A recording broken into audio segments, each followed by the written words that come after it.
When we were little, my childhood friend and I used to eat spicy sticks together. I'd say my mouth is on fire. Without saying a word, she'd kiss me right there.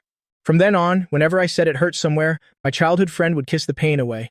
Our parents would just look at each other and burst into laughter. Looks like we're definitely going to be in-laws. But not long after I moved abroad with my mom, I heard that proud childhood friend of mine, Ki Nianan, had developed a severe case of misandry. Since then, not a single guy has been able to get a kiss from Ki Nianan ever again. Even trying to get within half a step of her has become an absolute luxury. On the very first day of my return, my unreliable mother went and dumped me right at Ki Nianan's doorstep. All I could do was pull my suitcase in a huff and bang on the door with all my might. I knocked for ages, but no one answered. I couldn't help but give the door a few kicks, cursing that annoying Ki Nianan in my head. She's definitely out fooling around again. Thinking about how long it's been since I saw her, I suddenly wanted to see if she could still recognize my voice. So, I called her phone directly. I raised my voice and shouted, "Ki Nianan, where the hell have you gone to die? This young master is back in the country, standing right outside your apartment. Get your butt back here and open the door." But the person on the other end wasn't Ki Nianan. A strange female voice said, "Looking for President Ki? She's busy right now. Call back in a bit." Before I could say anything, she hung up. I stared at my phone screen, which had gone dark, completely stunned. Rage flared up inside me. Even some lackey dares to hang up on me? A surge of anger rushed to my head. I was so livid my face turned pale and my eyes were full of fury. Meanwhile, in the VIP room of Yeonmei Bar, Ki Nianan was in a drinking contest with everyone. There was a man sitting right next to her. He had his arm around Ki Nianan's shoulder, saying in a syrupy voice, "President Ki, you seem a little drunk, don't you?" Ki Nianan gave a cold snort, lazily leaning back against the sofa. Her eyes were slightly glazed from the alcohol, but she still radiated a cold do-not-approach aura. That man was Lu Guan. He was staring infatuatedly at Ki Nianan's ravishing beauty. He instinctively reached out to touch her cheek, desire flashing through his eyes. Lu Guan was scheming in his mind that this perfect woman had to be his. Hooking up with Ki Nianan would be his ticket to the top. His gaze lingered on her seductive lips, and his heart rate suddenly spiked. He slowly leaned in, intending to plant a kiss on them. Everyone knew she was always surrounded by handsome men, but she never gave anyone the chance to kiss her. Rumor had it that only her one true love could ever make her take the initiative. Lu Guan's voice was deep and gentle. Any other woman would have surrendered long ago, but Ki Nianan didn't react at all. Just as Lu Guan's lips were about to touch hers, she suddenly shoved him away, snapping in a freezing tone, "Stay away from me!" Lu Guan pouted like a kicked puppy, but he wouldn't give up and pressed closer again. He grabbed Ki Nianan's arm and whispered, "President Ki, you're drunk. Let me help you." Ki Nianan frowned in annoyance. She rummaged through her pockets for a long time, her voice dropping low. "Where's my phone?" Her lackey immediately came scurrying over, holding the phone with both hands. "President Ki, your phone fell earlier, so I kept it safe for you." The lackey's gaze was a bit evasive, hesitating over whether to mention that he had just answered a call for her. Right then, Ki Nianan's phone suddenly rang. It was an unknown number. She casually pressed answer. "Ki Nianan?" My suppressed, angry shout came through the receiver, thick with resentment. Ki Nianan didn't recognize my voice at first. She impatiently asked, "Who is this?" Aside from her family, no man had ever dared to yell at her like that. In her voice, hints of mockery and irritation were starting to show. I froze when I heard that, instinctively asking, "Is this really Ki Nianan?" Ki Nianan scoffed in a sarcastic tone, "Are you sick or something?" She was about to hang up, but I yelled, "Wait!" I hurriedly stopped her. Realizing she sounded drunk, my anger flared even more. "Where are you? I'm coming to find you right now." My tone was authoritative, leaving no room for refusal. Normally she would have hung up ages ago, but this voice gave her a strange sense of familiarity, as if possessed. She blurted out her location. "Yeonmei Bar, VIP room 201. Fine, you just wait. I'll be there in a heartbeat." I hung up, left my suitcase at her apartment's front desk, and turned to hail a taxi, heading straight for Yeonmei Bar. Ki Nianan gripped her phone, her foggy brain trying to figure out who that was. Very few people dared to give her orders like that. While she was still pondering, then Lu Guan leaned in close again, asking in a slimy voice, "President Ki, was that some guy calling? Your new lover?"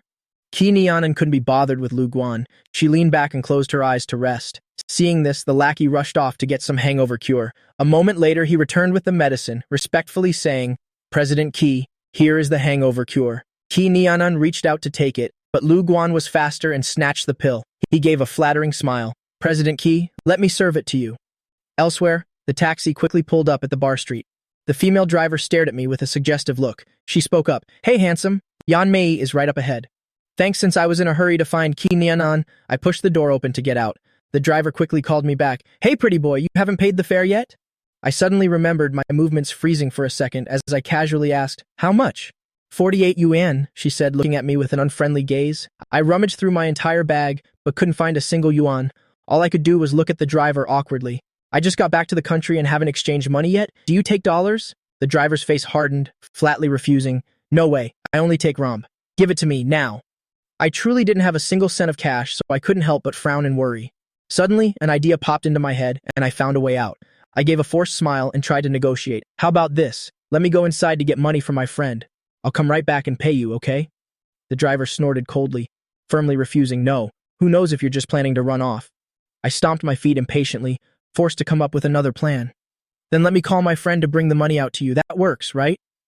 With that, I called Ki Nianan's phone again, but there was only a busy signal. She dares to not answer my call? My face darkened with rage. I called once more, but still no one picked up. That annoying Ki Nianan? I gritted my teeth hard, nearly smashing my phone to bits. Having no choice, I blinked my eyes, trying to look pitiful for the driver. "Driver, please bear with me for a second. I'm really not a scammer. Why don't you come inside with me? As soon as I find my friend, I'll pay you." The driver barked back impatiently. "I don't have time to mess around with you. Pay up now. I have other customers to find." Just as I was at my wit's end, not knowing what to do, the driver suddenly lowered her voice. Her lustful gaze fixed on me, her tone suggestive. "But you could use something else to settle the debt." "Something else?" I looked at the driver warily, hurriedly saying, "You can't have my phone. I need it to contact people." I thought to myself, this latest model of mine, settling a 48 yuan debt with it would be a huge loss.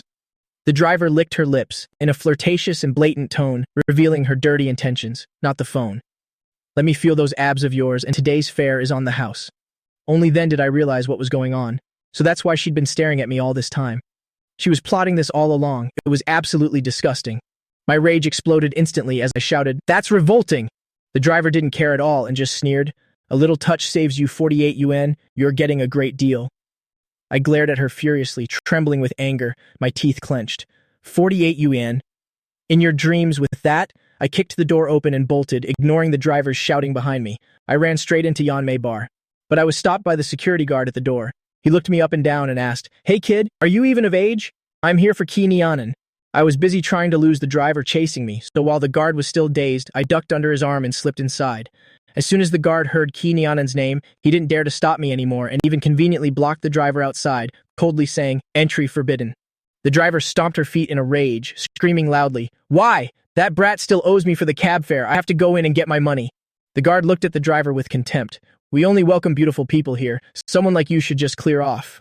The bar was packed and incredibly noisy. The pounding music was deafening. I struggled through the crowd to get to room 201. I shoved the door open and stepped inside, hands on my hips. I roared, "Ki Nianan!"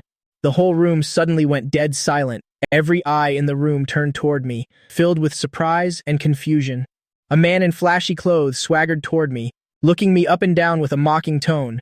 "Who do you think you are?" Calling President Ki by her full name. "If you want attention, don't use such a stupid method, little brat." One look was enough for me to recognize him as Lu Guan. As he approached, his overpowering cologne stung my nose, making me scowl in discomfort. I instinctively took 2 steps back, warning him coldly, "Get away from me." Ki Nianan's lackey hurried over to settle things, smiling as he said, "You're here for President Ki, right?" She went to the restroom. "She'll be back in a second." Lu Guan didn't even bother to hide his contempt, speaking with a harsh voice. "Are you President just new boy toy? Aside from that boyish face and being a bit more muscular, you're nothing compared to me." As soon as he finished speaking, a few girls in the room started giggling. Anyone with eyes could see that I had natural good looks, while Lu Guan's face was completely plastic. We weren't even in the same league, but Lu Guan was so full of himself, with his campus king title, that he actually thought he was a peerless beauty. I hate it when people gossip about my body, so I gave Lu Guan a cold glare and growled, "Can you just shut that foul mouth of yours? What does me finding Ki Nianan have to do with you?" Lu Guan's face fell, instantly raising his voice to shout, angrily questioning, "Who do you think you are, to talk to me like that?" Lu Guan was already fuming inside, having been dumped by Ki Nianan after only a week, and then hearing she already had someone new. Now, seeing that my aura and looks surpassed his, he was absolutely livid. He thought that even if he wasn't as handsome, he absolutely couldn't lose in terms of presence. Not giving Lu Guan another thought, I looked straight at the lackey, asking urgently, "Where's the restroom? Take me there now." The lackey froze, stammering out, "Are you planning to barge into the ladies' room?" I gave him a sharp glare, answering irritably, "That's right. Didn't you say she was in the restroom? If I don't go into the ladies' room, am I supposed to find her in the men's room? Oh, right, yes, this way, please." He bowed respectfully, not daring to say another word, as he hurriedly led me toward the restroom. Lu Guan, seeing me treat him like thin air, was so angry his entire body shook. He stepped forward to block my path, screaming, "How dare you ignore me? Hey, I'm talking to you. Are you deaf?" Overcome with shame and rage, he reached out to grab my hair. A sharp pain immediately flared across my scalp. As I roared in pain, "Let go of me." Lu Guan gave a triumphant smile. He gripped my hair tightly, refusing to let go, taunting me. "I won't let go. What are you going to do about it?" I gritted my teeth, bracing against the stinging pain on my head. I reached back and grabbed Lu Guan's pants and gave them a violent yank, sending his trousers sliding straight to the floor. Lu Guan let out a horrified shriek, hurriedly letting go to cover himself up. That pathetic, messy sight of him caused the entire VIP room to burst into uproarious laughter. Lu Guan looked at me with eyes full of fire, gritting his teeth and snarling, "You bastard! I won't let you get away with this." I lifted my chin, face full of disdain, challenging him without a hint of fear. "Bring it on then." Right then, the VIP room door was suddenly pushed open. A woman's voice rang out, languid yet tinged with irritation. "What's with all the noise?" Hearing that familiar voice, I whirled around instantly. All my pent-up frustration exploded as I shouted her name, "Ki Nianan." Ki Nianan visibly stiffened when she heard me. When she saw my face clearly, her eyes were filled with pure astonishment. She gasped, "Yuan, Yuan, what are you doing here?" A cold smile touched my lips as I looked at Ki Nianan. "Good, at least you haven't forgotten me." With that, I raised my hand to give her a smack. The entire VIP room let out a collective gasp, everyone stunned and terrified. Someone actually dares to hit President Ki? But Ki Nianan was quick-thinking and fast-acting, catching my wrist in a flash. Helplessness flickered in her dark eyes as she asked gently, "What's wrong? You just got back and you're already throwing a tantrum." There wasn't a hint of anger in her voice. On the contrary, she sounded like she was coaxing a child. This scene left everyone present agape with shock. "You actually have the nerve to ask?" I resentfully flung Ki Nianan's hand away. "Just to find you, do you have any idea how much bad luck I've endured?"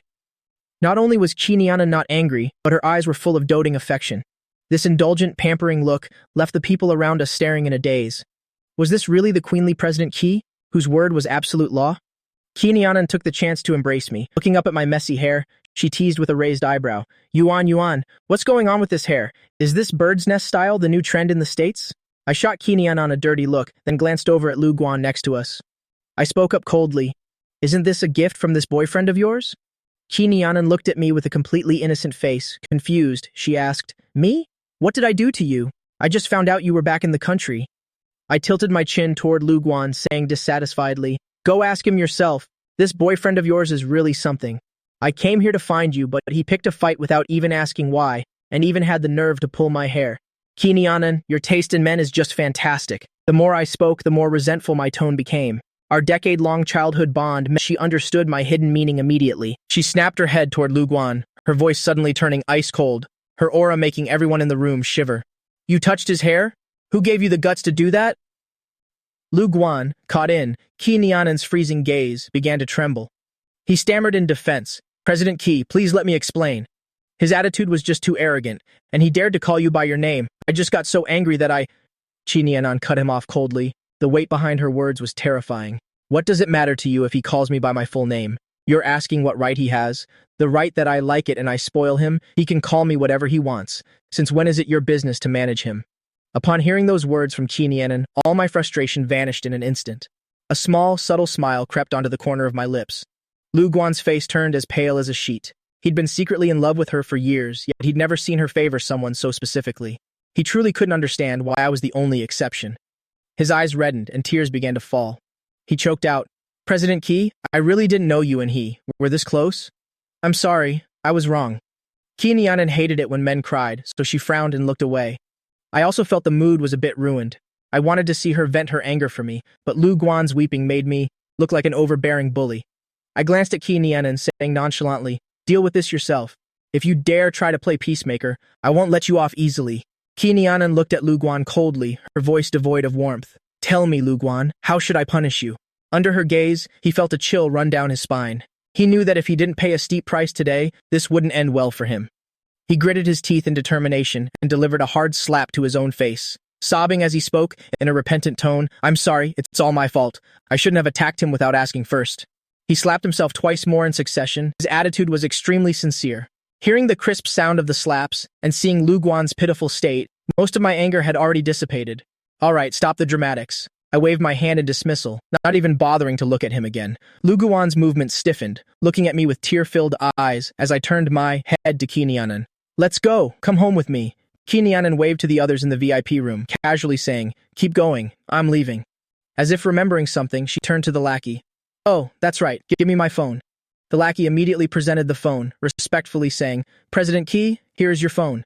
The moment I saw her phone, I remembered the anger from being hung up on earlier and reached out to snatch it. Kinyanan, how could you not recognize my voice? And when I needed help with the cab fare, you actually had the nerve to not pick up. Stop using this broken phone, give it to me. Kinyanan reacted instantly, hiding the phone behind her back. She smiled, took my arm, and led me out of the room. Stop acting up. It was so noisy in there. It's only natural I couldn't hear clearly. She said as we walked, you coming back so suddenly and coming to find me this late at night, is something important going on? She leaned close to my ear, whispering suggestively, her warm breath on my skin. Could it be you missed me so much that you flew back just to confess your love? I looked up and gave her a sharp glare, then stomped hard on her expensive high heels, barking angrily. Stop being so full of yourself. This young master is in a terrible mood today. Don't you dare provoke me. Kinyanan hissed in pain. She wasn't angry at all. Instead, she smiled and helped me fix my hair. The adoration in her eyes was impossible to hide. Stepping out of the bar, Kinyanan regained her usual arrogant and carefree demeanor. She casually rested her arm on my shoulder, asking, Come on, tell me, what is going on exactly? I gave her a sidelong glance and said irritably, I was looking for you to open the door. I don't have the keys to your apartment. What else did you think I was looking for you for? Kinyanan was stunned and asked suspiciously, My house?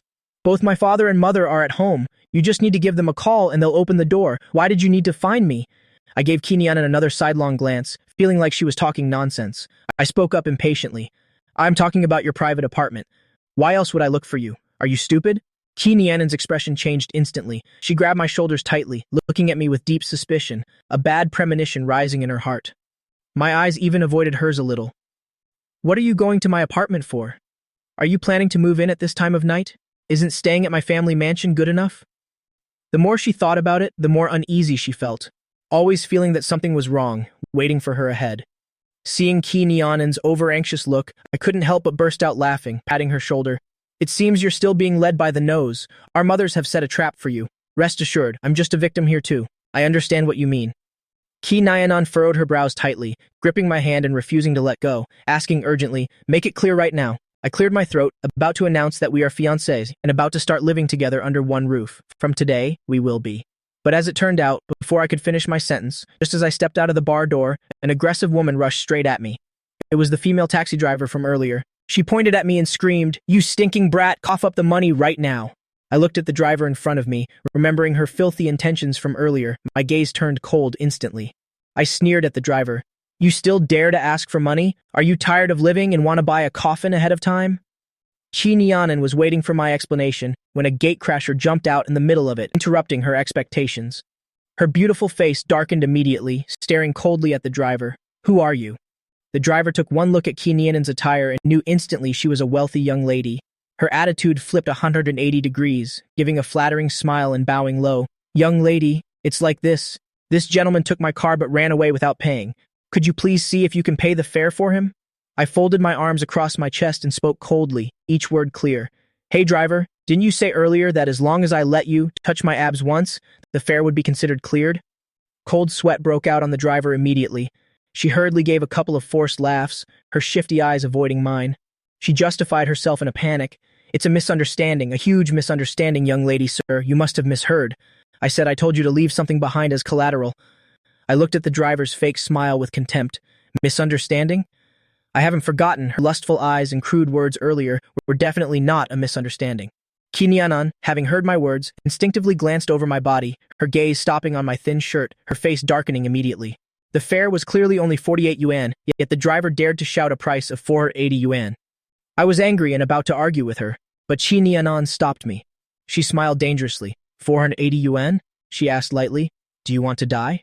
As soon as she finished speaking, she delivered a powerful kick that sent the driver tumbling to the ground. The driver lay on the ground screaming miserably. Rolling around, she yelled, Help, someone's hitting me! Kinyanan only sneered. Hitting you is too kind. Should I just kill you instead?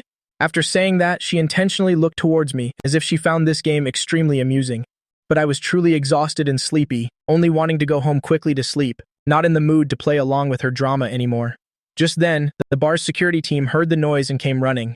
The driver thought her saviors had arrived and was about to complain, but unexpectedly, the security guards ignored her. They ran straight to Ki Nianan, bowing respectfully. "Miss Ki, what happened?" The driver's face instantly turned pale. Only now realizing she had run into a wall, she knelt down in fear, kowtowing for mercy. Ki Nianan didn't even spare her a glance, speaking directly to the security guards. "This woman blackmailed me. Handle it yourselves." The security personnel understood immediately. A few of them dragged the driver up and pulled her into the dark alley nearby. Faint screams could be heard coming from there. Ki Nianan took my hand, not letting me look further. Let's go home." Getting into the $1,000,000 supercar, I clicked my tongue in awe and called her a spendthrift. I reached out my hand, teasingly asking her for a few million for pocket money. Ki Nianan slapped my hand away. "Why should I give you anything? Go ask your mother for it, stingy." I pouted, not wanting to argue with her anymore. Soon the car entered the parking garage of the luxury apartment complex. Ki Nianan finished parking, and as she turned her head, she saw my head tilted to one side. It seemed I had fallen fast asleep. She gave me a gentle nudge. "Hey, we're home. Don't pretend to be asleep." "Trying to make me carry you?" "Dream on," but I just waved my hand, as if shooing a fly to push her hand away, showing no signs of waking up. Ki Nianan frowned. Did this brat really fall asleep? She suddenly remembered I just flew back from abroad today, must be due to jet lag exhaustion. "Sigh, I really owe you one." She muttered and then got out of the car anyway, went around to the other side, and with much effort, managed to get me onto her back. In the elevator, Ki Nianan looked at the reflection. Seeing my face sleeping soundly on her back, she could only shake her head in exasperation. She laid me down in the living room, thoughtfully tucked me in, and then went to shower.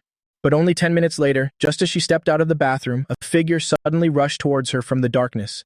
Ki Nianan was startled, only now remembering that I was here. She looked down. I hadn't even opened my eyes yet. Still dazed, I crashed straight into her chest. She asked, "What are you doing?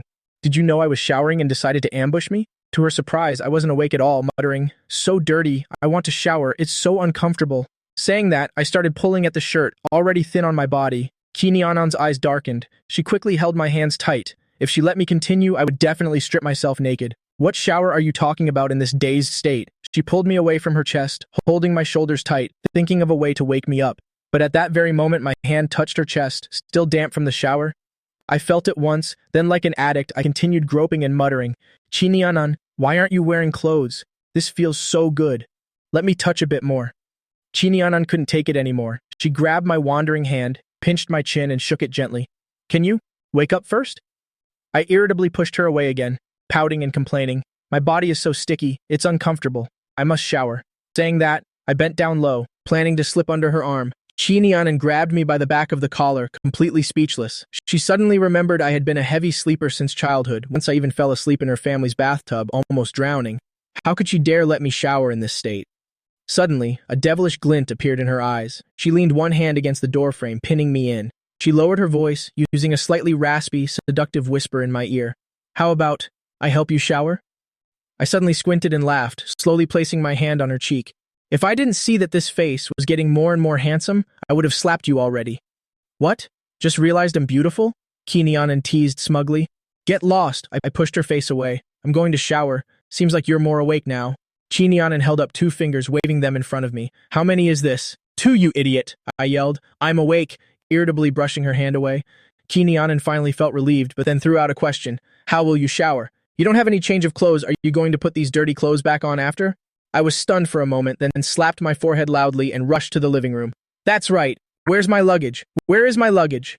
Ki Nianan leaned against the doorframe, casually saying, "What luggage? I didn't see any luggage. When I brought you back, you didn't have any luggage with you." Then it hit me.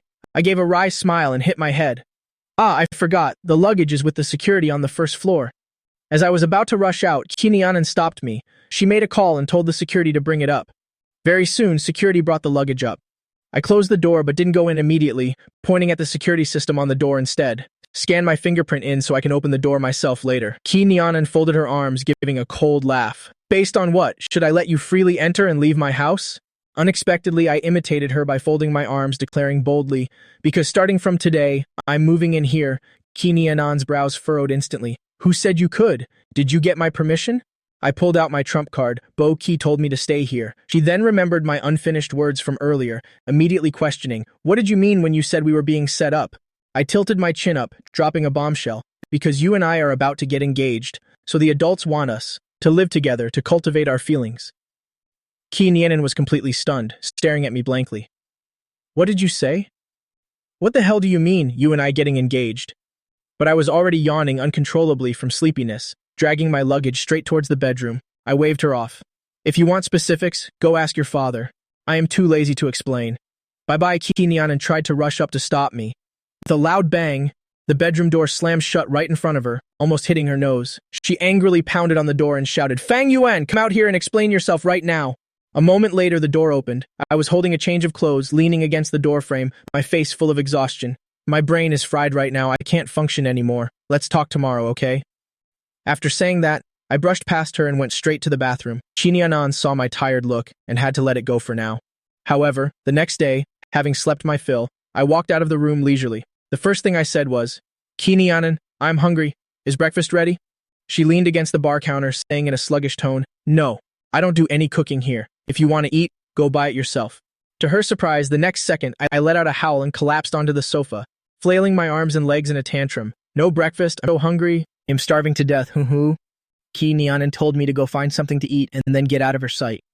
She planned to call my family to take me back, but hearing about food, I immediately sprang up from the sofa, drinking milk and munching on an apple loudly, boldly declaring, "I told you last night. From today, I'm staying here." Ki Nianen coldly refused. "Any engagement or whatever, I won't agree to it." Unexpectedly, I shifted the blame. "If you don't agree, then go talk to your parents and Banoi Ki."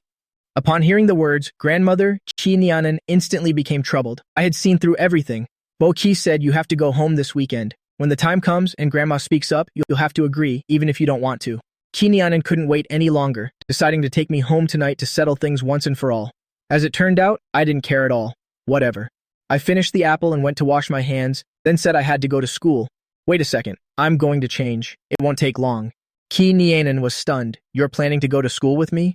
The next second, I stuck my head out from the bathroom door. "That's right, because starting from today, I'm transferring to your school." Sticking my head out once more. "Yep, because as of today, I am a student at your school." Ki Nianen was about to go crazy, but I just hummed and sang while entering the bathroom, leaving her standing there alone in a daze.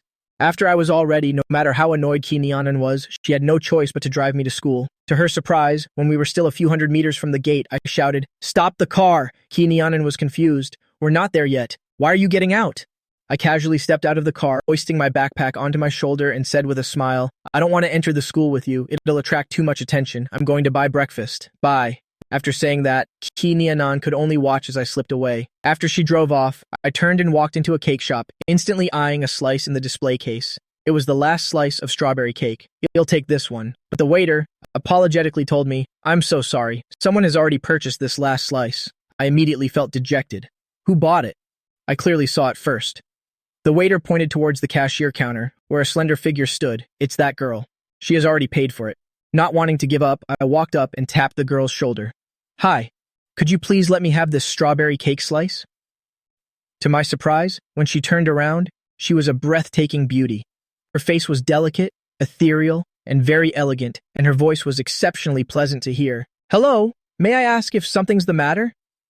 I immediately felt a flutter. "Well, the thing is, this strawberry cake is the last slice. I really want to eat it. Could you let me have it?"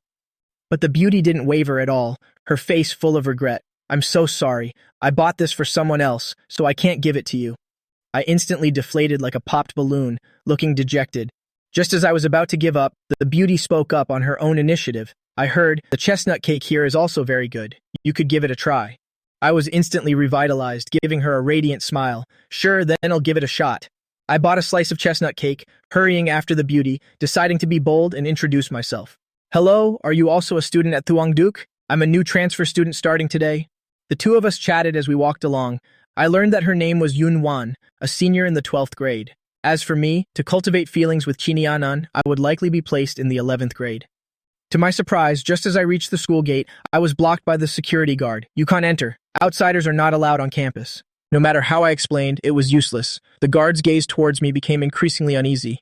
At that moment, Yun Wan, standing nearby, spoke up. "He really is a transfer student starting today. I can vouch for him." As soon as the guard saw Yunwan, his attitude changed immediately. "Oh, it's you. Since Yunwan said so, I'll let him in for your sake." But my self-esteem flared up, and I coldly told Yunwan, "Thanks, but I don't need your help. I'll handle it myself." The next second, I took out my phone and called Ki Nianan directly. On the other end of the line, Ki Nianan's sluggish voice answered, and I started complaining. "I've been blocked by the guard. He won't let me in." In response, Ki Nianan just burst out laughing and teased me. I was furious, about to yell at her, when I suddenly heard from her side the deep, magnetic voice of a guy. I instinctively questioned, "Who are you with?" Ki Nianan didn't bother to answer. She just hung up directly. I growled in frustration at the phone. Yunwan asked worriedly, "Are you okay? What happened?" I pouted, looking completely annoyed. Just someone choosing men over friends. Just as I said that, the security guard's phone rang. As soon as he saw the caller's name, he was terrified, answering with an extremely respectful attitude. I don't know what he heard, but he just kept looking at me in utter shock. After hanging up, the guard's attitude flipped 180 degrees, giving me a flattering smile. "I'm so sorry, sir. It was all just a misunderstanding. Please come inside. The principal is waiting for you." Now satisfied, I held my chin high and walked in proudly. Yunwan followed behind, full of questions. "The principal? Exactly who are you that the principal personally cares this much?" I just chuckled, waving a finger. "It's a secret. I'll tell you once we become close." Yunwan laughed softly. "Are you flirting with me? I'm not someone who makes friends easily. I know. Are you a total nerd? A student as brilliant and beautiful as you must have plenty of guys chasing after her." This time, it was Yunwan's turn to be curious. "How did you know I'm a good student? Because you're smart? It's obvious at a glance." I pressed further. "The guard said he recognized you. Are you very famous at school? Is it because you're the school beauty, or because you're always top of the class?" Yunwan replied calmly, "I'm not the school beauty, and my grades are just okay." I was instantly shocked. "You're not the beauty? Someone as beautiful as you wasn't chosen? Wait, is the school beauty Ki Nianan?" As soon as she heard that name, Yunwan's gaze immediately turned a few degrees colder. "Do you know her?" I still hadn't noticed the change, continuing to gossip excitedly. "She must be very famous at school, right? I bet there are dozens of guys chasing after her." "I know her, but we're not close." Yunwan's voice carried a hint of coldness. She stared intensely at me. "She really is a social butterfly. Do you like her too?" Unexpectedly, I immediately snorted. "That flirt? As if I'd ever like her." My reaction surprised Yunwan a little. I looked into her eyes, my expression very serious. "If it were my choice, I think you're much better than her. She's not that great anyway, relying on her money and a bit of looks. But her personality is just awful.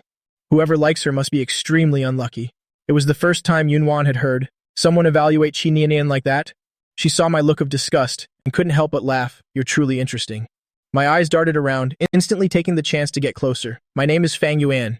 You can call me Xiao Yuan. Tell me which class you're in so I can come find you to hang out later." Yunwan seems to like me a bit more now. She's no longer as distant as she was at first. She nodded. "Sure, I'm in class 12S. The campus was deserted right now, without a soul in sight. Everyone must have gone to class already." I waved at Yunwan. "Then I won't bother you anymore. I have to head to the principal's office to register. He'll come find you another day. Bye-bye." With that, I skipped away happily. Yunwan watched my back as I left, lost in thought. A new student arriving to register, yet heading straight to the principal's office. It seems this boy's background is anything but ordinary. Yunwan watched my figure, her mind wandering. A transfer student who just arrived, yet is being personally received by the principal. It looks like this young man's identity isn't simple at all. Meanwhile, in the principal's office, the principal's attitude toward me was incredibly attentive. The moment he saw me, he kept getting me water and asking if I wanted fruit. I had just been waiting on the sofa with my legs crossed for a while, when a man wearing black-rimmed glasses and a stern expression entered. "Principal, did you want to see me about something?" The principal immediately put on a dignified air and introduced me solemnly. "This is the student who just transferred here, Fang Yuan. Fang previously attended an elite prep school in the US. His academic record is absolutely outstanding. I am placing him in Class S. He will be a key student for us to focus our development on. Do you understand?" The teacher understood immediately and replied, leading me out of the principal's office. The principal even personally walked me to the door. Walking up to the classroom door, I froze. The sign read, Grade 10, Class S.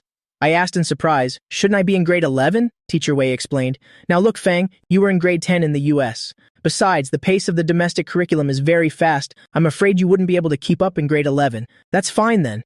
Remembering my excellent grades, I didn't even bother to argue. I only came back to the country to have fun anyway. It doesn't matter which grade I'm in. Then Teacher Wei took me into the classroom. "This is our new transfer student, Fang Yuan. Everyone, let's give him a warm welcome." I stood by the podium with a bright smile. "Hi everyone, my name is Fang Yuan, male, and I like girls. I hope we can all get along well." This self-introduction immediately stirred up the whole class, and everyone burst out laughing, buzzing with excitement. Wow, this guy is so handsome. His skin is so fair. He looks like he stepped right out of a manhwa. Our class heartthrob's position is about to be shaken. The girls in class started cheering directly. All of them were clamoring for me to sit next to them. I narrowed my eyes and smiled, looking around, wanting to find a pretty seatmate to treat my eyes. Teacher Wei also spoke up. Fang Yuan, who would you like to sit with? As long as the other person agrees, it's fine. As soon as he said that, the girls got even more excited. Fang Yuan, sit with me. I'll buy you breakfast every day. Fang, I'm really good at studying. I'll protect you and cover all your snacks. Handsome, sit with me. I'm willing to be your servant. I found it quite interesting, but my goal was very clear. I asked directly, who's the prettiest girl in our class? Unexpectedly, as soon as I said this, the whole class suddenly went dead silent. Everyone looked toward a certain spot at the same time. Their expressions were extremely strange. I followed their gaze. The 2 seats in the back row by the window were empty. The prettiest person wasn't in class today. I thought to myself, whatever. I walked over and sat down in the empty spot. Teacher Wei, I'll sit here. Teacher Wei's expression was also very odd. He said hesitantly, sit there if you like. He tapped on the podium. All right, please take good care of the new student from now on. Now let's continue with the lesson. Teacher Wei returned to the podium to resume his lecture, but who had the mind to listen to a lecture right now? The girls were all stealing glances at me, while the boys looked at me with scrutiny. Shen Yue, who was sitting in front, flatteringly handed over a crumpled textbook. Fang Yuan, you don't have a book, do you? Use mine. Looking at the stains on it, I didn't dare touch it, and refused with a wry smile. It's okay, use it yourself. I'll just listen as best I can. But Shen Yue was persistent. It's fine, I can share with my seatmate. My classmate was being kind, so I couldn't bear to refuse, and could only accept with a forced smile. This was an English class.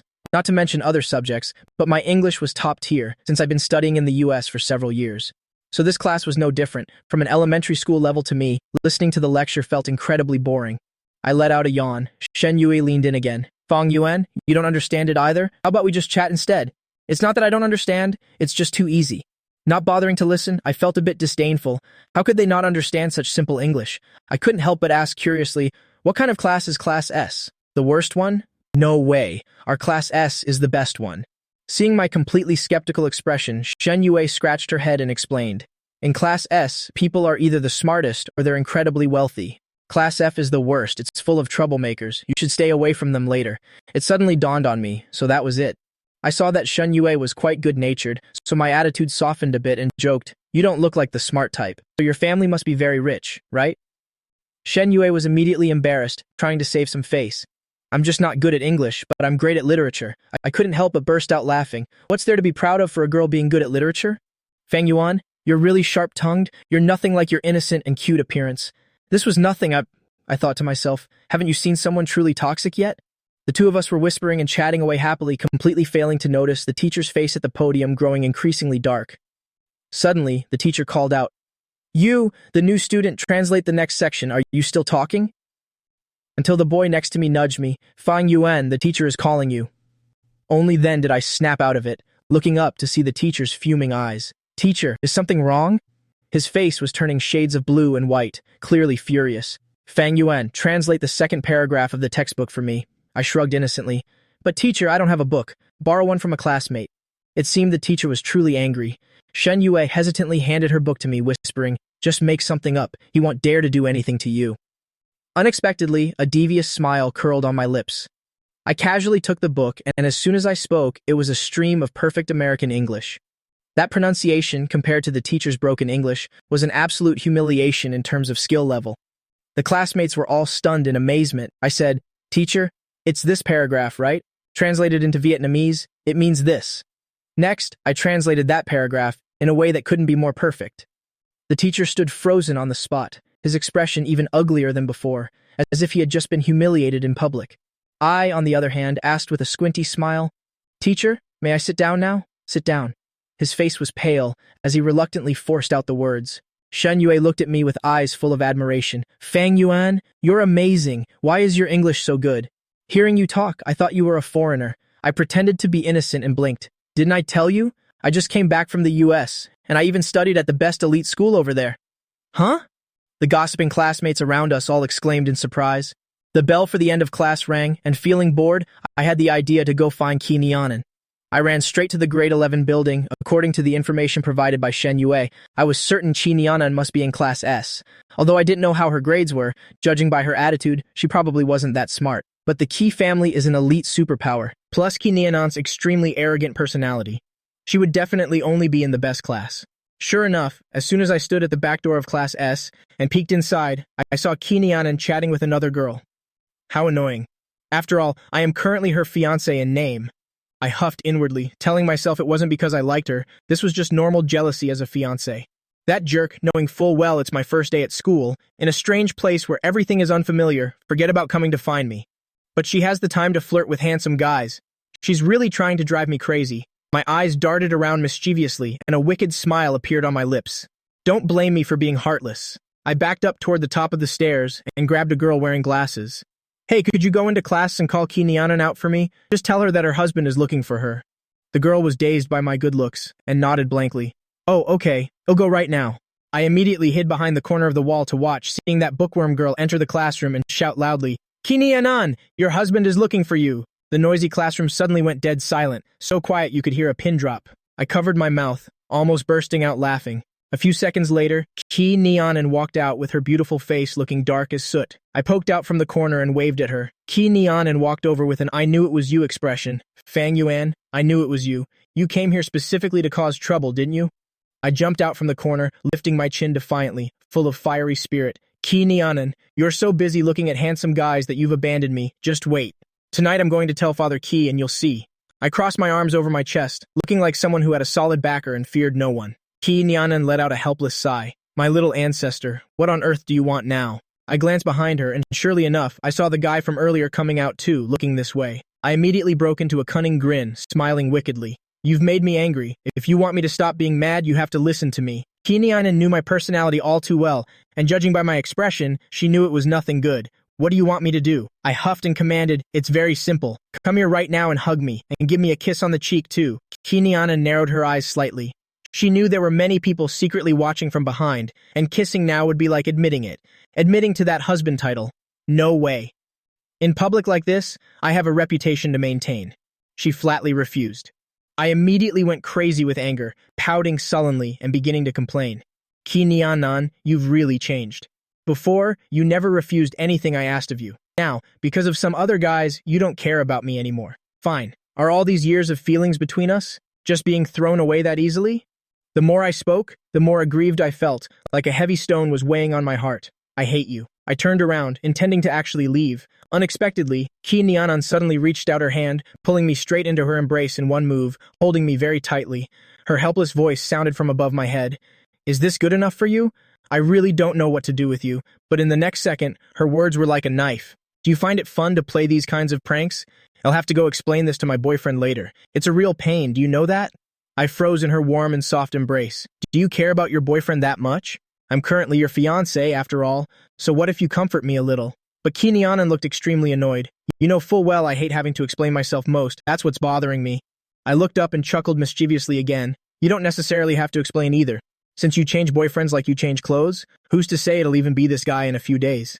Qi Nianan was left speechless by my words, only able to ruffle my hair. All right, the hug is done, now go back to your class. I'll find you for lunch at noon. I'm not interested. I immediately broke free from her arms. Looking cheerful like someone who had just used her and tossed her aside, I just met a stunning beauty today and I already have a date with her for lunch. Qi Nianan immediately narrowed her eyes. Stunning beauty? The most beautiful person in this school is standing right in front of you, and you're planning on eating with someone else? Oh my goodness, someone's jealous? I deliberately teased her. Qi Nianan argued stubbornly. What do I have to be jealous of? I just feel like there's something wrong with your taste. But in her heart, she was secretly trying to guess who the beautiful person I met actually was. Out of the corner of my eye, I saw the guy standing behind her, nearly steaming with rage. I grinned triumphantly, patting Qi Nianan's chest lightly, and even wickedly lifting her chin slightly. I can't accompany you this noon, so ill-grace you with my presence tonight. Bye. After speaking, I skipped away and disappeared. The following literature class felt like a powerful sleeping pill to me. I rested my chin on my hand, my head nodding repeatedly like a chicken pecking at grain, while Shen Yue, sitting in front, was listening extremely attentively. I finally waited until the end of class, stretching my arms out. I slept until my neck got crooked. Shen Yue turned back, laughing and crying at the same time. You were really sound asleep. It almost made me fall asleep too. I stood up abruptly. Class is over, I'm so hungry. Where is the school cafeteria? After a full sleep, you're already asking to eat? Were you born in the year of the pig or something? Shen Yue joked sarcastically. You are the one born in the year of the pig. Hurry and take me to the cafeteria. You're treating me this time. I didn't hold back at all. After all, Shen Yue is a rich young lady, so treating me to a meal is no big deal. All right, I'll treat you. Let's go to the luxury section to eat. Shen Yue packed her things and stood up. Right at that moment, I suddenly cried out in shock. Oh, I forgot. I still have to go find someone. Find who? Before Shen Yue could finish her question, I had already grabbed her hand and run out of the classroom. Let's go, hurry and lead me to the grade 12 area. I completely ignored the suggestive looks from everyone around us, only fearing that if I was even a little late, Yunwan would be gone. Shen Yue stared at the hand I was holding, her expression very subtle. What are you doing in grade 12? Do you know someone there? Nonsense. Why else would I go to the grade 12 area? Fang Yuan, you really have a sharp tongue. Shen Yue felt aggrieved. Just call me Xiao Yuan. Calling me by my full name makes it seem like you have a grudge against me. I quickly corrected myself with her. Then Xiao Yuan, which class in grade 12 are you going to? Where is grade 12, class S located? Shen Yue's footsteps suddenly stopped, staring at me curiously. Grade 12, class S? Who are you looking for? I smiled with squinted eyes and replied, her name is Yun Wan. Do you know her? As expected, Shen Yue immediately looked surprised. Yun Wan? The person you want to find is her? So what's your relationship with her? I chuckled and teased on purpose. If I said we're boyfriend and girlfriend, would you believe it? In the next second, Shen Yue's eyes looked like they were going to pop out. No way. So you're the secret boyfriend she's had all this time? I was completely stunned. So she really already has a boyfriend. My heart suddenly tightened. What a real pity. But Shen Yue keenly noticed my sigh. What do you mean by that? Are you not actually her boyfriend then? I immediately turned the situation around. I was just kidding with you, and you couldn't even tell. How are you going to keep up with me later? Oh my gosh, you were tricking me all this time. Shen Yue's face showed clear grievance. She gave me a glaring look, but I cut her off directly and pulled the topic back to Yun Wan. All right, forget about that. Quickly tell me, what's the deal with her secret boyfriend? Why is he called a secret? I suddenly remembered the scene at the bakery this morning. Was that strawberry cake she bought meant for her boyfriend? Shen Yue shrugged and replied, who knows? People just gossip about a secret boyfriend, meaning no one has ever seen his face. Only heard that she's had a boyfriend she's known for many years, but in the end, no one knows his identity. That mysterious? I felt it was truly hard to believe. How could a top-tier genius like Yun Wan keep her boyfriend so well hidden? Shen Yue looked at me with a suspicious gaze. You don't even know about this, yet you claim to be friends with her. Don't tell me you're planning on pursuing her too? I'm not that unethical. I immediately retorted, I'll absolutely never touch someone who's already taken. Anyway, which way to grade 12, class S? Only then did Shen Yue lead me to one of the academic buildings. It's just upstairs. Follow me. But I still couldn't stop my curiosity. Is she that famous at this school? For what reason? Shen Yue's voice changed completely. She's more than just famous. She's a genius with an IQ of 200. Our school had to spend a fortune to recruit her from a key specialized school. Not only is her tuition fully waived, but she also receives a massive scholarship every year. Other people pay money to study, while she studies to earn money. Moreover, she places first in the country in every exam. The principal treats her like a precious treasure and cherishes her. My heart tightened slightly. Good Lord, I knew Yun Wan was an excellent student, but I really didn't expect her to be this formidable. As we walked and talked, Shen Yue and I arrived at the door of grade 12 class S. Fortunately, it was just after class, so she might still be in the classroom. Right after Shen Yue finished speaking, she quickly pulled over a girl passing by. Excuse me, is Yun Wan still inside? Could you please call her out to meet us for a second? That girl looked me up and down, her face looking like she had already figured everything out. Here to confess to Yun Wan again? You're too late, an upperclassman just took her away on a date. I froze on the spot.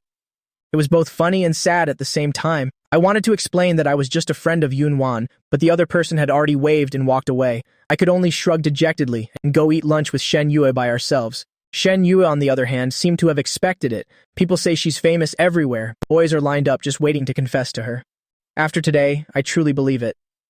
I clicked my tongue with admiration. She's both beautiful and a super scholar, plus she has a very gentle personality. Who wouldn't be captivated by her? Unexpectedly, Shen Yue reacted as if she'd seen a ghost. Gentle? Are you mistaken or something? Yun Wan is famous for being a cold iceberg. She basically doesn't give a damn about any of those boys. I still didn't believe it. No way. She treated me quite gently. Shen Yue stared at me without looking away, and then dropped an absolutely shocking piece of news. That's because you're the only one she treats like that. Suddenly, my heart felt like it was in full bloom. Could it be that to her, I'm truly someone special? But before I could enjoy the joy for long, my stomach growled with hunger. Let's go eat.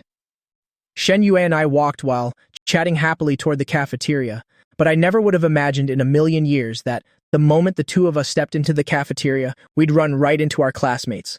One girl immediately started teasing. "Oh, Fang Yuan, Shen Yue, it's only been one morning and you're already head over heels for each other?"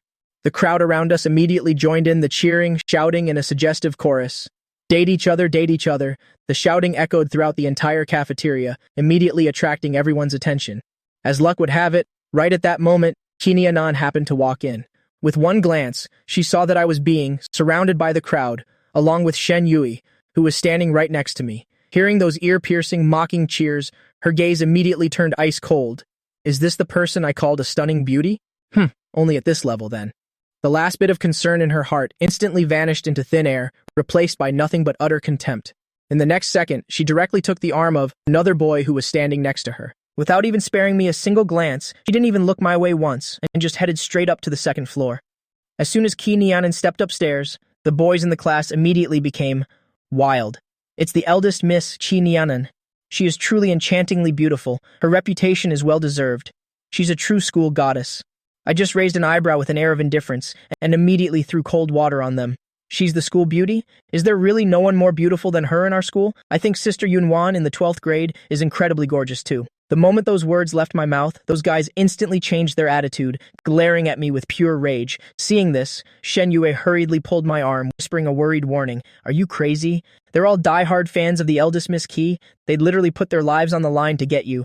I almost rolled my eyes into the back of my head. Someone like her actually has crazed fans? I grumbled to myself in disbelief. Are these boys really all blind or what? Those guys let out a cold snort, stood up to give me one last glare, and headed to the second floor to chase after their goddess. Shen Yue sighed. See, you just got to school and you're already making enemies. But I didn't care one bit. I don't like those fake games. We just don't walk the same path. With that, I pulled Shen Yue along to get some food. But just as the trouble with the Qi fan club ended, another problem came crashing in. Some girls from class who had just finished eating looked at us meaningfully and teased, Fang Yuan, you should date Shen Yue. You two look so good together. My eyes darted around for a second, then I threw my arm around Shen Yue's shoulder, giving those girls a charming smile. Shen Yue, sure, I'll consider it. Now stop gossiping, you guys. As soon as they left, Shen Yue immediately turned her head, her eyes sparkling as she asked, were you serious just now? I had already let go of her, giving her a quick glance. I told you already, you need to learn to distinguish my truth from my jokes. Shen Yue's heart broke instantly, clutching her chest and crying out that she was hurt. But right at that moment, Qinianan came down from the second floor. Her face was pale with anger, and she was staring right at me. I saw her linking arms with another guy, and my temper instantly flared. Great, how dare you cuddle with someone else right in front of your official husband? And you have the nerve to give me that look. I didn't even give Qinianan a second look, suddenly turning my head to look at Shen Yue. The next second, I picked up a piece of braised pork and brought it right to Shen Yue's mouth. Ah, open your mouth. My voice was gentle, but it carried. A command that couldn't be refused. Shen Yue was both surprised and delighted, smiling as she opened her mouth to take the meat. Throughout the whole thing, I kept up a charming smile, but the look in the corner of my eye was cold, directed at the shadow with the darkened face not far away. My eyes fixed on Qinianan nearby, as I suddenly ordered Shen Yue, is it good?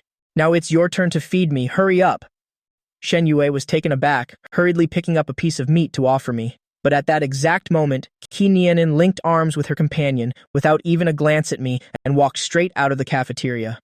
The second she was gone, my expression flipped, and I abruptly pushed Shen Yue's chopsticks away, coldly dropping a single line, I'm not eating anymore. Leaving Shen Yue stunned. 1 second we were intimate and close, how could I turn so cold the very next? But I didn't care to keep up the act anymore, stating the cold truth. That was just for show, just to save your face. There's no way anything will happen between us. If I'm looking for someone, it'll be someone like Yunwan. In the afternoon when school ended, Shen Yue's private car arrived. Seeing that I was planning to take the bus, she kindly offered to give me a ride home, but I kept waving her off, saying I was used to it. Seeing Shen Yue keep rambling on, I lost patience and just pushed her into the car, slammed the door shut with a thud, and ordered the driver to leave quickly. Waiting until the car was far away, I then stealthily dialed Qinianan's number. The moment the call connected, I angrily interrogated her. Where are you? Did you really dare to leave me behind and go ahead? Unexpectedly, from the other end of the line came Qinianan's cold laughter. Didn't you have that great beauty to take you back? It was the perfect chance for you to suck up to her anyway. I angrily played my trump card. If you dare abandon me, you'll tell Father Key, you'll tell him you don't want me anymore because of your boyfriend. She just mocked me, saying I was like a 3-year-old who only knows how to tattle. Those words immediately made me feel aggrieved, and I sat right down on the ground, my voice choking up. Ki Nyanan, please just come here already. Right as I finished speaking, a supercar suddenly screeched to a halt right in front of me. The car door opened. Ki Nyanan was standing there, stifling a laugh. Fang Yuan, you're seriously so childish. Anyone who didn't know would think you're some family's elementary schooler. I angrily gave her a little punch, but I couldn't help but smile. It turns out she hadn't left at all. She'd been right here the whole time watching me make a fool of myself. I glared at her. You were hiding here watching me this whole time, weren't you? Chi Nyanan stepped closer and gave my nose a pinch, her voice full of dissatisfaction. So what if I was? I thought you were about to be snatched away on your very first day. Chi Nyanan shoved me into the car, put on her sunglasses, and started the engine with a cool flare, but I was quick enough to snatch the sunglasses right off her face. Ki Nyanan looked at me helplessly, and with just a reach of her hand, she snatched them back instantly in one smooth motion. I stared at her, stunned, quickly trying to change the subject, deliberately criticizing her car for being too cramped. Ki Nyanan predictably took the bait, immediately declaring, "My nickname is the Racing God. One of these days I'll take you to broaden your horizons with some racing." I chuckled to myself as my reverse psychology worked, but I didn't expect an even bigger surprise was still ahead. The moment the car pulled into the Key family estate, the servants bowed in unison. "Miss, Master Fang, welcome back." The two of us had just stepped through the front door, when suddenly, pop, countless ribbons rained down from above, and everyone in the house shouted together, "Congratulations on your engagement." Both Ki Nyanan and I stood there completely stunned. Father Ki rushed over and pulled me into a hug, excitedly declaring, "Xiao Yuan, from this day forward, you are my son-in-law." Ki Nyanan looked around the room, filled with guests offering their congratulations, then at the 10-story castle-shaped cake, and her brows couldn't help but furrow tightly. She turned to her mother and questioned, "What is the meaning of this?" Mother T beamed with a smile that wouldn't quit. "Today is your engagement party after all. Any day is a good day for this, right?" Immediately after, Father Chi patted my shoulder, looking very solemn. "From now on, you must take good care of our Xiao Yuan. You must listen to the boy and absolutely never let him down." Even Grandmother Chi, usually the most authoritative in the family, spoke up. "Seeing you and Xiao Yuan together, Grandmother is truly content now." The entire time, not a single person bothered to ask for her opinion. However, under Grandmother's indisputable gaze, she couldn't even manage to voice half a word of protest.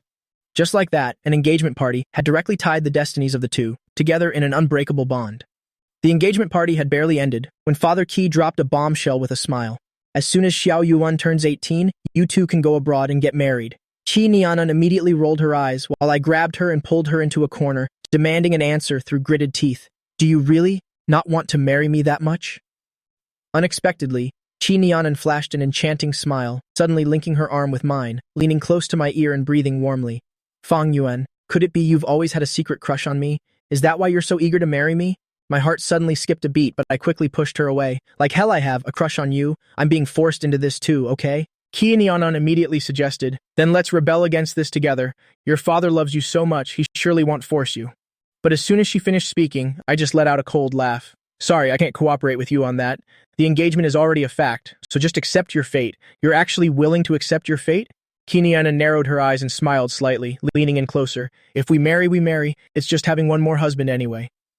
With that, her lips were almost touching mine, and I fearfully backed away repeatedly, my cheeks flushed red. "Hey, don't you dare do anything reckless." Chi Nyanan's smile turned even more mischievous. "You think this is being reckless?" The next second, she suddenly pinned me against the wall and we could clearly hear each other's breathing. "Do you want to try it out for a bit to see what it's like when a woman is truly reckless?" My heart tightened in panic, but I quickly tried to bring my knee up. But Ki Nyanan's reaction was even faster. She not only dodged nimbly, but also took the opportunity to grab my kicking leg firmly, pulling it with a strong yank, wrapping my leg directly around her waist. She tilted my chin up. "Whatever you do, you must be thorough. My dear husband, if you're going to be this enthusiastic, then I won't be polite either." My face went beet red as I shouted, "Ki Nyanan!" I could only scream in futility. Ki Nyanan just chuckled triumphantly. "Call me beautiful wife once and I'll let you go." But the moment she finished speaking, she suddenly sensed countless eyes staring in our direction.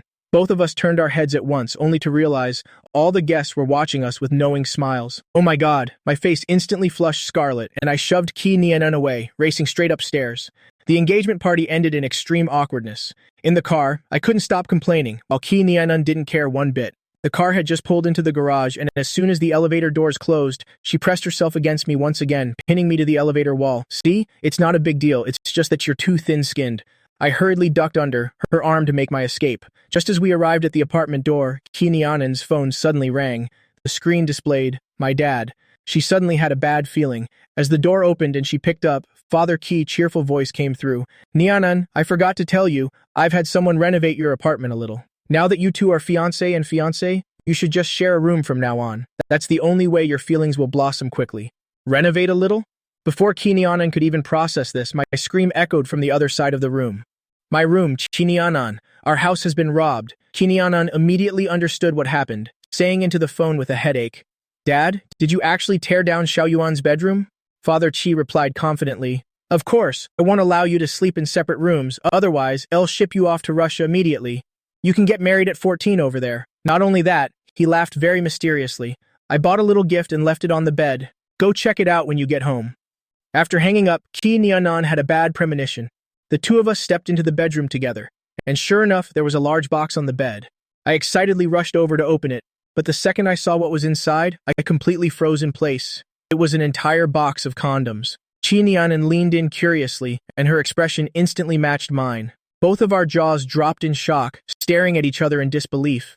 The next second, I was rolling on the bed laughing, clutching my stomach as I couldn't stop. My God, Father Qi is a genius, giving us this kind of gift. Kinianan, both amused and helpless, rummaged through it. The box was completely full. There must have been at least a few hundred. With this many, when will we ever finish using them? I immediately sat bolt upright, glaring at her. "Who wants to use them with you?" Unexpectedly, Kinianan flashed a wicked smile, flipping me over and pinning me to the bed, pinning one between two fingers, bringing it close as she teased. "What are you blushing for? We're already fiancé and fiancée after all. Come on, let's try one out tonight." My face went beet red, using both hands and feet to shove her away. "Kinianan, you perverted lecher." She, on the other hand, only became more intrigued, looking at me provocatively. "It's just a condom? Haven't you ever seen one before?"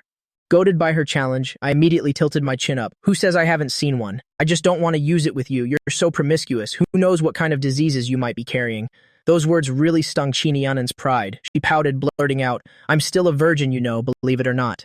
The second she said it, she immediately regretted it. I suddenly understood the situation, grinning mischievously like a cat that just ate the canary. "Want me to keep this secret for you?" Kinianan nodded her head vigorously. I flashed a cunning smile, tilting my chin up like a proud young master. "It's not impossible, but you have to listen to me. My dear husband, I'll do whatever you say." I gave a bright smile, slowly uttering a few words. "It's very simple. From now on, this room is mine, and you can sleep on the sofa. You said it yourself, that you do whatever I said, so don't go back on your word." I pointed at her with a triumphant look on my face. Kinianan was momentarily speechless. Talk about shooting yourself in the foot. She gritted her teeth and acted generous. "Fine, I'll keep my word." But in reality, she was already plotting to reclaim her territory. I casually grabbed a pillow and shoved it into her arms, smiling and waving. "Good night, Kinianan." She let out a cold snort, clutching the pillow as she reluctantly headed to the living room. 10 o'clock at night, the eldest Miss Qi, who should have been out partying at this hour, was now lying resentfully on the sofa. The more she thought about it, the angrier she got, standing up to pace around the living room, only to find that all the bedding had been cleared out. Dad sure works fast. He actually turned the living room into a game room. Looking at the room filled with game consoles, Kinianan's anger finally dissipated by half. Just then, light footsteps came from the hallway, as I walked out humming a little tune, boldly and confidently. "What are you doing out here?" Kinianan sat up. I replied, "I'm thirsty, so I came out for some water." I grabbed a can of soda from the fridge, tossing one to Kinianan as well. Then, I plopped down on the rug right in front of her without a hint of hesitation. "Where's the remote? I want to watch TV."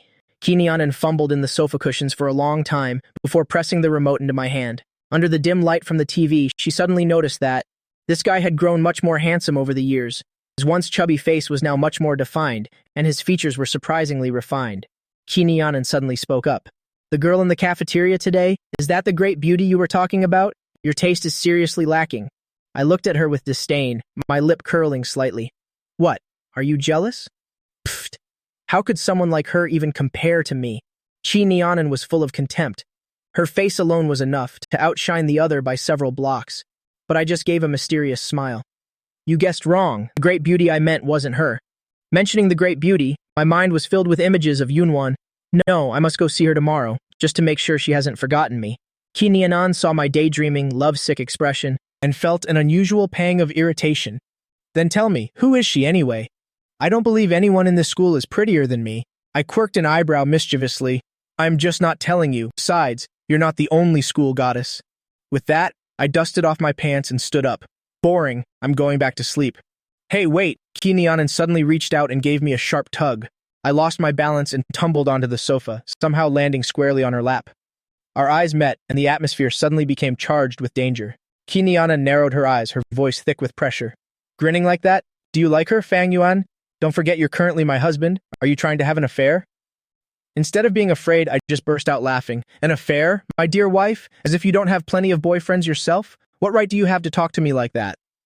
As I retorted, I poked her chest with my finger. Oh, this feeling. It's actually quite something. I couldn't help but stare at Ki Nianan's collar, wondering what the scene under that shirt actually looked like. Ki Nianan noticed my gaze, her lip curling mischievously. What are you looking at? Nothing. I replied confidently. The point is, I won't stop you from flirting with handsome guys, so don't you stop me from seeing beautiful women. I withdrew my gaze. Had I short-circuited or something, wanting to see her figure like that? I let out a small cough to hide my embarrassment. Ki Nianan looked at me and asked, Really? Neither side interferes with the other? She was still worried I'd do what I did today, making her boyfriends jealous. Besides, she hates explaining things most of all. If it's too much trouble, she'd rather just break up. I just held up my pinky finger. Pinky swear. Though the act seemed childish, Ki Nianan still reached out to hook it, our thumbs pressing together just like back then. In that moment, it felt as if we were pulled back to the intimate time of our childhood, when I lived at the Chi estate. Always a little tail following her everywhere. The two of us inseparable, each other's only friend. Just then, Ki Nianan suddenly remembered something, clapping her hands. That's right, I heard from our parents that we were betrothed before we were even born. I nodded. I know, that's exactly why they're forcing us to marry. As soon as the words left my mouth, I realized the position the two of us were in. I was still being held tightly in her arms, her hands gripping my waist with possessiveness. I hurriedly used both hands to push against her chest. Let me go, I have to go back to sleep. Unexpectedly, Ki Nianan immediately changed to a pitiful expression as she looked at me, saying, Xiaoyuan, didn't we used to sleep together all the time when we were little? I remember, so what? I began to feel like something was wrong. And sure enough, she pointed at the sofa. This sofa is great for sitting, but it's not comfortable to sleep on at all. Do you really have the heart to watch me suffer from insomnia? She's playing the emotional card again. I glanced over at the sofa. Sleeping on that would definitely be uncomfortable. The next second, Ki Nianan took my hand and gave it a little shake, her voice turning incredibly sweet. Hubby, making me soften up instantly. Fine, fine, you can come into the bedroom, okay, hubby? You're truly the kindest in the world. Ki Nianan flashed a triumphant smile, leaning in and planting a kiss on my cheek. With a disgusted look, I wiped the spit off with the back of my hand, then pointed at her and warned solemnly, Listen up, the bedroom is my territory. You absolutely must listen to me. Ki Nianan immediately signaled, okay. Then, she grabbed her pillow, casually pulling me along toward the bedroom. Hubby, let's go to sleep now. I was full of disdain. Who wants to sleep with you? To each their own and stay on your side of the bed, Ki Nianan smirked knowingly. All right, to each their own side then. I'm just afraid you'll sneakily attack me in the middle of the night. Afraid you won't be able to resist my charms. Ugh, say one more word and you're out of here right now. I grumbled in annoyance. Early the next morning, the morning sunlight filled the room. I was still fast asleep, cuddling and rubbing against my bolster, with drool even getting all over it. While in a sweet dream, someone started shaking me. Wake up, Feng Yuan, wake up now, stop bothering me. I crossly swiped that hand away. Unexpectedly, that person leaned close to my ear and said something in a bewitching voice, the warm breath making my ear itch. Stop messing around, Ki Nianan said, caught between tears and laughter. I should be the one saying that. Get up now, you're going to be late for class. School? In my daze, I suddenly remembered. That's right, I have to go to school to see Yunwan. Thinking of the great beauty, my sleepiness instantly vanished. I snapped awake and opened my eyes. What a shock. A beautiful face was magnified right before my eyes. It was Ki Nianan's face, only a few centimeters away from me. Now I was completely wide awake. I looked at Ki Nianan, who was so close. I poked her right in the chest. I'm sneak attacking you? You had the nerve to tell me not to sneak attack you yesterday. Ki Nianan immediately grabbed my mischievous finger. She narrowed her eyes, emphasizing every word she told the truth. Look closely. This side of the bed is yours. You're the one sneak attacking me. I was stunned for a moment. Only then did I realize the other side of the bed was empty, and I was like an octopus, tightly wrapped around her. In this position, it was crystal clear who was sneak attacking whom. I immediately felt embarrassed. Chinyanan just looked at me leisurely, waiting for me to admit my mistake. Who would have thought I'd roll my eyes and huff like an arrogant young master? What do you mean it's yours? It's mine. Did you forget? This entire bedroom belongs to me. I'm only letting you borrow half of this bed for now. Kinyanan was completely speechless. Seeing her at a loss for words, I had a very smug grin on my face. If you don't like it, go sleep on the sofa. I'm kind enough to lend you the bed and you still have something to say. She helplessly raised her hands. Okay, you win, but Kinyanan secretly vowed in her heart that she must take back the sovereignty of the bedroom. After they both finished getting ready, they went down to the garage. Kinyanan sat in the driver's seat and buckled her seatbelt. While I was outside, unable to open the car door, so I could only tap on the window to call her. Why wouldn't the car door open? Kinyanan narrowed her phoenix eyes and looked at me with a squinting smile. The car is mine. Why should I give you a ride? I didn't expect her to pull this trick, making me pout in anger. Kinyanan, if you don't take me, am I supposed to walk to school by myself? The next second, Kinyanan offered an exchange, using the right to the bedroom as the trade-off. I'll drive you every day. No way, I'm not agreeing to that. Before the threat was even finished, Kinyanan started the engine. The cool sports car sped away right in front of me. I stomped my feet in a rage. In the vast garage, I was left all alone, feeling so pitiful. I just sat down on the ground. Just then, the roar of the engine sounded again. The sports car that just left reversed back. The car door opened automatically. Kinyanan's pleasant voice rang out, "Get in." But I buried my head even lower, refusing to move. Kinyanan was helpless and had to get out and squat in front of me, patiently asking, "Are you getting in or not?" The eldest miss of the Chi family has only ever yielded to this bratty kid in front of her. I huffed, still sulking. Kinyanan suddenly found it funny, just like when they were kids. She stood up, looking down at me. All right, fine. Hubby, don't be mad anymore. Only then did I sneak a glance at her, waiting for her to coax me. Fine, since you won't say anything. I'll choose one of the two then. Choose one of what two things? Before I could even react, two arms suddenly wrapped around me and held me tight. She kissed my cheek in a flash while complaining, "You should have said something sooner. Just had to play the sulking card. You're so difficult to please." But her actions were incredibly gentle. The car slowly rolled out of the garage. I sat beside her, my anger long gone. I said casually, "I really thought you had abandoned me just now." At that moment, I really felt wronged. There's no way you'd really make me sleep on the sofa. Kinyanan was obviously just threatening me. Seeing my aggrieved expression, she suddenly felt a bit guilty. If the men around her got angry, she wouldn't care less. She'd never proactively go to comfort them. But I was different. If I was truly angry, I'd turn away and never look at her again. Kinyanan, of course, wouldn't tell the truth, only pretending to be troubled. If you really did that and I went and told your dad, you'd definitely get a scolding you couldn't escape. I immediately curled my lip. I was just saying. I'm not the type of petty person who goes around snitching. To her surprise, I suddenly wore a sly grin, turning my head to stare at her. But it depends on the situation. If you do something that makes me particularly unhappy, then I can't guarantee anything. Since I have her dad as leverage, let's see if she still dares to go too far. I was inwardly gloating. Seeing we were almost at school, I looked out the window listlessly. Suddenly, a slender figure flashed past my eyes. Yoonwon, I widened my eyes in surprise, seeing her enter the same cake shop as yesterday. The next second, I hurriedly shouted at Kinyanan, "Stop the car! Stop the car!" Suddenly, a slender figure flashed past my eyes. Yoonwon, I widened my eyes in surprise, seeing her enter the same cake shop as yesterday. The next second, I hurriedly shouted at Kinyanan, "Stop the car! Stop the car! Stop the car quickly!" Even though Kinyanan didn't understand why, she still pulled over to the side of the road. "I don't want to show up at the school gate with you. If people see me getting out of your car, everyone will know that I know you," I said while unbuckling my seatbelt, but my actions suddenly came to a halt. I turned around and smiled sweetly at her. Kinyanan glanced at me, and seeing this smile, she knew immediately that nothing good was coming. "Speak up." I held out my hand in front of her, wiggling my 5 fingers. "Give me your wallet." Kinyanan helplessly placed the wallet in my palm. As soon as I opened it, my eyes lit up. I pulled out the thick stack of cash from inside. "At least leave some for yourself," Kinyanan protested. "Don't you have your cards? You can just swipe your cards." While speaking, I pulled out a few more cards from her wallet, immediately picking the most powerful black card and tucked it into my pocket. Kinyanan huffed. "You certainly know how to pick 'em." Taking my black card right away. "Not this one. Give it back." Unexpectedly, Kinyanan snatched the wallet back, pulled out another card, and handed it to me. "That one is the primary card.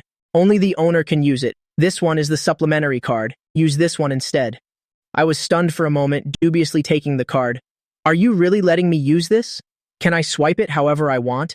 One should know that this kind of supplementary card has no limit. Kinyanan intentionally put on a stern face. Just try swiping it recklessly. She said that, but giving me the supplementary card spoke volumes. Hard to say about that. Anyway, I've already taken it.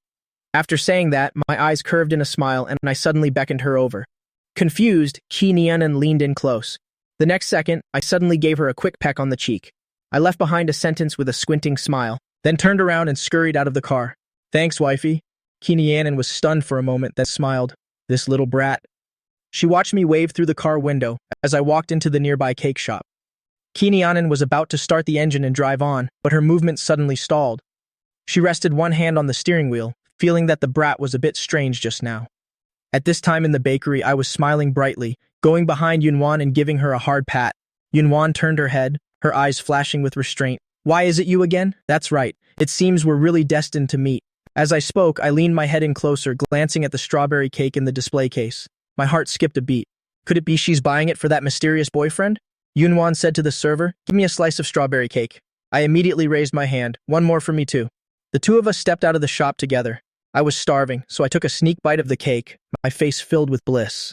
The strawberry cake here is absolutely heavenly. Yunwan looked at me. You haven't eaten breakfast yet?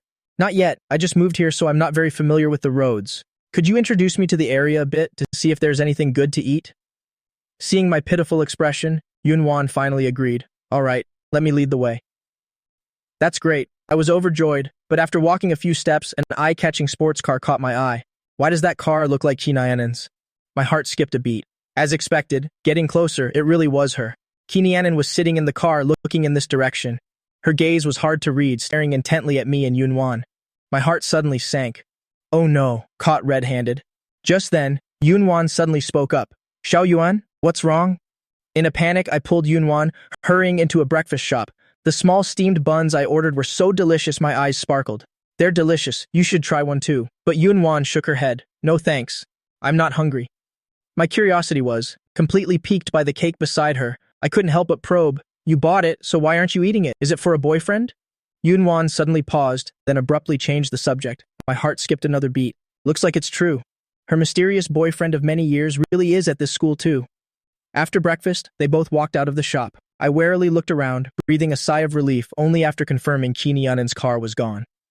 Yunwan noticed my unusual behavior, but I immediately switched the topic. Oh, that's right. Is it true that someone confessed to you yesterday? I rejected them. Yunwan replied indifferently, then asked back, what do you want with me? I guiltily rubbed my nose. I just wanted to ask you to be my guide. I'm in the 10th grade class S. Feel free to come find me if you need anything. You're in class S? Yunwan didn't seem surprised at all, but her gaze became deeper. The two of them walked to the school gate together, but something unexpected happened.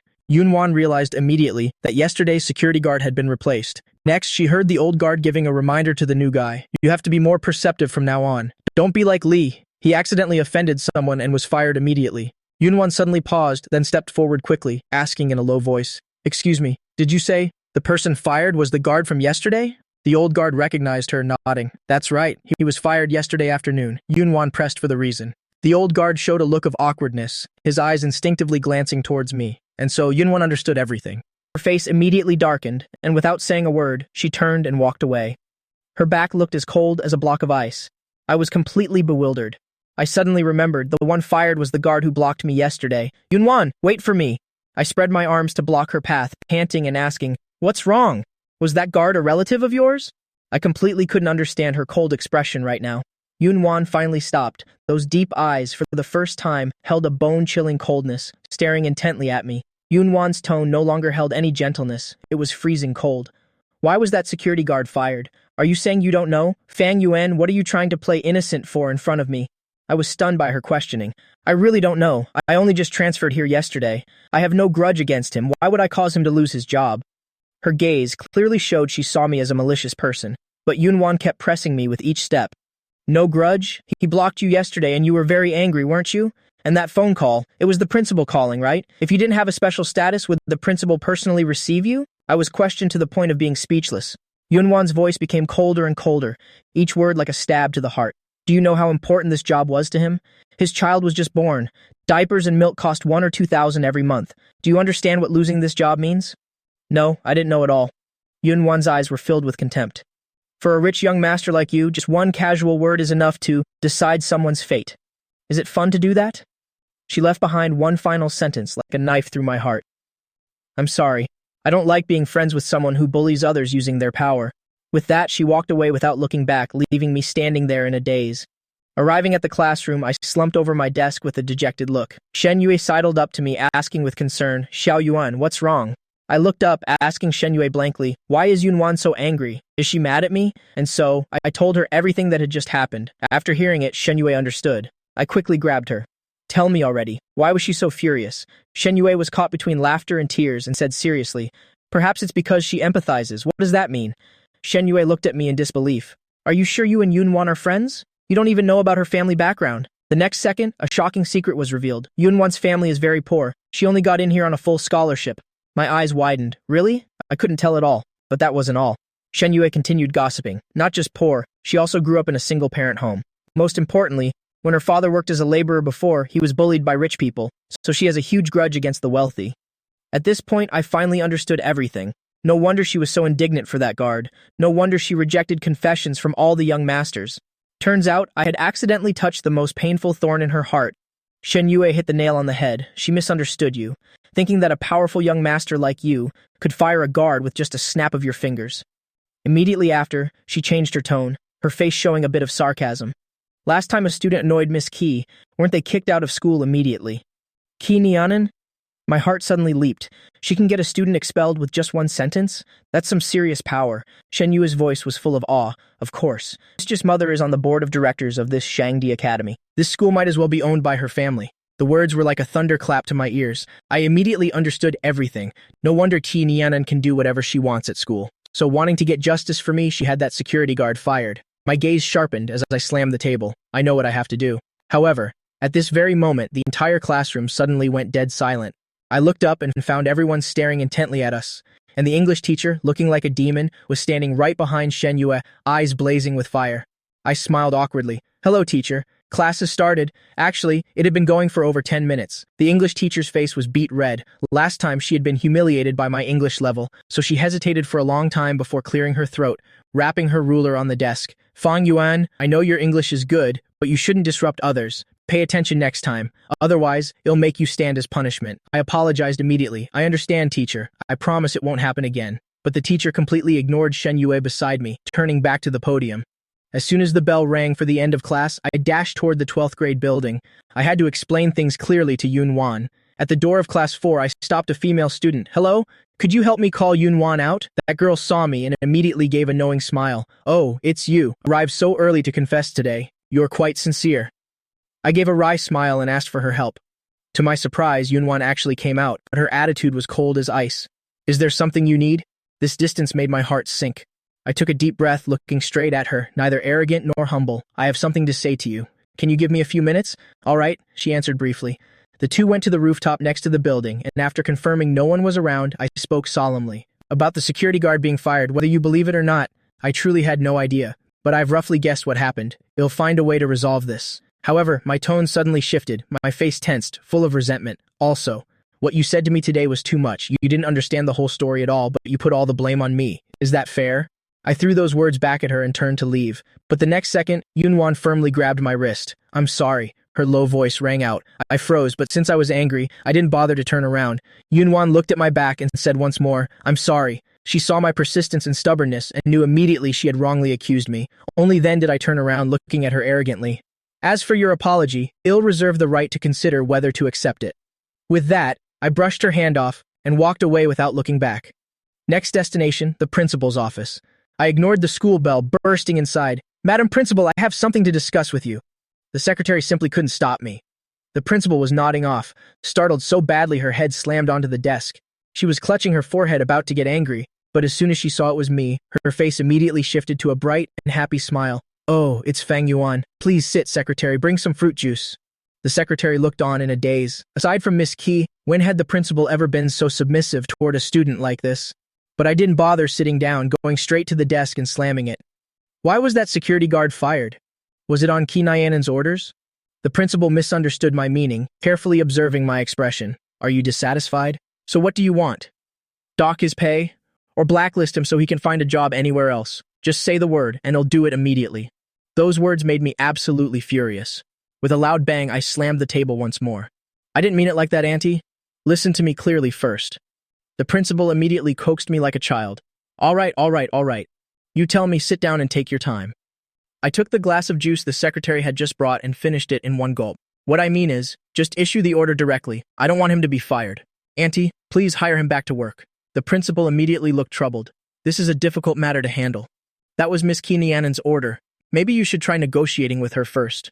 Sure enough, it was because of that Kinianan. I suppressed my anger. She only did that to vent for me. As long as I don't mind, it should be fine.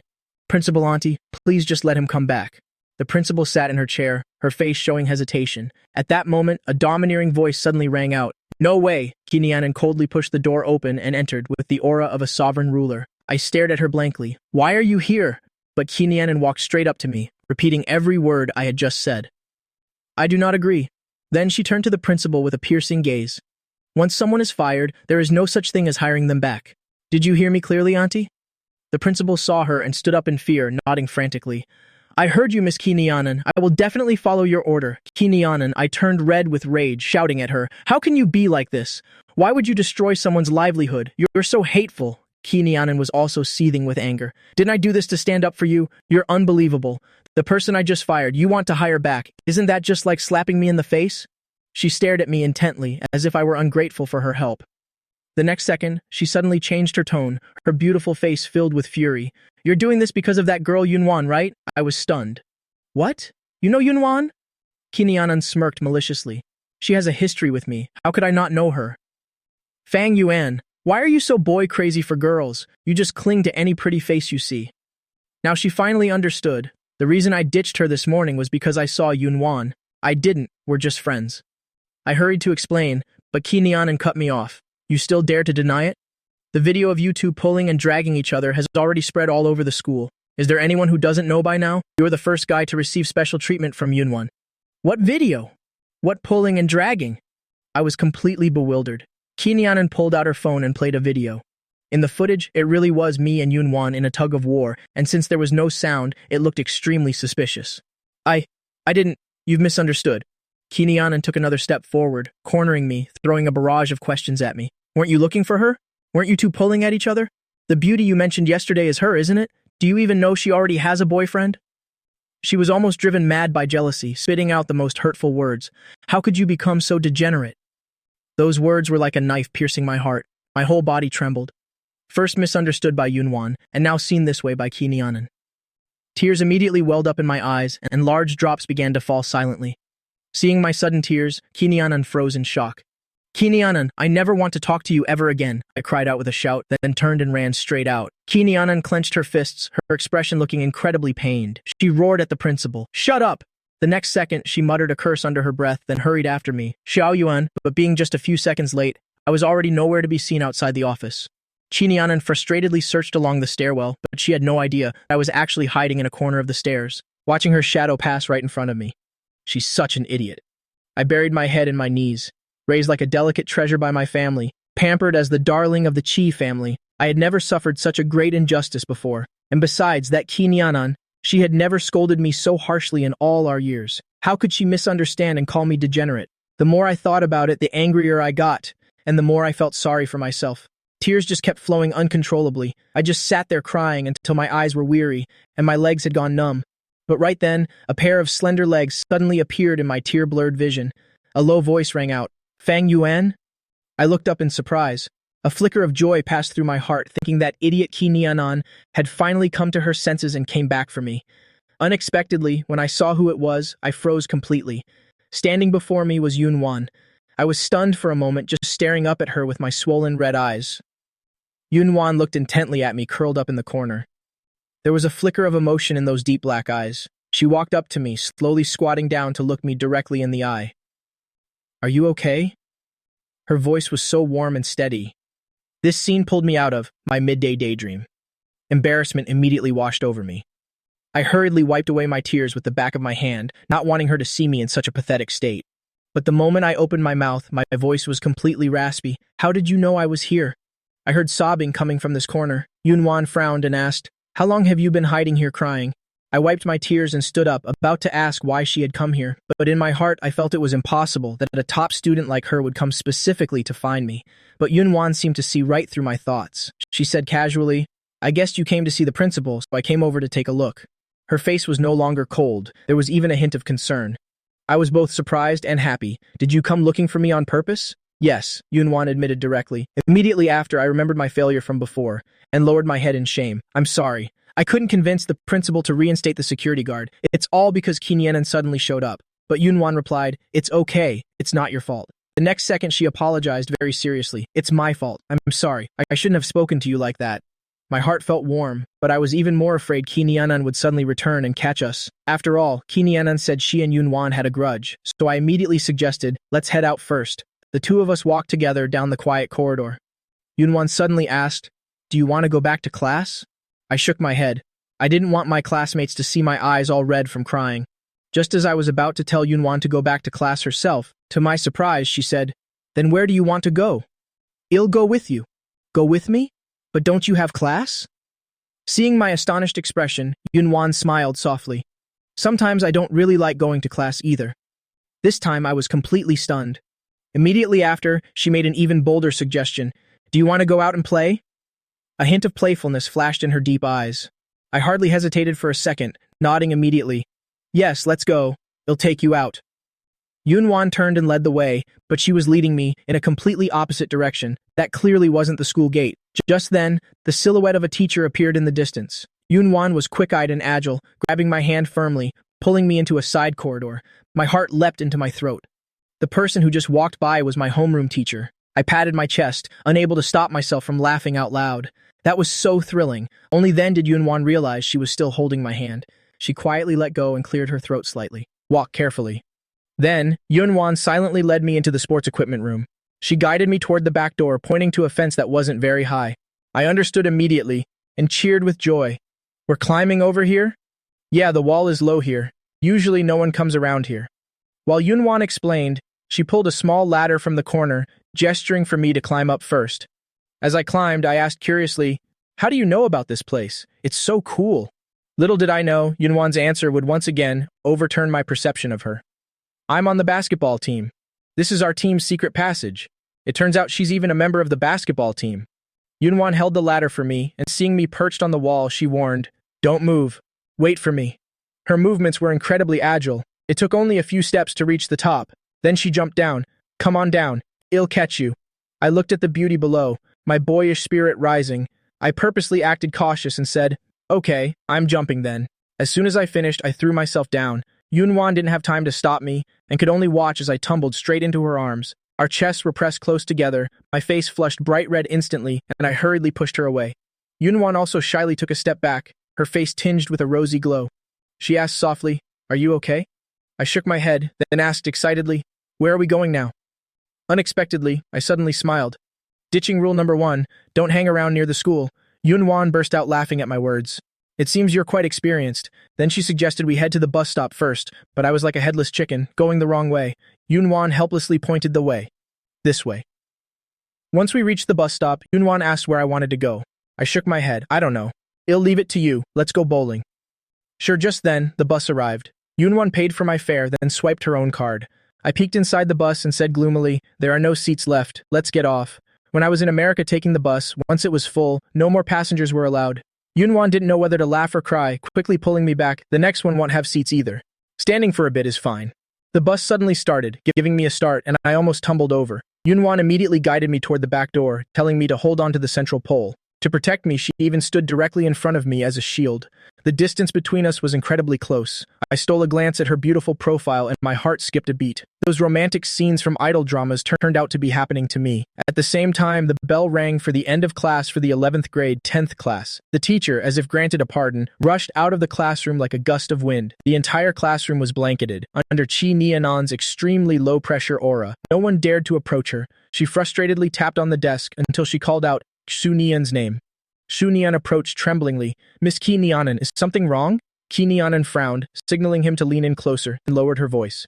"Go to Class S, 10th grade, and see if Fang Yuan is there. Report any situation back to me immediately, but he must absolutely not find out, do you hear me?" Xu Nian didn't understand why, but immediately complied. Understood. Watching Shunian leave, Qi Nianan's expression softened just a little.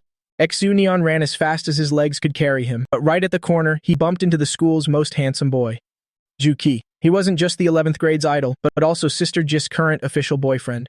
Shunian quickly flattered him. Brother-in-law Sister Qi is waiting for you. Juchi smiled brightly and probed, "Where are you off to? Buying something for her?" Shunian, completely off guard, answered honestly, "No, that's not it. Sister Qi told me to go to Class S, 10th grade, to find someone named Fang Yuan." Fang Yuan? Juki's eyes instantly darkened. That name again? From yesterday? He narrowed his eyes and interrogated, "What is his relationship with Miss Qi?" Shunian looked troubled. "I really don't know that. I'm just the errand boy." Shunian had wanted to please the current consort, but he had unwittingly fallen into a trap. Juki's expression suddenly shifted, tilting his chin up arrogantly. "I'm thirsty. Go buy some drinks for me and Sister Qi first." Seeing Shunian hesitate, he glared at him, his tone becoming aggressive. "Is that Fang Yuan fellow more important, or am I more important? Think carefully about that." Shunian thought to himself that while Juchi was currently favored, he wouldn't dare offend him. So he turned and ran straight to the convenience store, not knowing that this trip would become the decision he would regret the most. He widened his eyes, his tone full of threat. "Is Fang Yuan important, or am I important? Consider your options." Xunian figured since Juki was in her good graces, he shouldn't cause any friction. He turned and sprinted toward the canteen, having no idea that this errand would lead to endless regret. Juchi walked smugly into the classroom, calling out coquettishly, "Oh, Miss Qi Nianan." He casually sat down in the seat next to her, his large hand reaching out to wrap around her. However, Qi Nianan not only ignored him completely, but an terrifying aura radiated from her entire body. She coldly brushed Juchi aside, her voice dropping to freezing point. "Why are you here?" Juchi continued to act cute. "Because I missed you." Just as he finished speaking, Shunian ran in, out of breath, carrying 2 bottles of water. "Sister Qi, here is your water." Qi Nianan's eyes swept over the water bottles, her face instantly turning pale with rage, her voice practically hissed through her teeth. "Did I tell you to go buy water?" Beads of sweat rolled down Xunian's face. Before he could even speak, Juki jumped in to take credit. "I was the one who told him to go. I care about you. I was afraid you'd be thirsty." The air in the room completely froze in that instant. Suddenly, Qi Nianan shoved Juchi away with force, her gaze as cold as a blade. "Get out. Get lost right now. I don't want to see you anymore." Juchi was absolutely stunned, tears welling up in his eyes, putting on a pitiful and miserable act. He thought he would receive sympathy, but Qi Nianan absolutely did not fall for it. "Don't make me repeat myself a second time," she shouted at him, her eyes once again locking firmly onto Shunian standing nearby. "What about the task I gave you?" Shunian's entire body shook, his voice trembling uncontrollably. "Not yet, ma'am." He reacted swiftly, immediately turning and running away at top speed. "Sister Qi, please don't be angry. I'm going right now." Going this very instant, Juki still tried to play the victim, but only received a single word in return. "Get out?" Qi Nianan's gaze was terrifying to the extreme. The onlookers nearby were so scared they instinctively shrank back. Juchi's face was as pale as a ghost. He asked in disbelief, "So, you really want to break up with me?" Qi Nianan declared coldly, "That's right. From this day forward, you are no longer Qi Nianan's man." He staggered, nearly collapsing on the spot, but she didn't even give him a single look, treating him as if he were thin air. One second he was the idol everyone adored, the next he had become the school's laughingstock. The boys in the class immediately began to stir. With the chance finally here, they instantly crowded around to attack Juki. "Thick-skinned loser, Sister Qi already hates you, yet you're still stubbornly hanging around. Hurry up and get out, stop being an eyesore to Sister Qi." The higher he was praised before, the harder he fell now. 16-year-old Juchi had never suffered such humiliation. He ran out of the classroom in tears. But Qi Nianan remained indifferent, not moved at all. Yet an indescribable restlessness stirred within her. She even considered going to look for Fang Yuan personally. Just as she was about to stand up, Shunian ran back, gasping for breath. "Sister Qi? The person you're looking for isn't in class." Shunian swallowed hard, then continued. "His classmates said he went out right after the first period and hasn't come back yet." Qi Nianan's gaze became resolute, and she stood up abruptly. "What did you say?" No wonder she had been so uneasy. Sure enough, something had happened. Where on earth had that brat run off to? Her face darkened, her tone leaving no room for doubt. "Even if we have to flip this entire school, upside down, we must find him." The entire class went dead silent. It was the first time they had seen Sister Qi in such a furious rage. That guy Fang Yuan is probably done for. Shunian worked very diligently, quickly gathering information from the security guards. No students had left the school premises midway today, which meant Fang Yuan was still in the school.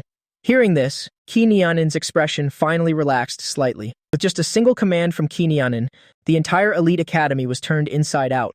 With her power, finding someone should have been extremely easy, but the result left everyone's jaws dropping in shock. Not found? She glared at Shu Nian. How can he not be found? Shu Nian was sweating profusely. Sister Qi, we've searched every possible place. He might not be in the school anymore.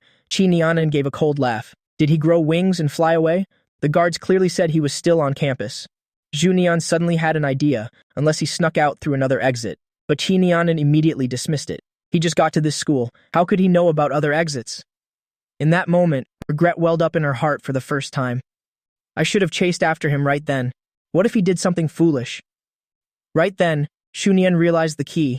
Sister Qi, let's check the surveillance cameras. But only the principal had access to the footage. Without a word, Qi Nianen rushed straight to the principal's office. In the next second, the principal respectfully gave up her seat. Qi Nianen sat down, her fingers flying across the keyboard. Accessing 300 camera points, she opened 6 videos at once and fast-forwarded them. Her eyes were as sharp as a hawk's, glued to the screens. Shu Nian stood nearby, his head spinning from the visual overload, and his eyes blurring. Suddenly, Qi Nianen let out a low cry. Found him zoom in on this video. The image became crystal clear. At the door of the sports equipment room, Fang Yuan was being led inside by a girl. Shu Nian looked closely at the girl's face and gasped in surprise. Yun Wan? Why is it her? Qi Nianen's face turned cold enough to freeze. She had been worrying for a full hour, afraid something had happened to him. And what was the result? He dared to be with Yun Wan. Bang! She slammed her fist onto the table. The fury in her chest blazed up. A childhood sweetheart isn't even worth as much as some popular girl he just met. Qi Nianen stared intently at the screen. On the camera, Feng Yuan was looking at Yun Wan with a radiant smile. On that handsome face there was no trace of tears left whatsoever. She gritted her teeth, her anger erupting. The air in the office dropped to a freeze instantly. Shu Nian and the principal didn't even dare to breathe loudly. Yet little did she know, at this moment, I was already sitting in a bowling alley with Yun Wan. Yun Wan asked me curiously, "Why didn't you buy that essential oil you liked earlier?" The smile on my lips faded slightly. I liked it a lot, but I couldn't buy it because the person I'm living with doesn't like it. Yun Wan smiled. That person must be very important to you then. I didn't deny it. That jerk Qi Nianen really is important. But I shook my head, not wanting to talk about her anymore. Instead, I playfully challenged Yun Wan. Let's play a round. I am the bowling prince, you know. Just at this moment, the phone in my pocket fell out. I suddenly remembered, if that Qi Nianen person can't find me, will she call me? Right at this moment, the phone plopped out of my pocket onto the ground. It suddenly hit me that if that Qi Nianen girl can find me, will she try to call? But the next second, my little face scrunched up in a pout. My phone is out of battery again. I was so busy arguing with her last night that I forgot to charge it. Seeing this, Yun Wan immediately stood up and said, "Let me go borrow a charger for you." A moment later, Yun Wan returned, but there was another woman beside her. As soon as that woman saw me, she affectionately patted Yun Wan's shoulder. "What a good girl. Finally bringing a boy here. Is he your boyfriend?" Yun Wan denied it instantly. "Don't talk nonsense, we're just friends." But the woman turned to tease me. "This is the first time I've seen Yun Wan bring a boy here. Your relationship surely isn't that simple, right?" Yun Wan quickly introduced, "This is Sister Hui, the owner, and this is my junior, Fang Yuan." Sister Hui suddenly revealed a shocker. Yun Wan has been working part-time here for a long time, and I'm the first boy she's ever brought here. She even generously gave us a 50% discount. I was secretly amazed. So Yun Wan works here? The top of the grade having to work while studying, it made me see her in a whole new light. After Sister Hui left, Yun Wan didn't seem to want to talk much about it, and handed me a bowling ball. I tactfully didn't ask more, took the ball and laughed. Like I said, let's compete. 10 frames to decide the winner. The winner gets 2, make a request of the other. Yun Wan nodded in agreement. I was calculating very carefully. I've already tried 2 throws. The feel is great. I'm definitely winning this round. The match began. I was fired up and scored 8 points. It was Yun Wan's turn. Her first throw only knocked down 2 pins. I grinned broadly. All is fair in war. I've got this in the bag. Next, I scored 7 points, but when it was Yun Wan's turn, she was intensely focused. As soon as the ball left her hand, boom, another 10-point strike. My smile instantly froze on my face. Now I was completely rattled. A throw only got me 2 points. To my surprise, Yun Wan stepped up calmly, making another beautiful throw. The result was still 10 points, 2 strikes in a row, making my jaw nearly drop. Once is luck, twice is pure skill. Yun Wan just gave a faint smile, just a good feeling. You call this a good feeling? She's clearly a grandmaster. My competitive spirit was fully ignited. I don't believe it. I must get a strike today. But reality slapped me right in the face. Even with all my effort, I only got 9 points. What a shame. Yunwan lightly threw again, and it was 10 points again. 3 strikes in a row. I was completely dazed. I looked at her like she was an alien. Is she even human? Only then did Yunwan explain with a smile that since she works here and plays with customers a lot, she just naturally got good. So this is her home turf. The match isn't even over and I already know I've lost. Seeing my disappointment, Yunwan delicately said, let's just forget the bet. But I stubbornly shook my head. No, the loser takes the penalty. Don't go easy on me. That unyielding resilience made it impossible for Yunwan to look away. The result was as expected. I lost, but I lost fair and square. I demanded Yunwan think of a serious condition as a sign of respect for the loser. After we both got tired from playing, I suddenly ran to the counter to chat with Sister Hui. Returning to give Yunwan a cup of green tea, I chuckled and said, no more playing. I want to play a different game, working part-time. Yunwan was stunned. It turns out I knew it was expensive here and feared Yunwan's spending would hurt her self-esteem, so I thought of a way to attract customers to earn money for the bowling fees. To keep her from suspecting, I even pretended to be genuinely enthusiastic, grabbing flyers and dashing outside. Sister Hui patted Yunwan's shoulder, her eyes full of admiration. This boy is truly rare, sensible and delicate at the same time. He's a great match for you. Better hold on to him. Yunwan watched the passionate figure outside the door, her gaze becoming deep. At dusk, I went back to school alone to get my bag. I stood at the school gate looking around to see if Kinyanan was hiding in some corner waiting for me. I waited for over 10 minutes. It was almost pitch black, but not a single car was in sight. Finally, I couldn't help it and shouted, Kinyanan, get out here right now. Yet, the surroundings remained silent. Did that bitch really leave? Just as I was feeling heartbroken and disappointed, the new security guard from this morning suddenly walked up. The guard said, Miss Ki, she left a long time ago. My face instantly turned dark as soot. Well played, Kinyanan. You actually dared to abandon me and sneak off first. She was clearly the one who angered me, yet there's not even a single apology. The grievance and sorrow in my heart instantly exploded. I felt like a total idiot beyond words. The more I thought, the angrier I got. So I immediately decided, I'm running away from home. Since it was her fault, why should I be the one to go home first? But where should I go now? Going back to the Chi family would only set her mind at ease. That won't do anything. I must make it so she can find me. I must make her worry herself sick. Immediately after, I rummaged through my backpack, counting the over 3,000 yuan in cash inside. This was the money I borrowed from her wallet this morning. With money in hand, who's afraid of having nowhere to go? I rolled my eyes and thought. An idea struck. If I stay at a hotel, it has to be the most expensive one in the city. I hailed a taxi and said loudly, Driver, take me to the most expensive hotel. The driver was stunned, turning back to confirm, Hey kid, are you really going to the most expensive place? Acting like a wealthy young master, I tossed 100 yuan. Of course, keep the change. Half an hour later, the taxi stopped in front of a 6-star hotel. The concierge respectfully opened the door for me. I walked into the lobby with my head held high. My aura was impeccable. The receptionist politely asked, Hello, which type of room would the guests like? I didn't even think about it. I want the best presidential suite. The receptionist was momentarily dazed, doubting his ears. Sir, are you sure? The price per night for our presidential suite is... I was too lazy to listen to his babbling, pulled the supplementary black card straight from my pocket, and slammed it on the table. I'm sure. Give me the most expensive one. The moment he saw the black card, his attitude did a 180-degree turn. He immediately and respectfully processed it. In less than a minute, I was holding the room key and heading to the top floor. The presidential suite was extremely luxurious. Exhausted from the whole day, I collapsed onto the soft sofa and fell into a deep, heavy sleep. Meanwhile, at 11 p.m., Qinianan finally arrived back at the apartment. She had been driving like a maniac all evening, her mood bad to the extreme. She clearly intended to stay out until late at night, but for some reason, she was compelled to return early. She had to admit she was worried about that idiot Fang Yuan, but when she pushed the door open and entered, it was pitch black inside. A bad omen rose in her heart. She had to admit she was worried about that idiot Fang Yuan, but when she pushed the door open, the house was dark and empty.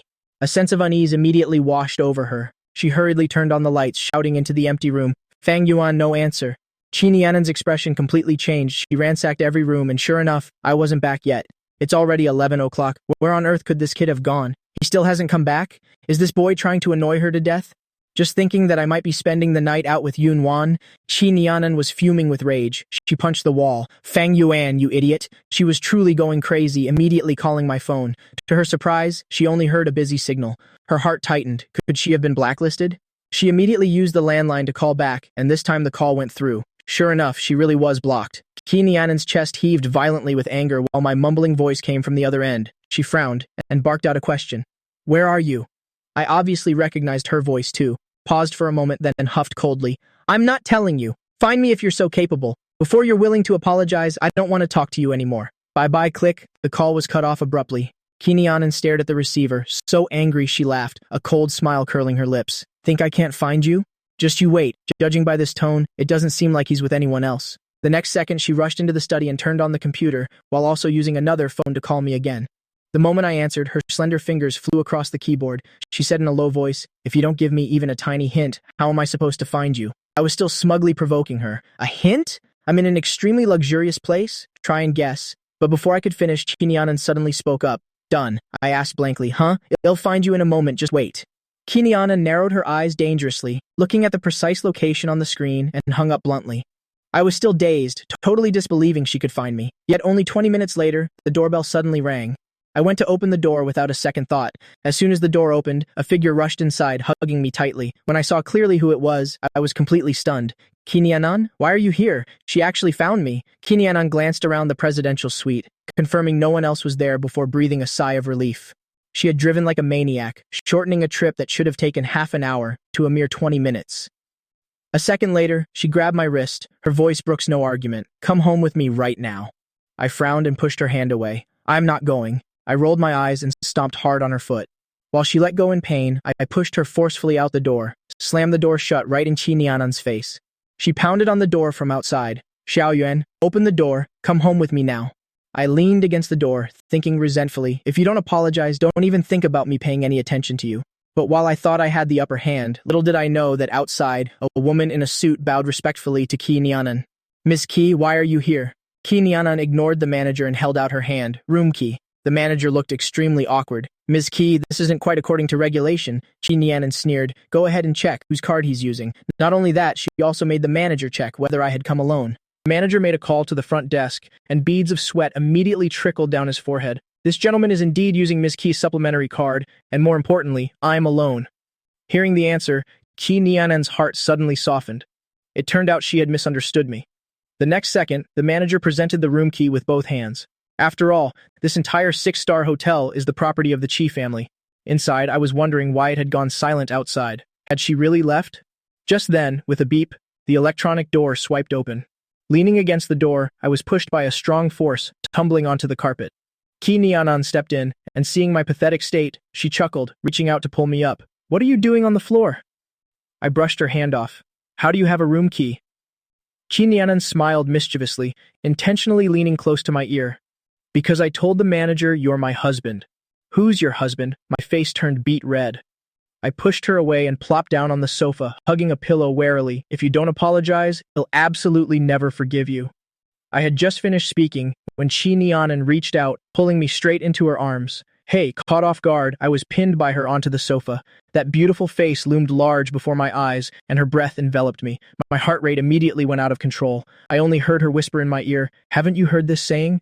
A couple's quarrel is settled in bed. Want me to apologize? You have to show a little sincerity first. She leaned in closer and closer, her wicked face almost touching my lips. My whole body stiffened, glaring at her with both shame and anger.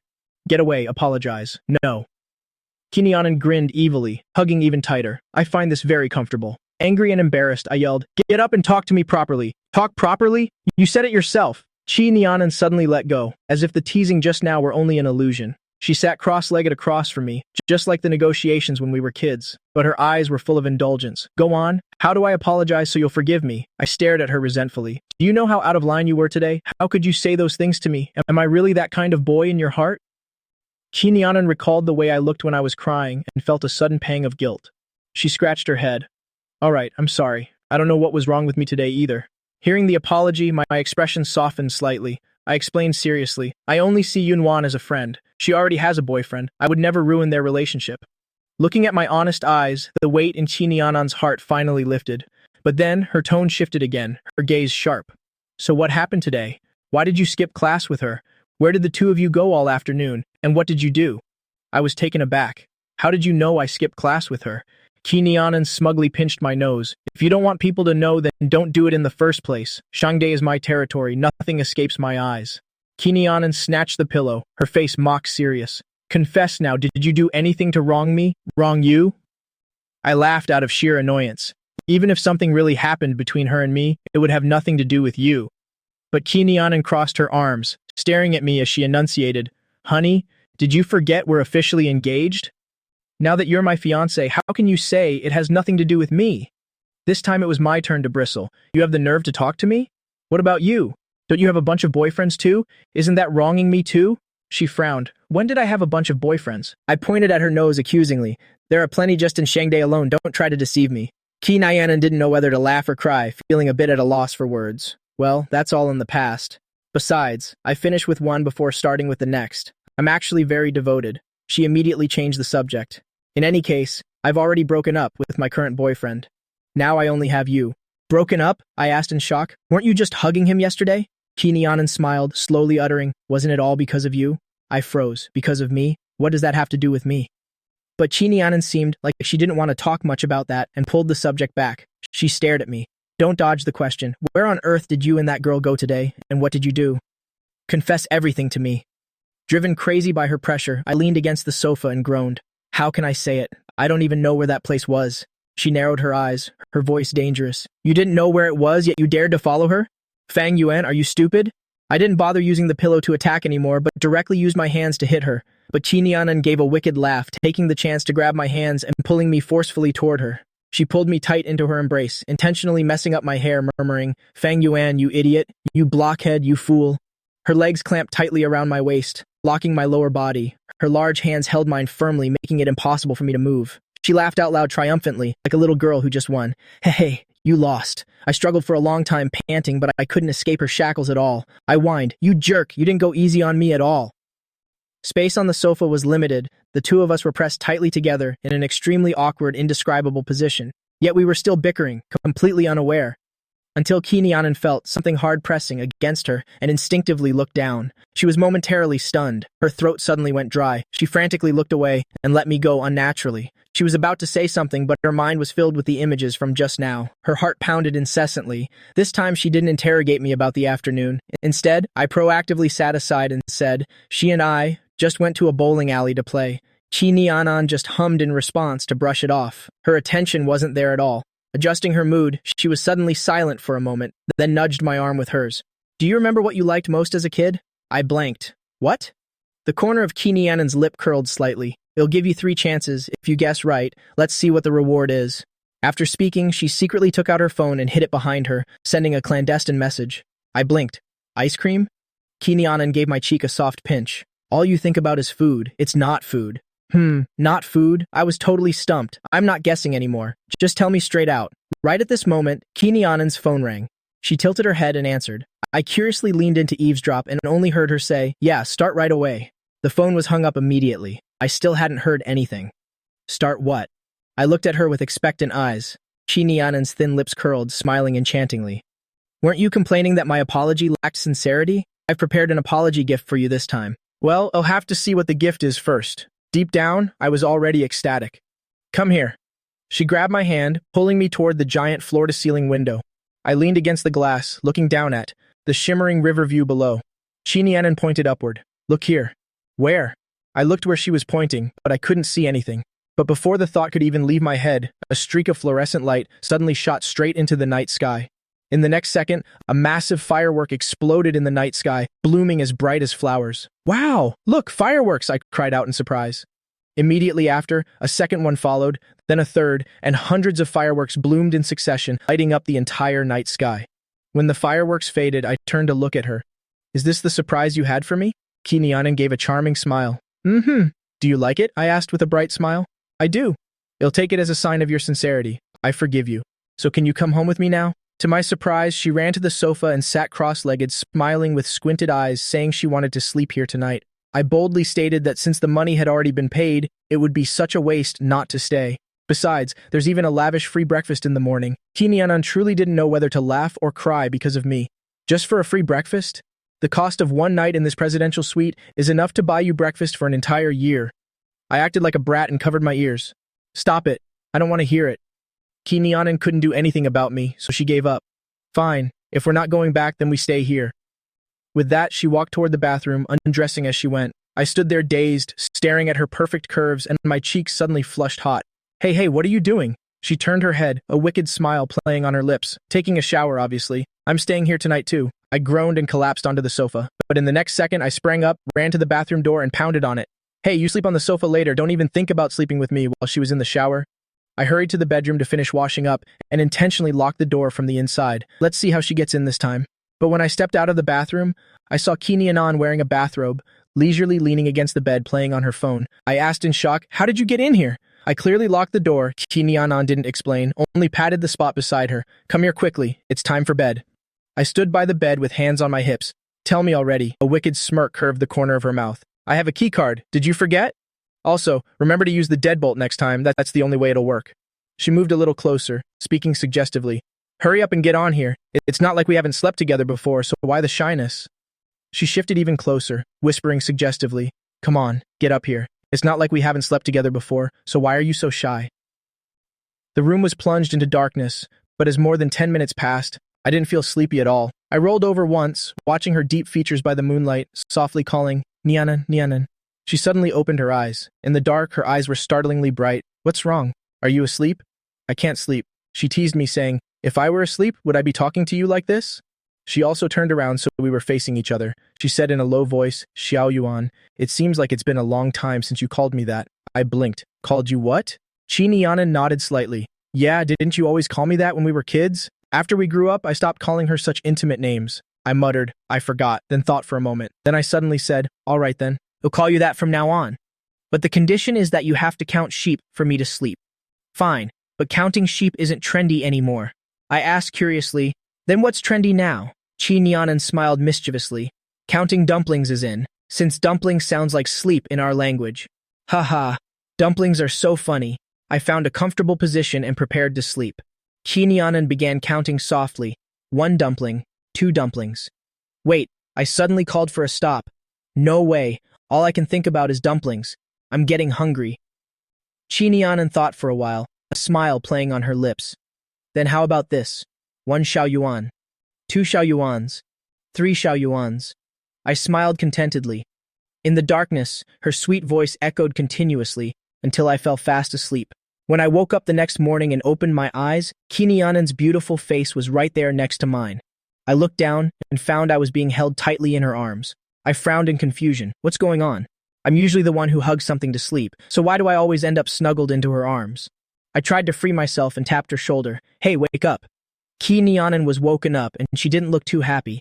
Her eyes were bloodshot. She suddenly muttered, I'm really just torturing myself. I didn't hear clearly. What did you say? She leaned toward me again, complaining. I could only sleep after you were out cold, and then I was hugged by you halfway through. No wonder I didn't sleep well. What happened with me? What did I do? I looked completely baffled, but Ki Nianan's expression was very awkward, as if she had something difficult to say. She immediately buried her head back in the blankets to catch up on sleep. Ki Nianan, don't just leave it at that. My curiosity was fully piqued, so I kept shaking her relentlessly. Ki Nianan stuck one finger out from under the blanket. What did you promise me yesterday? I suddenly realized. Anan, just tell me already. She was annoyed to the point of irritation and finally popped her head out. I was tortured by you last night and couldn't sleep, so to make it up to me, go order breakfast right now. After saying that, she closed her eyes again. Seeing the exhaustion in her eyes, I felt a pang of guilt. I crept out of bed, and after freshening up, I called to order breakfast. Actually, Ki Nianan wasn't sleeping at all. She opened her eyes and, remembering last night, she couldn't help but laugh bitterly. It's really hard to talk about. The truth is, this guy has a terrible sleeping posture, and he even knows how to kick people. Last night, I was almost kicked off the bed by you. In her helplessness, she could only hold me tightly in her arms to barely manage a peaceful sleep. Such an embarrassing matter, how could she possibly say it out loud? Just then, Qi Nianan stepped outside, just as the hotel breakfast was being delivered. She lazily sat down next to me. Hungry? I said with a beaming smile. I ordered everything you like. Eat up. Qi Nianan narrowed her eyes again, staring at me. Being unusually nice surely means you have a motive. It's either a trick or a trap. What scheme are you plotting with all this kindness? She didn't expect me to still remember her tastes. I immediately leaned in close, massaging her back to flatter her. It's the weekend. Take me out for some fun. Qi Nianan raised an eyebrow and flatly refused. No. Why? Because I don't want to bring a tail along. Besides, you're a coward. It's no fun at all. Qi Nianan glanced at me, speaking slowly. It's not impossible to take you, but... I know, you get half the rights to use the bedroom. I got it instantly. Kinayanan finally quirked her lips with satisfaction. Now we're talking. After breakfast, the two of them left the hotel. I was still asking her where she went yesterday. Neither of them noticed that, right at the hotel corner, a lens was frantically snapping photos of them.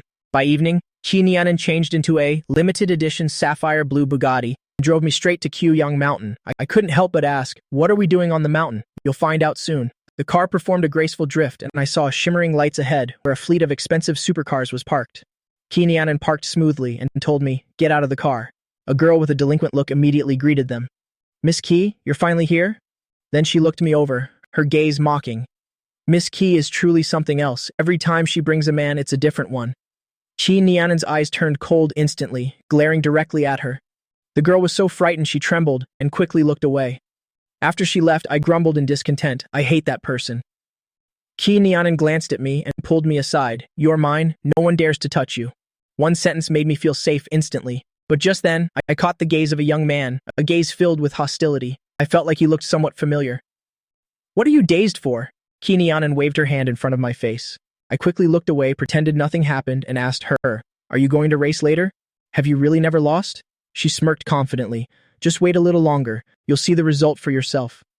Just then, the man named Lu Guan strided over. He casually draped an arm over Kinayanan's shoulder, saying smoothly, my lady, what a coincidence.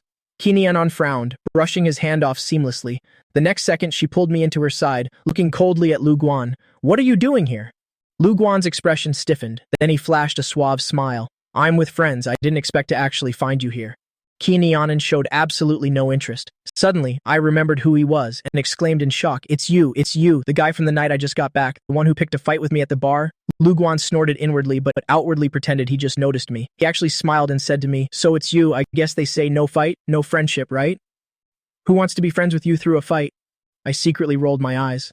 Then, the delinquent girl stepped forward saying they should do something exciting this time, racing with passengers. Kinayanan turned to look at me. Are you okay with this? I was dazed. Huh? What? Lu Guan immediately chimed in. Miss Key, how about you take me instead? I'm not afraid, implying that I was a coward who'd be a burden. My blood boiled instantly, and without hesitation, I told Kinayanan. I'm fine with it, really? Kinayanan looked skeptical. Are you really sure you're okay? I nodded firmly, assuring her. Then it settled. Lu Guan stood to the side with a devious smile, just waiting to see me make a fool of myself, causing Kinayanan to lose the race so she would heartlessly discard me. I was dazed as I was put into the car, and only then could I help but ask, what are we playing anyway? Kinayanan placed one hand on the steering wheel, her obsidian eyes narrowing at me. Xiaoyuan, can you really handle this? Don't make me lose. She didn't want her undefeated record to be broken like this. I was in a complete panic. Do I have to drive too? But I don't even know how to drive. Kinayanan rubbed her forehead in frustration. You didn't even know how the game worked, yet you dared to say it was no problem. Fang Yuan, are you here to sabotage me? I'm not, I pouted innocently. I thought to myself, it's only because that Lu Guan guy provoked me. I glared at her unhappily. So, would you rather have that man sit here? Kinayanan punched the steering wheel, her expression extremely grim. Damn it. Kinayanan hit the steering wheel hard. Her expression was terrible. Seeing this, I reached to open the car door. Well, just get out then and you can let him sit here. Kinayanan suddenly turned and snapped at me. Why are you being so aggressive? It's not like we're guaranteed to lose. But thinking back on Kinayanan's competitive nature, how could she ever allow herself to fail? I felt guilty immediately. Just then, the other racing cars were ready. The race was about to start. Kinayanan's face darkened, her voice cold. Fasten your seatbelt and sit still. Just bear with it for a bit. Am I still dazed? The next second, the horn blared, and the countdown began. 5, 4, 3. Kinayanan confirmed I was buckled in and reminded me in a low voice, hold on tight. The moment the number 1 ended, the supercars shot forward like arrows. While others cheered with excitement, I was screaming in terror. I gripped the handle in fear, my knuckles turning white. Key! My words were cut off by the rushing wind. Stop screaming and sit still. Hold on, just endure a bit more and we'll be there. Kinayanan had beads of sweat on her forehead, glancing at me every now and then. In the crowd, Lu Guan heard my scream and laughed triumphantly. Ha ha! He curled his lip maliciously. That pretty boy. Let's see how you crash and burn. On the track, the sapphire blue Bugatti performed a spectacular drift, always maintaining the lead. Inside the car, my face grew paler, completely drained of color. Nianan noticed my condition and asked worriedly, Xiao Yuan, are you okay? But I was motionless, unable to utter a single word. I wanted to close my eyes, but the dizziness felt even more terrifying. I could only keep my eyes wide open, staring blankly as the scene ahead receded at breakneck speed. Fang Yuan Nianan suddenly shouted. My consciousness finally returned slightly, but I was swaying as if I might fall, ready to pass out at any second. Nianan gritted her teeth and actually slowed down the car for me. Other supercars roared past her, the piercing sounds of cheering reaching them. Her face was livid, yet she still looked at me first, asking with concern, do you feel any better now? Seeing this, I hurriedly shouted, Don't stop. I was filled with guilt, looking at her urgently. Anan, catch up with them. I can do it. Keep driving. Nianan looked at my small, pale face, my forehead covered in cold sweat, and my lips trembling uncontrollably. She sighed and said reluctantly, forget it. For my safety, she'd rather accept defeat. No, I panicked, and some color slowly returned to my face. Nianan, haven't you never lost? You can't lose, do you hear me? I spoke louder and louder, just wanting to provoke her. I'm fine now, keep driving. If you don't drive now, we won't catch up. I want you to win, I don't want you to lose. Nianan's heart shook violently, her deep dark eyes filled with emotion, as she replied with a single low word, okay. The next second, her aggressive gaze sharpened as she looked ahead. Hold on tight, I'll finish this quickly. Every cell in Nianan's body was tense as a wire, their car having been left in the very last position. Overtaking seemed almost impossible, but right now she was determined to make the impossible possible. Yeah, I nodded hard. Ready. I gripped the handle for dear life. My chest felt like it was crushed by a giant rock. It was almost impossible to breathe, but I gritted my teeth and endured without saying a word. Finally, a few minutes later, they caught sight of the tail of the last car. Hope was right before their eyes. Nianan did exactly as I wished, overtaking the car ahead, then leaving another behind after a drift at the curve. The supercar hit the straightaway and blurred past like a beam of light. Nianan finally had a moment to glance at me, smirking confidently. Baby, the real drama is still to come. Let's see how powerful your wife really is. She made me laugh, but my face was still as pale as before. Hold on tight, she reminded me again, slamming the gas pedal. The supercar turned into a blue lightning bolt, the finish line right ahead. The crowd's cheers could be heard faintly. At the very last moment, Nianan overtook the lead car and was the first to cross the finish line. The sapphire blue supercar performed, adrift and came to a sudden halt. The runner-up was so angry he kicked his car, cursing non-stop. Everyone rushed toward Nianan's car, but she didn't care for anyone. Stepping out of the car, she walked around to open the door for me. I pushed her away, ran to the roadside and vomited uncontrollably, as if I were throwing up my very soul. Nianan stroked my back sympathetically, her voice unable to hide her excitement. Xiao Yuan, we won. On the other side, Lu Guan watched the scene with a gloomy face, especially seeing Nianan tenderly stroking my back, making him even angrier as he clenched his fists. He had never seen Nianan treat any man with such gentleness, so attentive. What's her reason? On what grounds? Does this man get such special treatment from her? Lu Guan was driven mad with envy.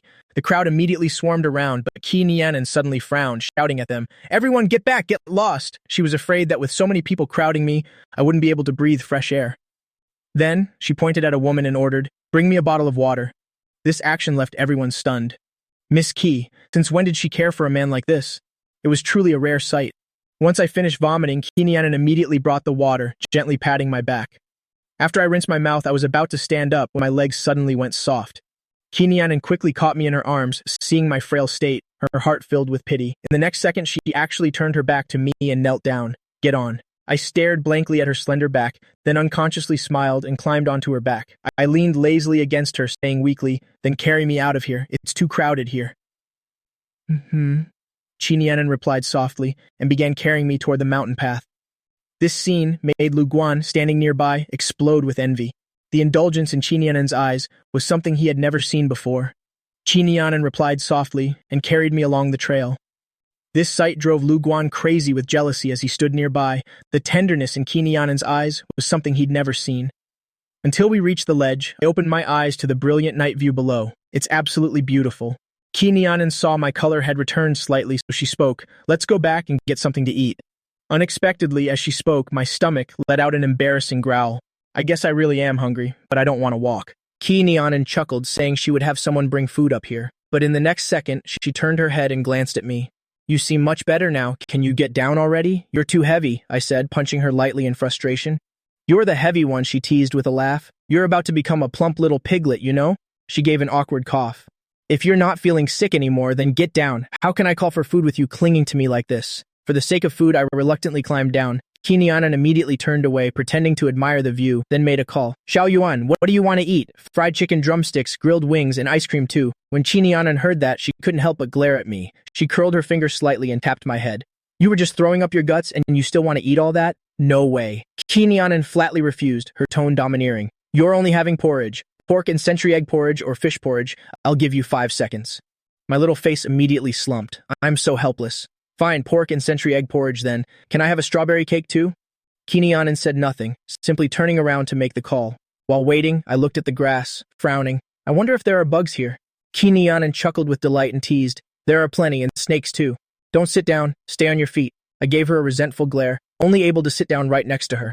Luckily, the wait was short and someone brought the food, but as the person set the food down and turned to leave, Kinianan suddenly called out, "Wait!"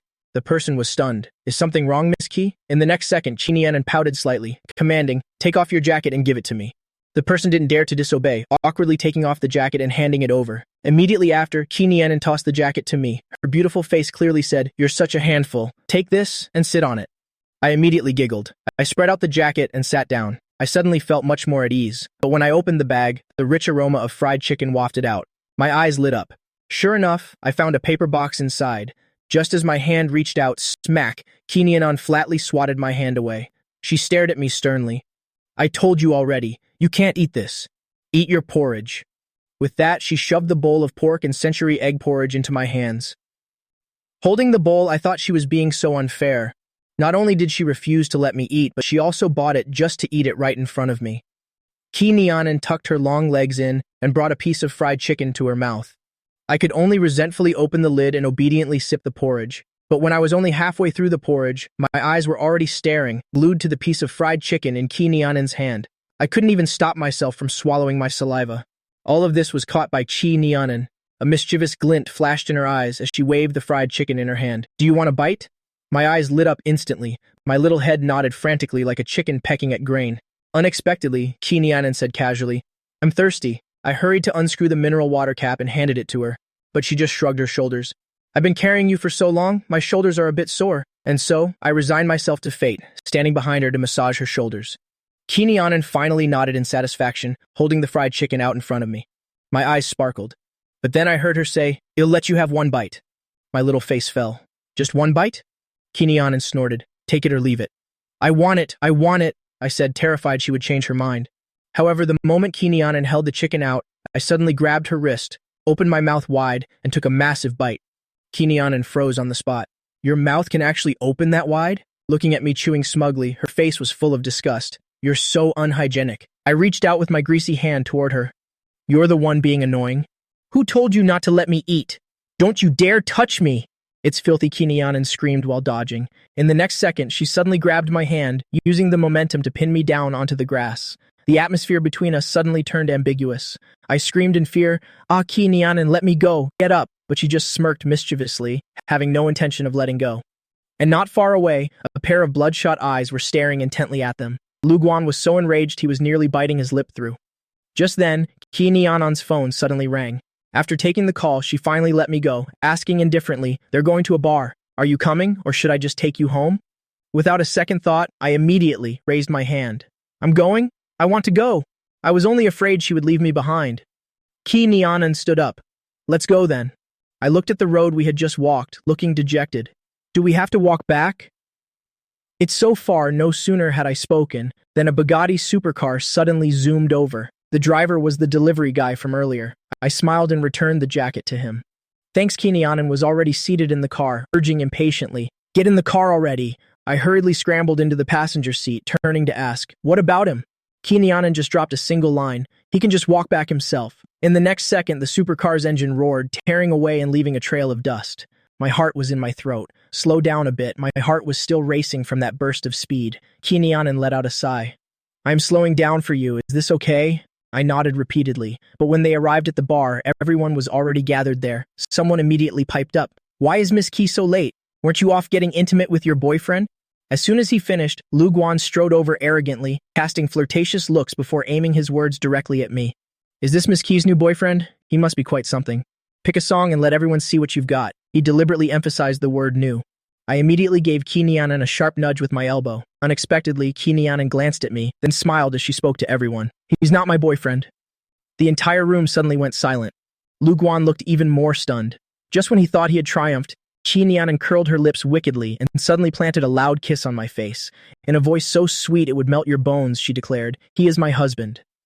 Just when he thought he had triumphed, Kinyanan curled her lips wickedly and suddenly planted a loud kiss on my face. She announced in the most coquettish voice possible. As soon as those words left her mouth, everyone's jaw dropped in sheer amazement. Lu Guan's face instantly turned the color of pig liver. I smugly snuggled into her embrace. Kinyanan leaned close to my ear, whispering softly, "Want to sing a song?" I shot Lu Guan a side-eye before kissing her back, on the cheek. "Sure, but he'll only sing for my wifey's ears." "Wifey?" Then I immediately picked out an English song. I held the mic, pretending to be shy. I rarely sing, so please bear with me if it's not very good. But the moment I began to sing, the whole room went dead silent. This voice, this pronunciation, it sounded just like the original track. Just then, Kinyanan's phone suddenly rang again. She glanced at it, then directly hung up. I was curious about who was calling. She said nothing, but just a few seconds later, the phone rang once more. Kinyanan released her embrace. "I'm going out for a moment to take this call." She had only just stepped away when a group of people immediately swarmed around me. "Are you really Miss Key's husband? What's your relationship with her, really?" I just gave a mysterious smile. Right then, several wealthy socialites who had been quiet until now suddenly pushed everyone aside and surrounded me in the center. "Hey, handsome, want to play a game with us?" Lu Guan stood up immediately, chin tilted in challenge. "You're not scared, are you?" "It's just a little game," I replied with a smile. "If you want to play, let's play. Nothing to be afraid of." But the moment I spoke, Lu Guan sat down right next to me, announcing the rules were based on drawing cards. The highest card is king, and the lowest is slave. The king has the power to make the slave do anything. As soon as he finished, someone brought over a table full of drinks. Lu Guan pointed at the glasses, smiling with malice. "If you can't do it, then you have to drink a glass." I frowned slightly. I realized then that this was a trap. Lu Guan pretended to reassure me. "Don't worry, let's just try one round first." And so, the first round began. Unexpectedly, Lu Guan himself drew the lowest card, and the one who became king was that socialite from earlier. That lady gave a suggestive smile and directly commanded, "Give me a kiss." In the next second, the two of them actually exchanged a passionate French kiss right in front of everyone. I watched, feeling only nausea. I felt even more uneasy inside. "Where is that annoying Kinyanan? Why isn't she back yet?" I muttered to myself. Right then, the second round began. I reluctantly drew a card and flipped it over to check. The three of diamonds, the lowest card of the entire round. To make matters worse, the king of this round was none other than Lu Guan. The corner of Lu Guan's mouth curled into a smug smile, his eyes fixed on me, sharp as a razor. He cleared his throat, about to issue his command. "Very well, I am king, so I order you." But before he could finish his sentence, I snatched a glass of liquor from the table with lightning speed. Without a word, I downed the entire glass in one gulp. The pungent liquid burned my throat. Suppressing the nausea, I slammed the empty glass onto the table. There, I finished it. I turned the glass upside down without a single drop remaining. Lu Guan's face immediately darkened, but the socialites around broke into cheers of approval. Truly Miss Key's man, so domineering I looked with disgust at Lu Guan's furious face, secretly scoffing in my head. "You want to scheme against me? Keep dreaming." The next round began immediately after. I focused all my intent on being the king so I could strike back at Lu Guan. But unexpectedly, the unlucky one this time was still Lu Guan. The socialite king gave a direct command. "Lu Guan, perform a dance for us." Lu Guan looked slightly embarrassed, but ultimately had to dance for a bit. The entire room suddenly livened up. But when he returned to his seat, he and the person next to him exchanged a deeply meaningful look. Sure enough, I was the loser of the next round. I immediately realized something was wrong. How come only the two men are losing every time? This is far too coincidental. But I'm a good sport, and because I didn't want to be mocked, I could only choose to drink. After that, it was like I was cursed. I kept losing continuously, one glass then another. By the time the sixth glass went down, I let out a soft alcohol-scented burp. My head started to spin. This isn't good. I can't drink anymore. Just then, Lu Guan smiled and approached me, casting a glance at the socialite beside him, his eyes full of calculation and schemes. "Looking at how drunk you are, Mrs. Key will surely be worried. Let me take you upstairs to rest." He reached out to help me up. "Who are you?"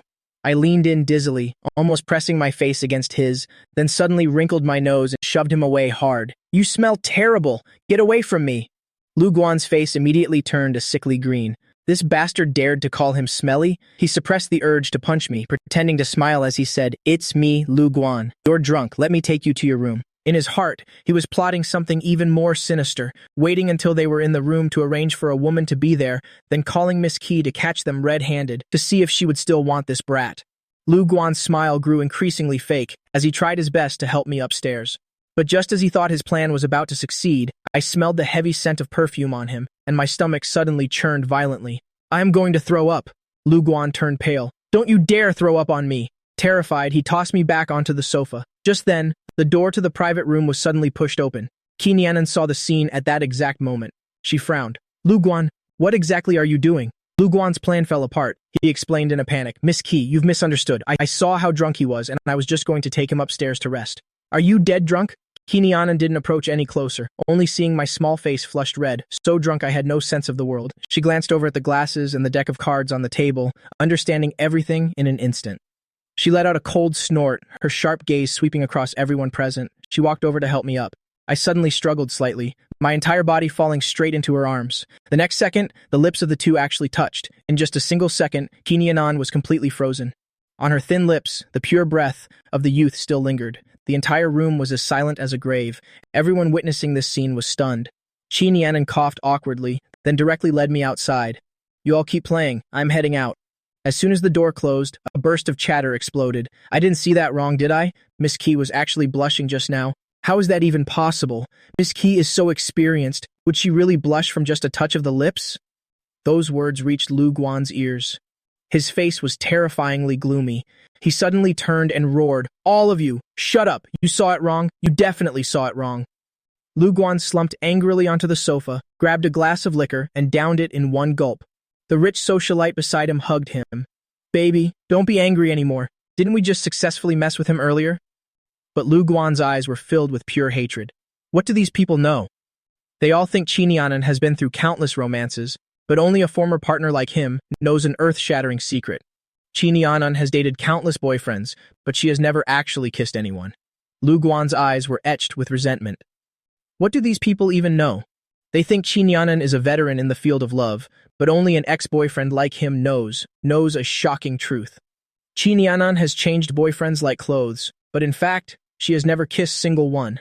That kiss was an obsession he longed for, even in his dreams, but now it was easily stolen by me right in front of his eyes. That unexpected kiss fanned the flames of murderous intent in Lu Guan's heart. He dangerously narrowed his eyes. He will definitely remember this debt. And elsewhere, Qi Nianan was driving, but her mind was already in a whirl. That 1-second touch of the lips kept replaying in her head like crazy. In the passenger seat, I was sound asleep. Suddenly, a black car blocked the middle of the road. Several men with weapons in their hands jumped out of the car. Just as she was about to reverse, another black car blocked her retreat. Her gaze hardened as she unbuckled her seatbelt and stepped out. Standing before the swinging iron bars, she still calmly asked, "Is something the matter?" The bald man's face was full of greed. "Hand over 500,000 for us to spend." Qi Nianan let out a chuckle. "I wouldn't even bother picking up 500,000 if it were on the ground." As soon as she finished, she delivered a kick that sent the bald man flying. "I'd rather throw my money in the trash than give it to people like you." A few minutes later, all the thugs were lying sprawled on the ground. She stepped on the bald man's face, her expression extremely haughty. "This head isn't bad. It could be used as a soccer ball." The bald man was so terrified he peed himself, crying and begging for mercy. "Big sister, spare me. I was only acting on someone else's orders." "Ordered by someone else?" Qi Nianan frowned slightly, a sense of unease rising in her heart. Just then, a piercing scream rang out from the car. "Oh no, it's a diversion." She immediately rushed toward the car. The passenger door was wide open, and the person had vanished. The blood in Qi Nianan's veins suddenly froze. Damn it, she was about to go crazy searching for him when a weak voice came from the back seat. "Anan, I'm here." It turned out I had crawled into the back seat on my own. Her heart, which had been hanging in suspense, finally settled. But in the next second, I collapsed into her arms. Qi Nianan stroked my head, her voice becoming uncharacteristically gentle. "It's okay now." She then put me back in the passenger seat, but still couldn't resist pinching my cheek. "Let's see if you dare to do that again next time." "So stupid," I muttered resentfully. "I feel so sick." Her anger vanished instantly, and she had no choice but to drive me home. Back at the apartment, she carried me straight upstairs. But as soon as she put me on the bed and turned to leave, I grabbed her hem tightly. "Anan, don't go, Qi." Nianan gave a sigh and sat down by my bed. "All right, I won't go. You really are a handful." Her words sounded annoyed, but she let me keep holding her hand. Just then, she noticed something unusual. My face was so red it looked as if it would bleed, not at all like I just had a few drinks. She suddenly remembered the glasses on the table from earlier. It was a potent mixed drink. Those bastards dared to deliberately get me drunk. A flame of anger flared up in her chest, but at that very moment, I unconsciously licked my lips. Those rosy lips immediately drew her gaze. The unexpected kiss from earlier, that soft sensation suddenly flooded back into her mind. Her heart rate suddenly went out of control, and her body began to heat up along with it. Her deep gaze was fixed intently on my lips. She couldn't help but reach out and touch them. A wild thought suddenly occurred to her. She actually wanted to kiss me. This thought made her whole body shudder. I must be crazy. But right then, I tossed and turned restlessly on the bed. Anan, I'm so hot, it's so uncomfortable. My hand scratched at my chest, leaving long red marks on the fair skin. Ki Nyanan couldn't just close her eyes and ignore it any longer. Stop scratching. She brushed my hand away, half scolding, half helping as she gently rubbed my chest. Is it here? Does it feel any better? I let out a soft groan of satisfaction, unconsciously snuggling deeper into her. At first, her intention was purely to help me, but as she continued rubbing, her palm uncontrollably began to slide further down. Her breathing also began to grow heavier. The temperature in the room seemed to spike in an instant. Just then, I let out a sigh and gradually lay still. I calmly closed my eyes and fell fast asleep. Kinyanan immediately felt frustrated. I was the one who lit the fire, so why was she the only one suffering? This man, once he felt comfortable, just fell right asleep. What did he take her for? Kinyanan smirked with a half smile, suddenly sat up, and then leaned over. Her warm breath brushed softly against my cheek. Her dark eyes held a meaningful smile as she kept drawing closer. With a burning gaze, the balance in her heart completely tipped. A wicked thought began to sprout. After all, I was already asleep. The next second, she leaned down. The youth's pure breath was so fresh and pleasant. She no longer hesitated, and her thin lips pressed accurately onto mine. The moment their lips touched, that soft sensation made her whole body tremble like jelly, and it was so very warm. But she craved for much more than that. Just how sweet is this brat's taste? She has always been this domineering, doing whatever she wants. Since she had already kissed him, she had to kiss him until she was satisfied. Those thin lips caressed and crushed with force, entangling intensely. Right at that moment, I suddenly parted my lips slightly. That pink tongue actually reached out proactively, lightly licking her lips. This action completely ignited the fire in her heart. She immediately took in that little snake that had just offered itself, kissing me passionately. I began to struggle, my weak hands trying to push her chest away, but she had no intention of letting go. Not until I could barely breathe did she finally let go. Their noses touched lightly, their breaths intertwining. The atmosphere was so thick with ambiguity it could have condensed into water. Her beautiful fiery eyes stared intently at my freshly kissed red lips. For the first time, she realized this kid, me, was actually so handsome. Still lingering on that sweet aftertaste, her heart racing, she drew close once more. But in the next second, my eyelashes flickered. She froze instantly, and quick as a flash turned over and pretended to sleep. Who would have thought I hadn't woken up at all? Not only did I stay asleep, but instead, I tilted my little head to the side, snuggled right into her chest, and clutched her shirt as I continued to sleep soundly. Ki Nyanan was stunned, feeling both embarrassed and amused. Luckily, I wasn't caught. She paused for a moment, then took the chance to pull me tightly into her arms. Her nose rubbed against the crook of my neck, inhaling the pure scent that made her heart skip a beat. What body wash does this kid usually use? Why does he smell so good? She paused for a moment, then took the chance to pull me tightly into her arms. Her nose rubbed against the crook of my neck, inhaling the pure scent that made her heart skip a beat. What body wash does this kid usually use? Why does he smell so good? By the time I woke up, I had a splitting headache, feeling like I'd been run over by a truck, aching so much that I rolled around on the bed. My head hurt so much, this is awful.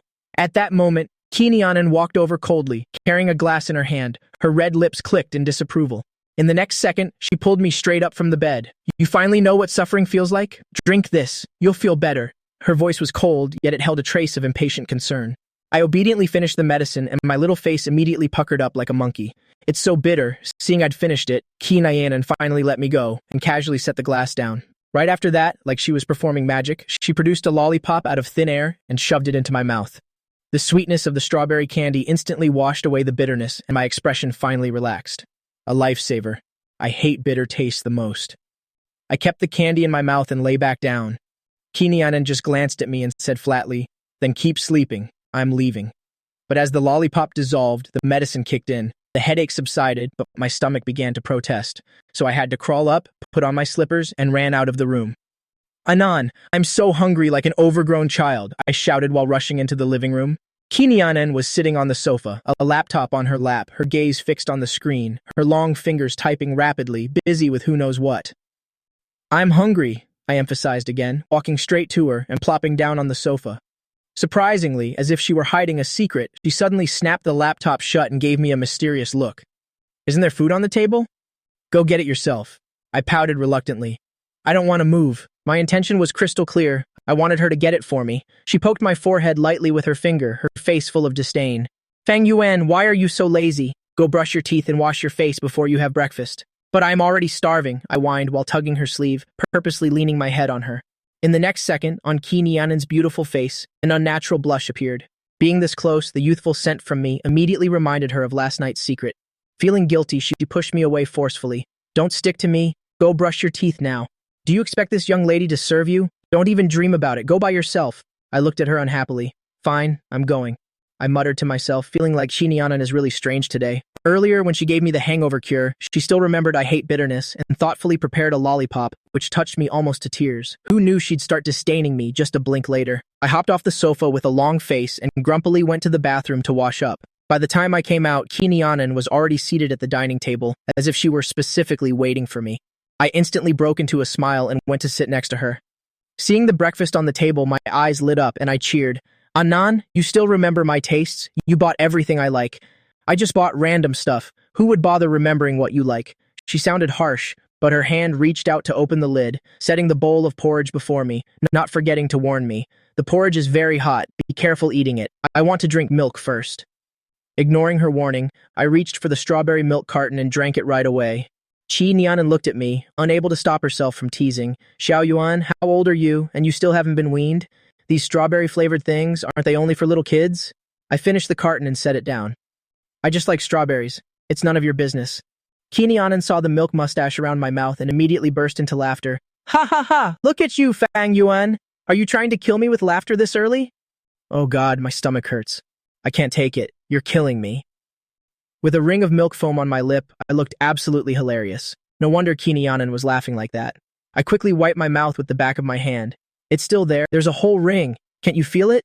Nianen finished laughing and reached out to help me wipe it. Hearing her, I instinctively ran my tongue around my lips. As a result, my pale pink tongue accidentally touched her finger. Nianen froze instantly, her beautiful eyes staring intently at me. She couldn't help but remember how sweet my lips were and that flexible, soft tongue of mine that had once been entwined with hers. Anan, your face seems to be turning red. What's wrong? I asked curiously. Nianen awkwardly looked away, stiffly pulling back her hand, clearing her throat to hide it. It's nothing. Must be because the porridge is a bit hot. Hurry up and eat. Didn't you say you were starving? Oh, I didn't notice anything unusual at all, and suddenly leaned my face close to hers. So, is there still milk around my mouth? Nianen's heart skipped a beat at this action of mine. The way I looked was like I was offering myself up for a kiss. She immediately took half a step back to avoid exposure, pulled out a tissue and handed it to me, trying to sound dismissive. Wipe it yourself. Don't you know if something's on your mouth? What is it? That I don't know. I licked my lips again, but suddenly noticed something strange. I frowned and said, my lip hurts a bit. Looks like the skin is torn. How did that happen?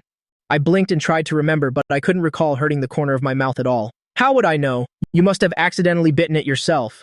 Nianen blurted out, her face clearly showing tension. I blinked and tried to recall, but I truly couldn't remember when I injured my lip. Once I gave up thinking about it, I didn't bother with that small wound anymore. After wiping my mouth, I ran upstairs and a moment later came waddling back down in my slippers. Do you have VIP membership cards for some brand-name clothing stores? I asked as soon as I got downstairs, only to see Nianen was already dressed, looking like she was about to head out. Are you going out? I frowned with hesitation. I was exhausted right now and just wanted to sprawl at home like a lifeless corpse. Yeah, she replied flatly, seeing that I indeed had no intention of going along, so she said, then stay home and rest. I have some things to handle. I'll be back a bit late. Seeing her turn to leave, I hurriedly followed. Hey, you still haven't told me. Do you have VIP cards for some fancy designer stores? Nianen turned back impatiently. Why are you asking? Only then did I notice her coldness, having no clue how I'd offended her. I explained anyway, I just want to buy clothes. I brought too few clothes when I returned, but I don't want to go out now. I'm so tired, and today is already the weekend. School starts tomorrow. There's no time left to go shopping. Nianen said dismissively, You're truly a nuisance. Can't you just buy them another day? Though she was grumbling, she still walked back into the living room, picked up the iPad on the coffee table and opened a certain app. With my status, every brand worships me like a goddess. How could I lack VIP cards? Choose for yourself. I'm leaving. She tossed the iPad straight at me, not even sparing a glance as she turned and walked out. I almost failed to catch it. Luckily, my reflexes were fast enough to keep it from hitting the floor. By the time I came to my senses, Kinyanan had already disappeared. I pouted in complaint. She clearly cared so much about me yesterday, yet today, she's this cold. A woman's heart really is like a needle at the bottom of the sea. Actually, I suddenly remembered something from the bar last night. She went outside to take a call and talked for a long time. Back then, she hung up first, as if she didn't want to listen, and only later answered reluctantly. Who on earth called her? Could that call have upset her, so she's taking it out on me? I finally found a reason to explain her change in attitude. Oh well, everyone has their cranky moments, so I decided to forgive her. So I sat cross-legged on the sofa, put the iPad on my lap, and started researching it. It turned out to be an exclusive ordering system for the brand, reserved only for the top VIP members. Truly wealthy people don't need to go to a counter to buy things at all. The store updates the latest styles on the app. Members just need to select online and staff will bring the items to their home, paying only after trying them on and being satisfied. Even top foreign brands can be shipped via private jet to the location. This service is truly ultimate class. I couldn't help but exclaim, being rich is great. The entire morning, I picked out clothes tirelessly. Over the years, I grew up from a child in America wearing local fashion brands. Luckily, those brands are also available domestically. I shop excitedly and continuously, picking whatever I liked since I get to try them on anyway. Less than half an hour after sending the order, the brand stores already sent staff to bring over mountains of clothes. Unbeknownst to me, it was already noon. I had just finished trying on a new t-shirt. Right after trying the t-shirt, my stomach started rumbling incessantly. I was thinking about ordering takeout when a delicious aroma suddenly hit my nose. Smells so good I almost drooled. What heavenly food smells this good? Why are there so many clothes? Fang Yuan, did you buy out the entire store or something? A clear voice rang out. Qi Nianen was already standing at the door. Why are you back already? I walked over and looked at her curiously. Qi Nianen glanced at me, her tone clearly showing dissatisfaction. I'm not allowed back? This is my house. I stared at the bag in her hand. The mouth-watering scent was coming from right there. I skipped over, smiling and flattering her. You didn't specifically buy lunch for me, did you? Wifey, you're so good to me. With that, I unexpectedly gave her a big kiss on the cheek. This kiss stunned Kinyanan instantly. Her heart felt like it had been hit by something, her heartbeat racing uncontrollably. But I was completely oblivious, snatching the bag from her hand, running straight to the dining table to sit, eagerly opening the bag. Wow, pizza and grilled chicken wings, all my favorites. Kinyanan finally regained her composure and coughed awkwardly. She didn't sit down but walked toward the sofa, looking at the pile of clothes on the floor, all of them in a sporty style, mostly in black. She frowned slightly, then noticed a box on the coffee table, curiously picked up the small item inside, and opened it to see. It turned out to be a pair of men's underwear with cartoon prints, leaving her speechless on the spot. Her eyes fixed on what she was holding. She was actually holding my undergarment. Qi Nianen's face immediately turned as red as a tomato. I was eating happily, accidentally glanced over and saw this soul-shaking scene. I let out a startled yell, dashed over and snatched the cartoon underwear from her hand. What are you doing touching other people's things without permission? My face flushed deep red with embarrassment, glaring at her angrily, my eyes full of reproach. Qi Nianen suddenly flashed a charmingly wicked smile, her seductive red lips curling slightly, as she picked up another pair from the box, deliberately waving them in front of me, asking teasingly, Xiao Yuan, don't tell me this is what you wear? I told you not to touch things, yet you still did. I angrily tried to snatch them back. Qi Nianen laughed and teased, her slender fingers deftly dodging, easily avoiding my grasp. I'm your wifey? Why can't I touch them? Your underwear has cartoons on it. That's so childish. I actually prefer pure black ones. My ears were burning red. What you like has nothing to do with me. Give them back, you pervert. My ears were burning red. I was both ashamed and annoyed, reaching out to snatch them back. They were undergarments, after all. Being held by a girl like that, I just wished I could find a hole to crawl into and hide. How did things end up like this? Thinking she wasn't home, I dared to leave my things scattered on the table, never expecting her to return so quietly. Is this what you call being a pervert? Qi Nianen raised her beautiful eyebrows teasingly. Taking advantage of me reaching out, she suddenly grabbed my hand, pulled me down onto the sofa, and then immediately leaned down, pinning me into the corner of the sofa in a caboton pose. Qi Nianen, stop playing around. Please give those back to me. You're a girl holding a boy's underwear. Don't you feel embarrassed? At this moment, I could only see the underwear in her hand, completely failing to notice that the position between us was extremely ambiguous. Didn't you say I'm a pervert? Then I'll show you what a real pervert is like. Qi Nianen seemed to have come up with a great idea. Her beautiful red lips curled up with a mischievous smile. Give it back first. I flailed my hands around wildly, not really hearing what she said at all, only focused on getting that pair of underwear back.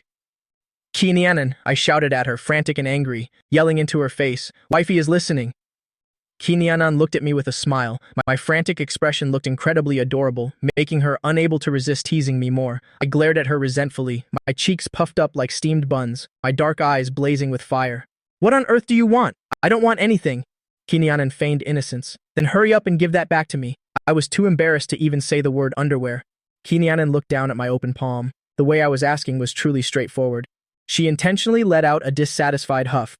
"Is this the attitude you have when asking someone for something? How arrogant. Who's the arrogant one here? Clearly, you're the most arrogant person here. Originally, to keep me from discovering the secret kiss from last night, she had to struggle to act cold this morning. But now the opportunity had arrived, allowing her to be close to me legitimately. How could she miss the chance to pin me down like this, being able to smell the boyish scent emanating pleasantly from my body? She couldn't help but start daydreaming, instantly recalling the aftertaste of last night's kiss, so sweet and soft, really wanting to kiss me just one more time. I felt her getting closer and closer, only then realizing that I was being pinned into the corner of the sofa. This posture was truly ambiguous to the extreme. Anyone else looking in would surely misunderstand. Just then, Kinianan suddenly lifted my chin. "Do you want to know what a real pervert is like?" Her warm breath fanned straight onto my face. The lily fragrance of a young girl immediately enveloped me. My cheeks were burning and my heart was racing for no reason. I retracted my neck slightly, not daring to look directly into her eyes, feeling as though those deep eyes wanted to pull my entire mind inside. I don't want to know, okay?" I stammered, feeling my heart thumping as if I were sick, even faster than after running in gym class, like it was about to jump out of my chest. "No," Kinianan domineeringly refused. I glanced at her, feeling like she up to no good. She must be harboring some plot, so there's no way I'd ever agree. "I don't care to know at all, just hurry up and give my things back." I didn't care what she wanted to do. My only goal was to retrieve what was in her hand. Once I got it back, I dashed straight to my room and locked the door, not wanting to look at anyone. "Fine, I'll give it back." Kinianan suddenly compromised, reaching her hand straight toward me. I looked at her suspiciously. "Seriously? Just now you refused to give it, and now you're suddenly offering it back. No matter how I thought about it, it felt fishy. What exactly was her aim? Not taking it?" Kinianan asked with a squinting smile. A little devil seemed to be lurking in her eyes. "I'll take it." I nodded frantically, fearing she'd change her mind, quickly reaching out my hand to grab it. But Kinianan pulled a mean trick, calculating the timing perfectly, and suddenly retracted her hand. "Kinianan, are you playing with me?" I gritted my teeth. "Of course not. If you want your things back, shouldn't you give me some benefit?" Kinianan looked directly into my eyes, her smile full of cunning and mischief. "Then what do you want?" I was about to ask what she wanted when Kinianan's beautiful face suddenly moved close, staying only a few centimeters away from mine, and that distance was still continuing to shrink. "What do you think?" Her voice was low and smooth, carrying a deadly and mesmerizing charm. Could she want to? My face started burning up again, seeing her getting closer and closer. I closed my eyes tightly in fear. My mind went blank, tangled like a mess. Suddenly, something was placed over my head. I opened my eyes wide in shock. Ha ha ha ha! Kinianan's haughty laughter rang in my ears. The small underwear in her hand had disappeared, so one could imagine Kinianan's roar. It felt like the whole house was shaking. I was driven absolutely mad with anger. This bastard dared to take the underwear. What was even more outrageous was that this bastard Kinianan even dared to take out her phone, aiming it straight at me and snapping a photo. "How's that? Now that's what you call a real pervert." My face flushed as I hurried to take the thing off my head and lunged at her in a fit of rage. "Kinianan, I'm going to kill you?" I grabbed Kinianan tightly. She stumbled and almost fell backward, quickly grabbing onto me as well, and we both tumbled onto the sofa together. I rushed forward, trying to snatch the phone. "Delete that photo right now. Give me the phone." Kinianan wasn't afraid of me at all. On the contrary, she laughed even more brightly. "Do you have any idea how funny you looked just now?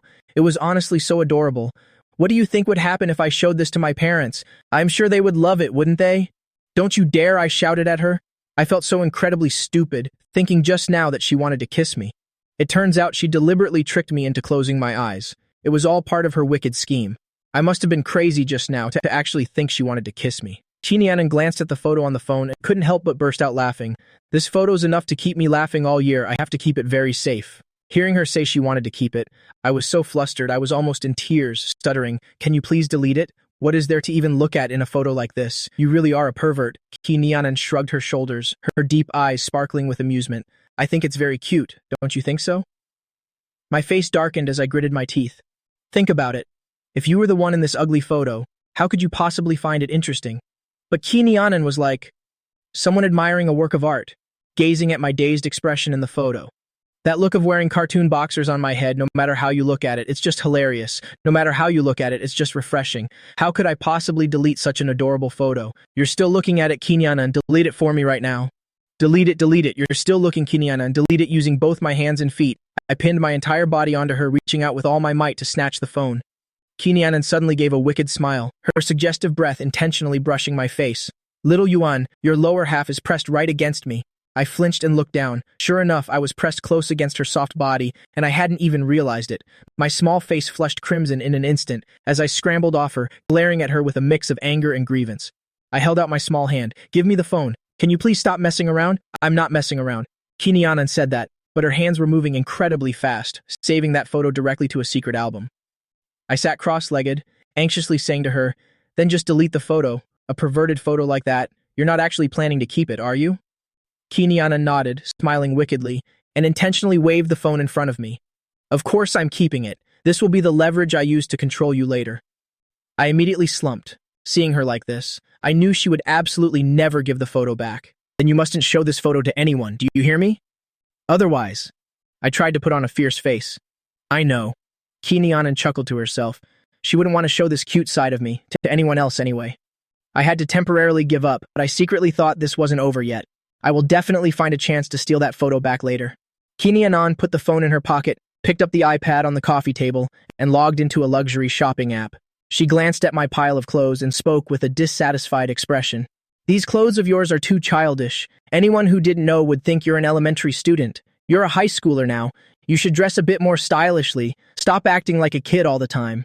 As she spoke, her fingers scrolled quickly and skillfully through the app to search, adding whatever she liked to the cart immediately. I immediately had a bad feeling, peeked over to look, and happened to see her choosing a box of jet black men's underwear. The other clothes were in a similar mature style, a style I usually never wear.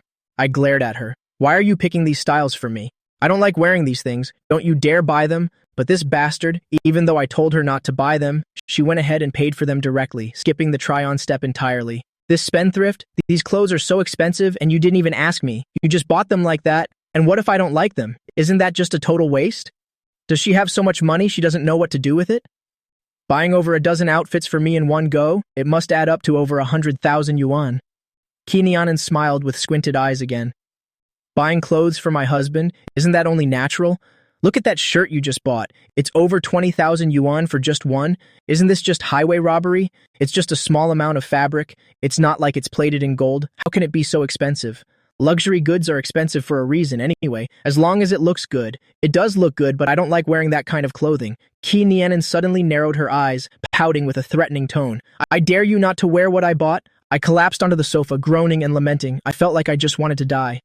Only now did I realize why she wanted to keep that photo. With this leverage in her hands, how could I ever resist her in the future? This person is truly too cunning. Monday. At school, I had just sat down in class when Shen Yue turned around, looked at me worriedly and asked, Little Fang, are you okay? I blinked. I'm fine. What could possibly be wrong? Shen Yue turned her whole body toward me, looking straight into my face, her expression slightly hesitant before finally speaking. Is it true that you confessed to Yunwan? Did she accept? Was the reason you looked for her before because you liked her and wanted to confess? I just now remembered that video thing and didn't know whether to laugh or cry. Of course it's not true. You've seen that video too? I was just looking for her for some business, not a confession. I don't even know who filmed that video, spouting nonsense without knowing the truth. Seeing me deny it, Shen Yue breathed a sigh of relief. Shen Yue couldn't hide her joy and asked hurriedly, Really? You really didn't confess to Yunwan? Don't you like her? I do like her. I blurted it out, and Shen Yue's face immediately froze, a flash of disappointment in her eyes. I quickly laughed and explained, I admire her. This liking isn't romantic feelings, it's that kind of liking. Anyway, a girl like Yunwan is totally the goddess in every boy's heart. It's rare for any guy not to like her. Shen Yue finally sighed. Don't scare me like that. I was confused again. What's so scary about this? Even if I really did confess to her, what's the big deal? I didn't understand her point at all. An unnatural blush appeared on Shen Yue's face as she quickly hid it. I was just surprised. It's fine as long as it wasn't a confession. But you should really find a way to clear this up. Don't worry, I'll help you. I waved my hand again, showing no concern. This doesn't need to be cleared up. It's just a groundless rumor. Everyone will forget about it after a while. Anyway, you've already explained to Ki Nianan, you don't care what others think of you. It's not like it hurts anything. But Shen Yue didn't think so. Her face was very serious, as if this were an extremely grave matter. She said to me worriedly, "Little Yuan, maybe you don't know, many people have a secret crush on Yunwan. If they really think you succeeded in your confession, they might very well target you." I waved it off. "Don't worry, no one dares do anything to me. I have Ki Nianan as my protector after all. Who would dare touch me?" But I had forgotten the most crucial point, which is that others don't know about my relationship with Ki Nianan. Oh, one more thing. Shen Yue suddenly remembered something, her expression turning slightly grim. She glanced around cautiously, leaned in close to me and whispered, "I heard on Friday, Miss Ki turned the school upside down looking for you. I don't know if it's true. Did something happen between you and her?" Right after that, she dropped a bombshell. "And I also heard that on that same day, Miss Ki broke up with Lu Guan. Everyone is currently gossiping that you're Miss Just new target, that she wants to pursue you." Immediately, she dropped the shocking news. "You said she turned the school upside down looking for me?" My eyes lit up when I heard this, and I couldn't help but chuckle inwardly with joy. Ki Nianan, that girl still pretends like she doesn't care about me. Could she have gone home without waiting for me? I could almost imagine the scene. She must have searched the whole school and not found me, and she couldn't reach me when she called. Then, somehow finding out that I had skipped class with Yun Wan, she must have flown into a rage, right? No wonder her anger was so great that night. I felt incredibly sweet inside. Hurriedly, I bowed my head and sent Ki Nianan a message, adding a playful devil emoji at the end. Shen Yue saw that I was still so leisurely and at ease. It was truly a case of the emperor not being worried, but the eunuchs panicking. She asked eagerly, "Little Yuan, is it true that you said you don't like Miss Ki? Then what if she takes the initiative to pursue you? She's an expert in the game of love anyway, and her qualities are so outstanding. In this entire Shangdi Academy, no one can match her. If she were to actively pursue a guy, is there any guy who wouldn't be moved?" But Shen Yue felt I must be an exception. I'm not the type of guy who only looks at appearances. I wouldn't fall in love just because someone is beautiful, with a great figure. Before I could answer, the school bell rang. The English teacher entered the class on time, and her first glance was directed toward me. I quickly nudged Shen Yue, "Sit properly, the teacher is here." The English teacher already had a grudge against me. I didn't want to become her new target of attack. Shen Yue hadn't received an answer, and she was feeling incredibly restless. "Well, let's talk after class then." But just after class, my phone vibrated. I had received a message. I cried out in surprise. "Huh? What's wrong with Dr. Luo?" Shen Yue saw that the teacher had gone and immediately turned to look at me, catching my expression at that moment. My beautiful eyes curved, and I said with a wide smile, "I have something to do. I have to step out for a bit." Shen Yue's intuition told her that this was related to the message just now, and she hurriedly chased after me to ask, "Who messaged you? Where are you going?" As if I'd ever tell her, I'd already quickly stepped out of the classroom. But just as I turned at the stairs to go down, I suddenly ran into 3 male students coming toward me. They looked extremely aggressive, and one could tell at a glance they were up to no good. "You're Fang Yuan, right?" The leader had short, curly brown hair, which seemed to be meticulously groomed, looking quite neat. He was wearing the school uniform, but the pants had been altered to be skin-tight. I noticed the other party's tone was somewhat unfriendly, so I gave a forced laugh and said, "You've got the wrong person. I'm not Fang Yuan." Having said that, I intended to turn and run. "Catch him," that student roared ferociously, and then the 2 behind him immediately lunged forward, each grabbing an arm to hold me tight, preventing my escape. I tried one last struggle. "What are you guys doing? I already told you, you've got the wrong person." I clearly remember that video being blurry, so it shouldn't be that easy to recognize me. At the moment I struggled, the phone I was holding tightly in, my hand fell to the ground with a clatter. My phone, I was heartbroken. I've had this phone for less than a month. The leading student stepped forward quickly and swiftly picked up the phone. He immediately spotted the latest message. "I'm waiting for you by the poster wall. Sender, Yun Wan." His face darkened instantly and he held up the phone. With eyes glaring like they were spitting fire, he shouted, "You still dare say you're not Fang Yuan, you bastard. How dare you pursue Senior Yun Wan?" I didn't know whether to laugh or cry. Sure enough, Shen Yue's jinxing mouth hit the mark. Isn't this a plot straight out of an idol drama? Why is this actually happening in real life? I was wrong. I should have believed her words. I hurriedly explained, "You've got it all wrong. Can you guys just listen to my explanation? Yunwan and I are just friends, just normal friends. That video was just edited randomly. I didn't confess to her at all. I just had something to tell her. If you don't believe me, you can come with me to see her to clear things up, okay?" After all, there were 3 of them, and none of them looked like pushovers. To avoid unnecessary conflict, I decided to temporarily yield, and we couldn't just keep scuffling here. I was very afraid of an accident happening. Like, what if my pants accidentally got pulled down? That student curled his lip coldly and suddenly stepped forward to grab my collar tightly. He roared, "Who wants to talk about Senior Yun-Wan with you? We're looking for you because of Miss Ki. You seduced our young lady and also lured Senior Yun-Wan. If I, Long Aochian, don't teach you a lesson today, How can I call myself the president of Miss Jis fan club? I was suddenly stunned. It turned out they were here for Kinyanan, which made me feel even more wrongly accused. I grimaced, pretending to be pitiful as I told them, if it's Yunwan, it'll take the blame. But with Kinyanan, we have no relationship at all. Don't listen to the rumors. Rumors are usually all fake. Long Aoshin snorted, grabbing my collar tighter, his eyes as poisonous as a snake's glaring at me. You think I have to believe you? Don't think I'm so easily fooled, let me tell you. The young lady of the Qi family would never actively pursue a boy. Stop daydreaming. At this moment, the one holding my left arm suddenly spoke up. Big brother Aochin, I just thought of something. That rumor, could he have spread it himself? To get Miss Jis' attention and make Miss Qi interested in him. As soon as those words were said, all three of them looked at me with murderous eyes. I could only give a few awkward laughs. Haha. I forced a smile and said, your imagination is too vivid. I was also a bit panicked inside. Why did things turn out like this? If they really framed me for it, and this news gets out, with so many boys in this school who like Kinyanan, their spit alone would be enough to drown me. Suddenly, a cold chill ran down my spine, and I couldn't help but shiver. Right at that moment, the phone in Long Aoshin's hand suddenly rang. They looked at each other, and I suddenly had an ominous premonition. Who could be calling at a time like this? Could it be Yunwan? If it's Yunwan, it's fine, but if it's... A nameless chill ran down my spine, and I shivered slightly. Long Aoshin glanced at the name displayed on the screen, and his whole body froze. He gasped in shock. It's Miss Qi. How can this be? The other two boys were also absolutely terrified, their faces showing pure disbelief. No way. How could this guy have Miss Jis' number? The mobile number of the Qi family's young lady? Is it really her number? We'll know as soon as we listen. Long Aochin's face was also very grim, but he still decided to swipe the screen and answer the call. Fang Yuan. A roar came from the phone, a sound that, to them, couldn't have been more familiar. It was the voice of the girl they were all obsessed with. It's Miss Qi, it's really her. The two holding me, both let out cries of sheer amazement. One of them even started looking infatuated.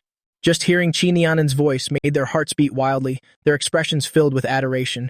I looked at their girl-crazy expressions in a daze. Is it really necessary to overreact like that? Kinyanan is indeed bewitchingly beautiful, but it wasn't to the point where just hearing her voice would make them this captivated. An idea suddenly popped into my head, and just as their grip loosened, I snatched the phone from Long Aoshin's hand and took off, lunging straight down the stairs. By the time the three of them could react, I had already vanished downstairs, and they simply couldn't catch up. One of them chased after me, panting, leaning on his hips as he called to Long Aoshin. Big brother Aoshin, are we really just going to let him get away? How on earth does he have Miss Jis' number? I absolutely cannot accept this. Long Aoshin behind him gritted his teeth in fury, glaring at my receding figure. This isn't over yet anyway. He's still in school. He's got nowhere to run. Next time we catch him, it'll be the end of him. Another one hesitated slightly, but he has Miss Jis' phone number. Could he actually know Miss Qi? Then we... Shut up, Long Aoshin roared in anger. He must have used some dirty trick to get that number. I don't believe Miss Qi would ever like him. Who does he think he is? Even if I beat him to death, no one would even bother to investigate. As for me, I just kept running for my life, not daring to stop at all. I ran all the way to the 12th grade classroom block, before finally daring to lean against a wall and gasp for air, feeling like my lungs were about to burst. Just then, the phone rang once again. Tiredly, I lifted my hand and looked at the name displayed on the screen. Kinyanan, I answered weakly. Hello.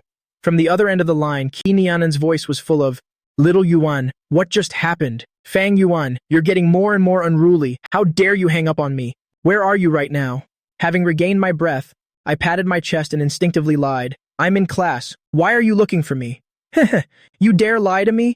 You've grown quite a spine, haven't you? Kinyanan's cold laughter immediately exposed my lie, and I flinched in terror, fearfully looking around. Could she be hiding somewhere, watching me? Otherwise, how would she know I wasn't in class?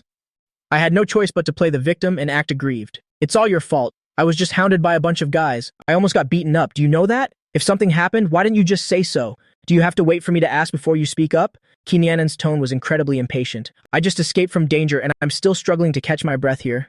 Can't you just let me breathe for a second? I was caught up in her mess and I couldn't hold back my anger. So, are you done breathing yet? I rolled my eyes, took 2 more deep breaths, and then started telling her what had just happened. Oh, and he even claimed to be the president of your crazy fan club. You actually have a fan club? Good grief. I couldn't help but tease her. Kinyanan heard the mockery in my voice and was very annoyed. That fan club has nothing to do with me. They started it themselves, so don't drag me into it. Fine, let's not talk about that. Come over and meet me. I'll give you 5 minutes. If you're not here, suffer the consequences. Hey, I still wanted to say I was busy, but that Chi Nianan had already hung up. I glared at the phone, muttering in dissatisfaction. So arrogant, thinking it'll go just because she says so? I'm not going. How dare she use that threatening tone with me? I'm not going to bother with this person anymore. Then I remembered Yun Wan was still waiting for me, so I hurriedly ran toward the poster wall she mentioned. From a distance, I could already see Yun Wan's figure, leaning against a Roman column. The wind blew gently, fluttering her long hair. Her beauty was like a scene from a promotional poster. Yun Wan. I appeared before her with a bright smile. I'm so sorry. Something came up, so I'm late. Have you been waiting long? Yun Wan looked at me, a gentle smile gracing the corners of her mouth, her voice soft as a spring breeze. Not too long. I'm glad you're here. Come sit down. Just then, I saw a familiar bag, and my eyes immediately lit up. Yun Wan picked up the bag, smiling as she handed it to me. I bought this for you. Don't you really love this chocolate cake? Thank you. I was overjoyed, a wave of warmth washing over my heart. I didn't expect her to be so thoughtful and even remember exactly what I like to eat. The two of us sat down. I placed the bag on my lap and opened it. Inside, 2 chocolate cakes lay quietly. 2 is a bit much. I can't eat this many. Yun Wan smiled slightly, scratching her nose a bit bashfully, and said awkwardly, Actually, one of them is for me. I widened my eyes in surprise.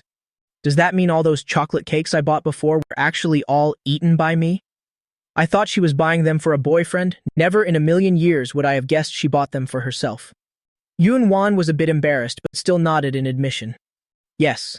Having solved the mystery, I laughed joyfully, shared 1 cake with her, and took the other to eat enthusiastically. You eat too! I really didn't expect this, that our tastes would be so similar. Could this be fate?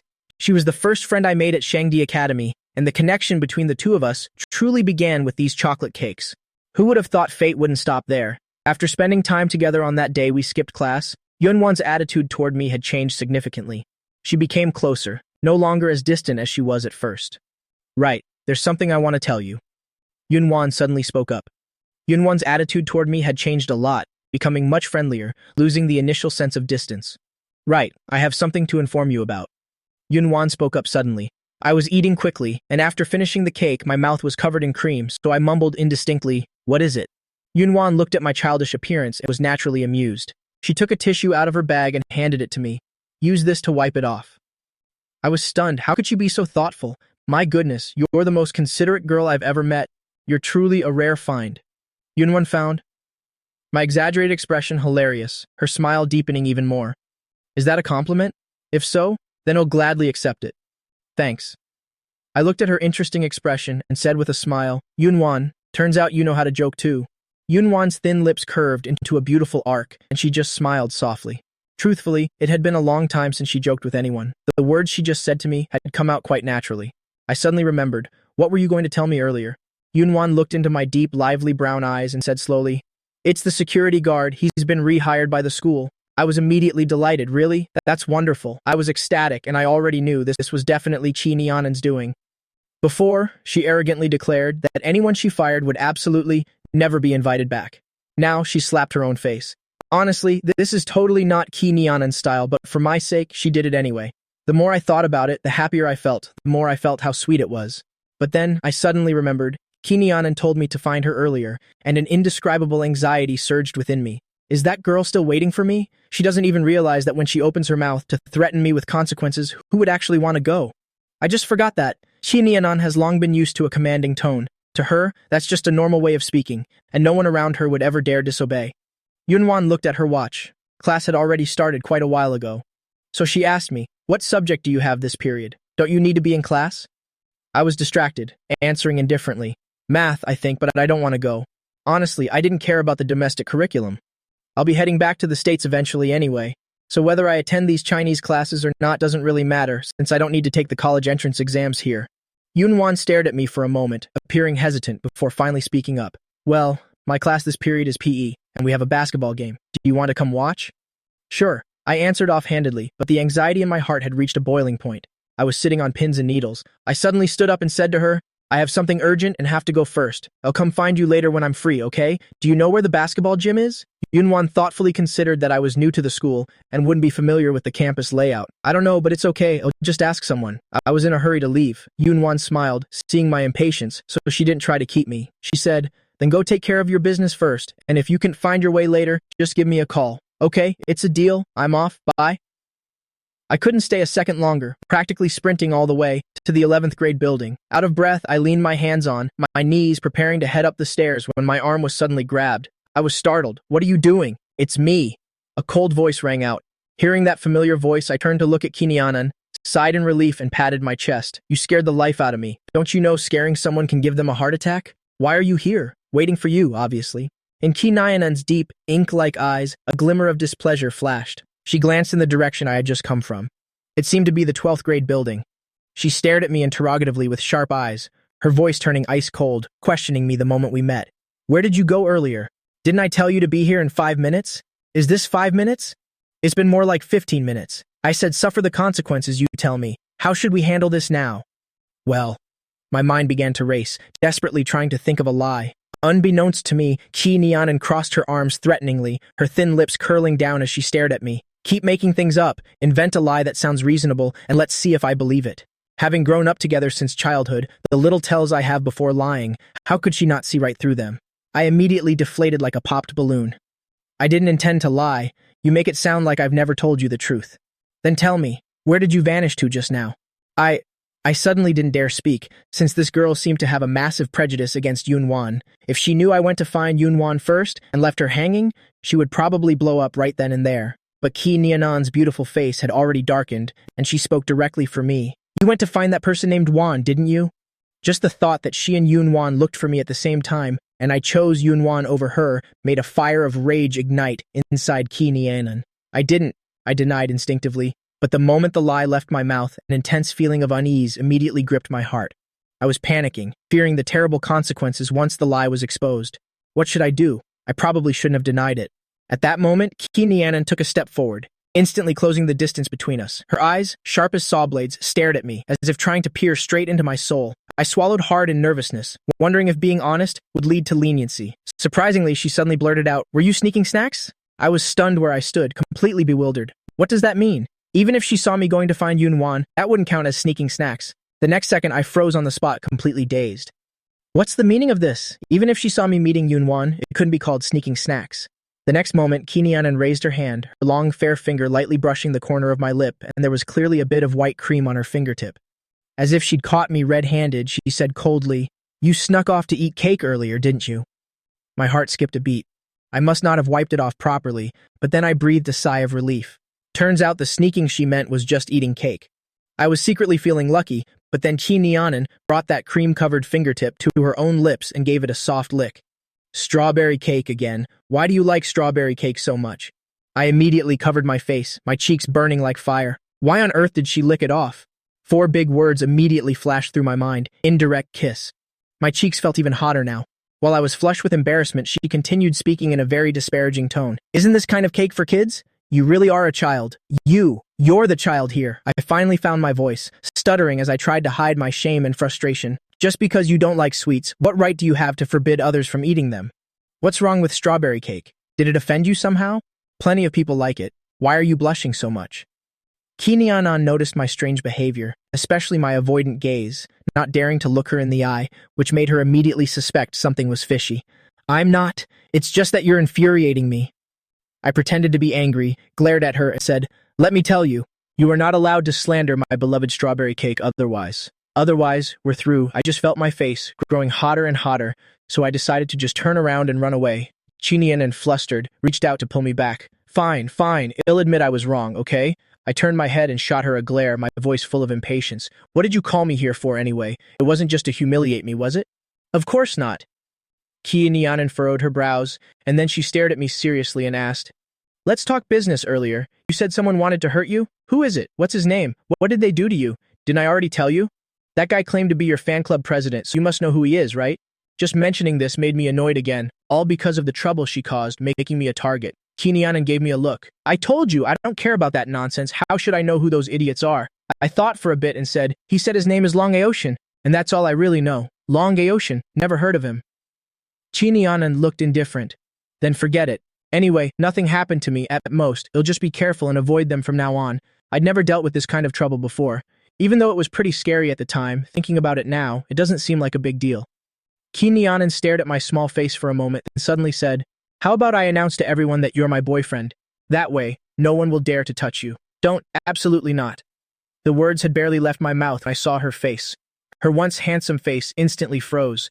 I hurriedly forced a smile to ease the tension, quickly explaining, I'm just thinking of what's best for you. If I take the spot of being your boyfriend, how will you be able to flirt with other guys later? Don't you agree? Kinyanan glared at me coldly, her tone full of annoyance. Did I ever say that I needed to flirt with anyone? In her heart, she was truly upset, thinking that the reason I was so eager to wash my hands of her was likely mostly because of Yunwan. Because I liked Yunwan, so I had to insist on staying single. You really don't want to? She asked me again with a serious face, her expression incredibly grave. I don't. I nodded without a moment's hesitation, an indifferent look on my face. The corners of Kinyanan's mouth pulled down coldly. Countless people want to be my boyfriend, yet you act with such indifference. You said those words yourself, Fang Yuan. When I finally find a boyfriend, don't you dare regret it.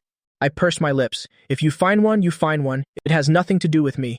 Aren't we just being forced into this engagement? It's not like we're actually together. Fine, remember well what you just said. She practically spat out those words through gritted teeth, staring at me with a malicious glint in her eyes, and tossed her head and turned to walk straight into the building. Hey, are you mad?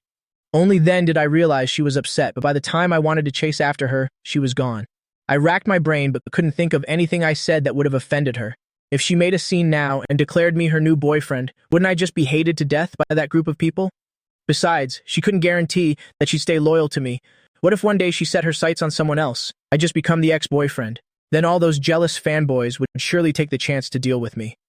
I summed it up thinking I might as well head home and then go over to coax her after school gets out early tonight. And so, I turned and left.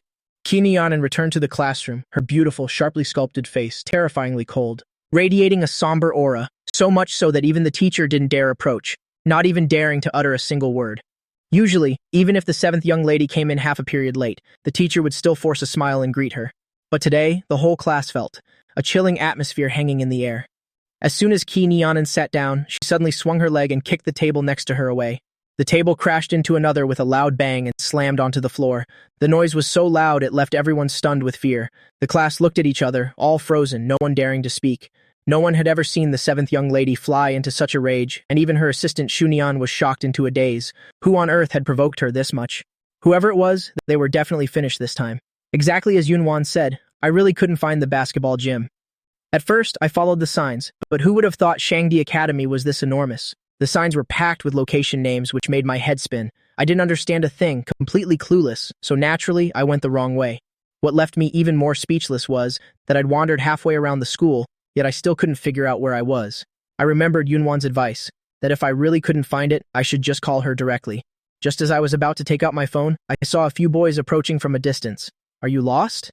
Feeling a bit embarrassed, I decided to try asking for directions first. Those boys seemed like they were also looking for someone, constantly glancing around.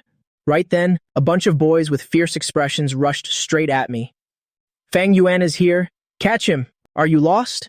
A bit embarrassed, I decided to go ask for directions, as those guys seemed to be searching for someone too, looking left and right repeatedly.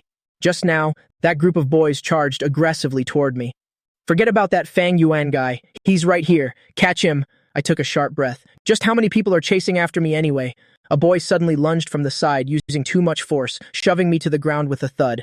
A sharp, agonizing pain shot through my palm, but I didn't care because I saw the whole group about to surround me. I scrambled up, pushed the boy in front of me away, and then sprinted forward for my life.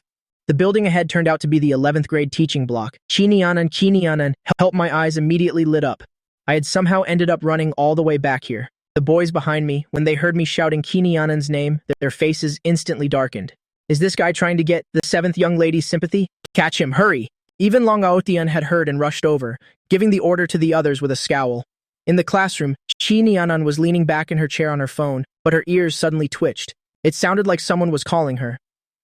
Shunyan stood behind her for a moment, then approached and replied softly, Not at all, seventh young lady. I didn't hear a thing. Kinyanan knit her brows, an inexplicable annoyance rising within her. Nothing, she said irritably, and lowered her head to go back to her phone. Downstairs, I was using every ounce of strength to dash toward the building, shouting Kinyanan's name until I was hoarse. Hey Kinyanan, help me, Long! Ayochin was panicking now, shouting, Don't let him keep screaming, hurry up and catch him.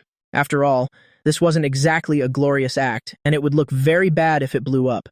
While I was still some distance from the building, I was finally completely surrounded by them. There were too many of them, and I was shoved to the ground. Long Aoshin rushed up and delivered another kick, sneering down at me. Run then, weren't you so good at running? I struggled fiercely to keep them from dragging me up. I had a bad feeling that they were planning to take me somewhere deserted, and fear instantly overwhelmed me. One of the boys was hit by my kick, and in his anger, he delivered a powerful kick to my back. You dare seduce our young lady? A lowlife like you thinks he's worthy? You disgusting trash. They actually dared to lay a hand on me, simply because they found out that I was just a smart commoner, and not some wealthy young master at all. Kinianan's previous boyfriends all came from powerful backgrounds, so they didn't dare touch them. But I became the target for them to vent. All the resentment they had bottled up for so long, and a place to unleash their extreme jealousy. A lowly commoner like me is completely unworthy of their noble eldest miss of the Chi family. Therefore, no matter how pathetic I looked, they didn't feel a single shred of pity. On the contrary, their gazes became increasingly malicious, as if they wanted to tear me into pieces. Brother Aoshin, what should we do now? Someone started to panic, anxiously pressing Long Aoshin. If they didn't get rid of me soon, they feared it would draw attention. Long Aoshin sullenly approached me. Suddenly, he gave an order. That made everyone's skin crawl. Strip him naked. Everyone was stunned. Did you hear me? If he won't leave, strip him of everything. Hurry up, Long Aoshin barked, urging them on. Only then did they snap out of it, immediately bending down to frantically tear at my clothes. I was scared to death, struggling. Don't touch me. Get off me, Ki Nianan. Help me. But before my cry for help could finish, I was hit with a devastating kick. This time it landed right in my stomach. The excruciating pain immediately brought me down. I curled up in agony, both hands clutching my stomach tightly. It hurts. It hurts so much.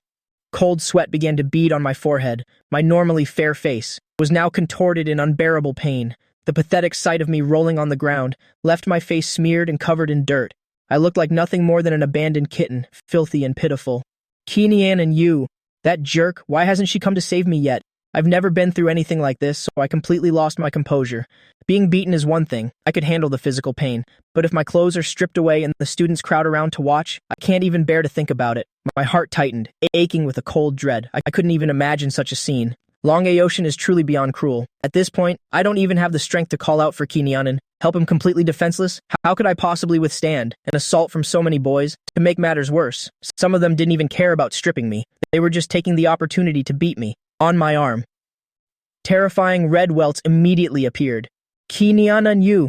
If you don't come now, I'm really going to die. Stop it right now. Just as I reached the peak of despair, a thunderous shout suddenly shook the air. Immediately, a dark figure rushed in like lightning. That person violently shoved the surrounding boys away, then tightly embraced the pathetic soul on the ground, into their arms. Miss Ki. The boys sprawled on the ground, all stared blankly at the person who had just arrived. In their wildest dreams, they never imagined. The one to show up would be Ki Nianan. Long Aoshin's face also betrayed his utter shock and terror. Every eye was now fixed on Ki Nianan. She held me tightly in her arms, her face filled with visible worry and panic. Xiao Yuan, are you okay? How are you feeling? Ki Nianan carefully lifted my head, leaning down to thoroughly examine my condition. Hearing her voice, I finally felt safe enough to open my eyes. I let out a sigh of relief, as if a great weight had been lifted. Why were you so late? Ki Nianan's brows furrowed deeply. Seeing my clothes in disarray, she hurriedly helped me fix them, then asked urgently, where does it hurt? Tell me now. I shook my head, struggling to stand up. I got kicked a few times, but luckily the pain isn't so bad anymore. Truth be told, I have some self-defense training, so when I fell, I instinctively protected my vitals. Plus, these pampered brats don't have much real strength, so the injuries aren't too severe. I just look a bit of a mess. Ki Nianan didn't believe I was really fine. Don't you dare lie to me. I leaned on her arm, wobbling to my feet. I looked at myself, covered in dust and grime, filthy like a dog that just rolled in the mud without a clean spot left on me. It hurts a little, but I'm truly okay. However, Ki Nianan. When she saw the red scratches on my arm, her expression instantly darkened. She shot a razor-sharp glare at the boys, her voice as cold as if it came from an ice cellar, so chilling it made everyone shiver. Who hit him? Ki Nianan. Seeing those red welts on my arm, her face grew grim. She scanned the boys with a piercing gaze, her voice echoing like it was from a frozen cave, making everyone tremble with fear. Who did this? The boys were all terrified by her icy stare. They had never seen Miss Ki like this before. They all took a shaky step back. And who was responsible for those kicks just now? Ki Nianan barked out once more. The two who had just kicked me instantly showed faces of pure horror. They tried to hide it, but Ki Nianan saw right through them. Her frozen gaze locked onto their faces. The two were so scared they turned pale as ghosts, their entire bodies beginning to shake uncontrollably. Miss Key, it's not what you think. We didn't mean it. At that moment, Long Aocean glared at me with eyes full of resentment. Livid, he pointed at me and said, Fang Yuan, you still dare to say you have no relationship with Miss Key? You're a fraud? A liar? Seeing Qinianan appearing to protect me? Long Aoqian had lost all reason from anger. If Qinianan wasn't right here, he would have surely rushed forward to claw at my fair face. Hearing this, Qinianan's elegant brows furrowed. Her dark eyes looked down at me in her arms. Suddenly she let go of me, her voice carrying a trace of hidden meaning as she asked, Did you really tell him that? You and I have no relationship? I realized she was angry, and my heart suddenly felt restless. I tried to steady myself, stammering, Long Aoqian looked at Qinianan, asking with a final glimmer of hope, Miss Key, do you and he really have any connection at all? You actually have nothing to do with him, right? Then why do you care about him so much? A sudden wave of unease washed over me, feeling like I had truly hurt Qinianan. Just as I was about to explain, unexpectedly, a cold voice suddenly rang out. I have no relationship with him whatsoever. My entire body immediately went numb. She said she had nothing to do with me. I never in a million years expected her to say that. It felt as though a massive boulder was crushing my chest. A surge of bitterness and self-pity rushed back intensely. Clearly, I was the one who wanted to draw the line first. Clearly, it was because I had said before that I didn't want anyone to know about our connection. And yet, hearing her say those words with my own ears, my chest still suddenly throbbed with pain, a sorrow so deep it was suffocating. I finally understood why she was so angry. It turns out being rejected feels this frustrating. It turns out words can be that hurtful. I'm sorry, Anan. But Long Aocean was ecstatic. Having received the answer he craved, he immediately looked at me arrogantly and mocked loudly. Miss Key has said she has absolutely nothing to do with you. Don't think shedding a few crocodile tears will make Miss Key take pity on you. Qinianan, hearing his continuous insults, suddenly exploded with rage inside. She coldly barked, Shut up! Long Aocean felt a bit slighted. Miss Key. However, when Qinianan saw the crystal-clear tears streaming down my cheeks, she felt as though her own heart had just been struck by a powerful blow. Damn it, Qinianan cursed under her breath. Once again, she pulled me tightly into her arms, whispering irritably into my ear, Damn it, stop crying already. Seeing my tears, she regretted her impulsive behavior to death. It was only because she heard that I wanted to draw a clear line with her that she went mad with anger. That's why she wanted to use the same tactic, to let me taste that same feeling. Who knew this brat could be so vile? Crying at the drop of a hat without giving her any time to prepare herself. I buried my head in her chest, sobbing softly. Anan, I was wrong. I shouldn't have said that. Sob, don't be mad. I'm sorry. I'm not angry anymore. I've forgiven you, okay? Just stop crying. Qinianan's voice unconsciously became much softer, her warm hand gently stroking the back of my head, offering a soothing comfort. I sniffled, finally managing to stop the tears. However, the people around watching this scene were almost all stunned into silence. Because the noise earlier was so loud, most of the students had abandoned their classes to come and watch. By now, the entire building was packed with people. Seeing this, everyone looked at each other in bewilderment, unable to stop the flurry of gossip. That boy. What is his actual relationship with Qinianan? I've never seen. Qinianan acts so intimately. With any guy before. She's even being protective and doting like that. Is truly a sight that blinds us all. Long Aocean, witnessing this scene, was so furious he ground his teeth. He desperately wanted to rush forward and pull them apart, to stop me from touching the woman he loved. But Qinianan's furious look from before was too terrifying, filling his heart with such fear that he didn't even dare to move. Anan, Miss Key. He finally found his voice, looking at her reproachfully as he spoke. Didn't you say you had absolutely no relationship with Fang Yuan? Then why are you? The way Qinianan was tenderly caring for me right now made him hate me to the extreme. He bit his lower lip until it turned white, and the boys standing beside him each wore a look of utter heartbreak. Some even covered their mouths, sobbing in agony. Hearing Long Aocean's voice, Qinianan suddenly snapped her head up, glaring straight at him. She sneered, Who gave someone like you permission to call me Anan? What relationship he and I have is none of your business. Long Aocean put on a wounded expression. He spoke emotionally. I'm the president of your fan club. I'm not just some stranger. Qinianan just curled her lip coldly. I've never acknowledged such a thing. If you want to play house together, fine. Usually I'm too lazy to bother with it. But don't go deluding yourself about your importance. Long Aocean had clearly suffered a massive shock. His whole body wobbled. How? How could she say that? He had always believed that as the president of her fan club, she must know of his existence and that he was someone special to her. But she herself had shattered his beautiful dream, telling him she had no idea who he was, even refusing to look at the fan club he had worked so hard to build. She even looked at him with sheer disgust. Long Aocean's gaze turned hateful, his bloodshot eyes glaring intensely at me. He roared in fury. This is all your fault. It's all because of you. If you hadn't seduced Miss Key, why would she treat me like this? A low-class commoner like you. What right do you have to be by Miss Key's side? You should just go and die.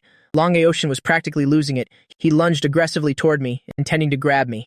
Key Nianan snatched Long Aocean's wrist, crushing it in her grip. She said nonchalantly, to dare lay a hand on him. Means you have a death wish, right? Long Aocean was also a wealthy young master. Spoiled since birth, he had never been treated so roughly, especially by the goddess he had secretly loved for so long. Long Aocean was a high-born young master. He'd never endured such humiliation in his life, especially at the hands of his dream girl. But Key Nianan didn't feel the slightest pity at his tears. I hurriedly reached out to stop her, but the moment I moved my arm, I let out a sharp gasp of pain, crying out, "Ouch! What's wrong?" Key Nianan noticed immediately, flinging Long Aocean's hand away and taking my hand to inspect it. My normally fair and smooth palm was now soaked in blood, the wounds overlapping each other, looking truly gruesome. "Let's go. I'm taking you to the school clinic." Key Nianan's brow was tightly furrowed. Looking at these wounds, I really should have gone to a hospital, but Thuangduk Academy's clinic is no joke. It's basically a miniature private hospital, equipped with everything. Wait. I winced after taking just 2 steps. The surface wounds weren't deep, but having just been ganged up on, every movement sent a wave of soreness through my whole body. Key Nianan understood with just a glance. She chided, "You just said you were fine. How long do you plan to be so stubborn?" Her sharp gaze immediately swept over the boys. She coldly said to Shunian standing behind her, "Watch them. Don't let a single one escape. We'll settle the score with them later." Shunian, a lackey accustomed to her methods, couldn't help but feel a shiver of dread himself. He cast a look of pure pity toward the boys, respectfully replying, "Understood, Miss Key." Hearing this, the boys immediately fell into an unprecedented state of fear. Some were so terrified they collapsed to the ground, wailing and begging, "Miss Key, we know we were wrong. Wail, we won't do it again." Shunian gave a cold, silent laugh. "You should consider yourselves lucky that Miss Key never personally hits anyone, but Miss Key has plenty of other ways to make you wish you were dead." Hearing those cries, I suddenly felt a pang of pity. It was clear these boys were truly scared out of their wits, each one pale-faced, begging and crying pathetically. "Anan." I was about to speak, but Key Nianan shot me a look as if she already knew exactly what I was going to say, and said irritably, "Quiet, you're not allowed to say a word. Just hold on to me tightly." I could only obediently wrap my arms around her neck. Key Nianan was about to take a step when she suddenly paused. She turned her head back, gazing coldly at Long Aocean, her thin lips curling into a smirk. She said, "Didn't you desperately want to know our relationship? Fine, I'll tell you." Long Aocean stared at her, stunned, his whole body trembling slightly. A bad premonition hit him. He didn't want to hear this answer at all. Key Nianan, like a supreme queen at this moment, glanced haughtily at the surrounding crowd. Raising her voice, she declared clearly, "He is my husband, did you hear that?" Long Aocean's face instantly went deathly pale. Across the classroom buildings, the crowd of onlookers was equally dumbstruck with shock. Every single person was either wide-eyed or had their mouths hanging open. In an instant, the atmosphere became so quiet that you could only hear the birds chirping in the trees. Key Nianan gave a cold snort, no longer paying any mind to them, as she helped me walk straight toward the clinic. Once we were a distance away, I stole a glance at her beautiful face and said with a hint of dissatisfaction, "Why did you say that?" Key Nianan looked down at me irritably. She countered intentionally, "What? Do you want to draw a line with me again?" "No." Mentioning that made me feel a bit guilty. I wouldn't dare have that thought ever again. I continued, "You could have said boyfriend or something else. There was no need to say husband." Key Nianan gave an overbearing hum. "It's my mouth. I'll say whatever I want." Fine then. I was speechless, with nothing left to say. Luckily, the clinic wasn't far, taking only a few minutes to reach. Key Nianan kicked the clinic door open, helped me to a bed, and let me sit down.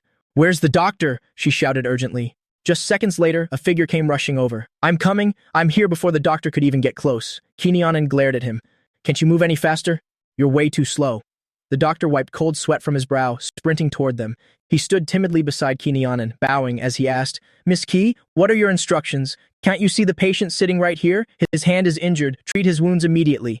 Key Nianan was incredibly impatient now, trying her best to suppress it to remain somewhat calm, her hawk-like gaze fixed on the doctor. The doctor hurried to my side to check the injury. It was just a few scratches on the wrist. Such a minor injury, yet seeing Miss Key in such a frenzy, he thought it must have been something life-threatening. Though he grumbled internally like that, he didn't dare let a word of it show on his face. He quickly and skillfully treated my wounds, finishing the bandages just minutes later.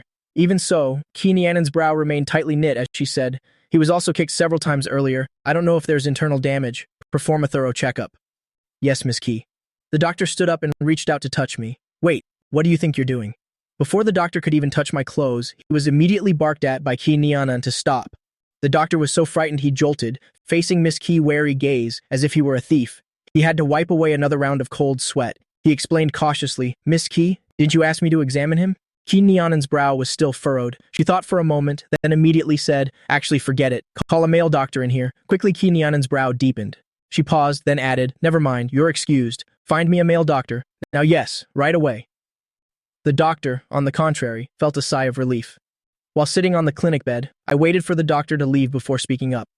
You shouldn't be so fierce. I'm really okay now. You don't need to worry so much. I lifted my neatly bandaged hand, holding it up for her to see, saying, it feels much better now. The medicine makes it feel nice and cool. Seeing me manage a smile, Key Nyanan couldn't help but pinch my nose. She said sharply, though clearly caring, who's worried about you? Talk about being narcissistic. Regardless, her previously tight heart finally began to relax. I beamed at her, raising an eyebrow, in a teasing tone, not worried about me? Then who was it that was just in such a panic, looking like they were ready to kill someone? Is that what you call not worried? Recalling her behavior just moments ago, my heart was filled with boundless joy, and of course, a deep sense of warmth and sweetness. I truly didn't expect her to worry about me that much. All those years of being childhood friends really meant something. You really are? Stop talking nonsense. This isn't the time for that. Hey, do you realize your mistake yet? A hint of shyness crossed Key Nyanan's beautiful face. She intentionally changed the subject, to keep me from teasing her about it further, otherwise she'd find it hard to argue back, and I'd just keep laughing at her. Thinking back to that dangerous moment, I couldn't help but let out a weary sigh. Those boys were truly terrifying. Back in the States, I never encountered anything like that. Key Nyanan looked at me and asked in a strange tone, do you regret coming back? I instinctively started to nod, but I quickly caught myself and glanced at her, noticing the displeasure flickering in her eyes. I quickly forced a playful smile and said, of course not. Isn't it because you're here? Because you're always here to protect me. I bet no one will dare mess with me from now on. Nonsense, I've got your back. Who would ever dare to touch you again? Key Nyanan said with an arrogant air. By now, the whole school probably knows. Everyone heard the declaration she just made. He is my husband. Unless someone is looking for a death wish from her, absolutely no one would dare lay a single finger on me. I stretched lazily, but accidentally aggravated the painful injury on my stomach. I grimaced slightly, gently rubbing the sore spot, and said dejectedly, I'm so unlucky. Why do I keep getting tangled up with these crazy men? They say men become insane when they're in love, and now I've truly seen it for myself. Key Nyanan saw how much pain I was in. She frowned and glared at the door, barking irritably. Why hasn't the doctor arrived yet? Is everyone dead? Just then, the male doctor reached the door, and upon hearing her shout, he jumped in fright. He walked in trembling, Miss Key. I tried to get here as fast as I could. Even though this is just the school infirmary, this building isn't small at all. It takes time to run down from the 3rd floor. Key Nyanan glared at him. Hurry up and examine him. The doctor nodded frantically and hurried to the bedside. He felt around through my shirt and then naturally lifted my shirt. Key Nyanan had been watching the doctor's every move, so when he lifted my shirt, she naturally caught a glimpse of my smooth, pale abdomen. And since the doctor pulled the shirt up a bit high, the waistband of my underwear was faintly visible. Her expression became a bit strained, and she quickly looked away, but the image wouldn't leave her mind. The waistband was sky blue. Could it be Ultraman again? At that thought, she couldn't help but think back to that Ultraman underwear from before. Her beautiful face flushed even deeper. However, her mind uncontrollably conjured up the image of me wearing a full set of Ultraman underwear. Anan! Key Nyanan! I called out while staring at her face, my clear voice growing louder as I said her name. Only then did Key Nyanan snap out of it, nearly choking on her own saliva. Cough, cough! What is it? She felt a wave of panic, as if her dark thoughts had been exposed. I felt she was acting a bit strange and looked at her suspiciously, unable to help asking, what were you just spacing out about? Nothing at all. Key Nyanan evaded by turning to the doctor, asking, how is he doing? The doctor pulled my shirt back down, answering, preliminary checks show no internal damage, but since he's so young, there might be other injuries, so I'd like to perform a more detailed examination. Fine, do it. Key Nyanan cleared her throat and stood up, saying to me, wait here for a bit, I have some things to take care of, I'll be right back. Don't you dare wander off. Got it? I know, I answered obediently. Satisfied, Key Nyanan turned to the doctor, instructing him, take good care of him. I understand, Mrs. Key, please don't worry. The doctor replied quickly. Key Nyanan left the infirmary reassured and returned to the scene of the incident. Shunyan had somehow gathered some helpers and had already led them to surround the dozen or so boys, leaving them with no chance to escape. Seeing Key Nyanan return, Sunyan immediately stepped forward and said respectfully, Miss Ki, as per your orders, not a single one escaped. Good, Ki Nianan nodded with satisfaction, her cold gaze sweeping over the group of boys. The bell for class had rung long ago, yet the crowd of students watching only grew larger. They were all curious to see exactly how Ki Nianan would handle this. Ki Nianan curled her lips into a slight smile. This was exactly what she wanted. The boys were crying piteously, mumbling apologies incessantly when they saw her. Sorry, we were wrong. We won't do it ever again. Only Long Aoshin, standing at the very front, had a dark expression, still remaining stubbornly defiant. Ki Nianan strode over, standing right before them, and shouted coldly, Which one of you kicked him? Step forward now. She still remembered the faces of those two. Her piercing gaze swept directly over them, waiting to see if they would dare admit it. But faced with such a murderous look from her, no one dared to step forward. Each one of them pulled back in fear. No one dares to speak. You're brave enough to do it, but too cowardly to own up? She snorted coldly.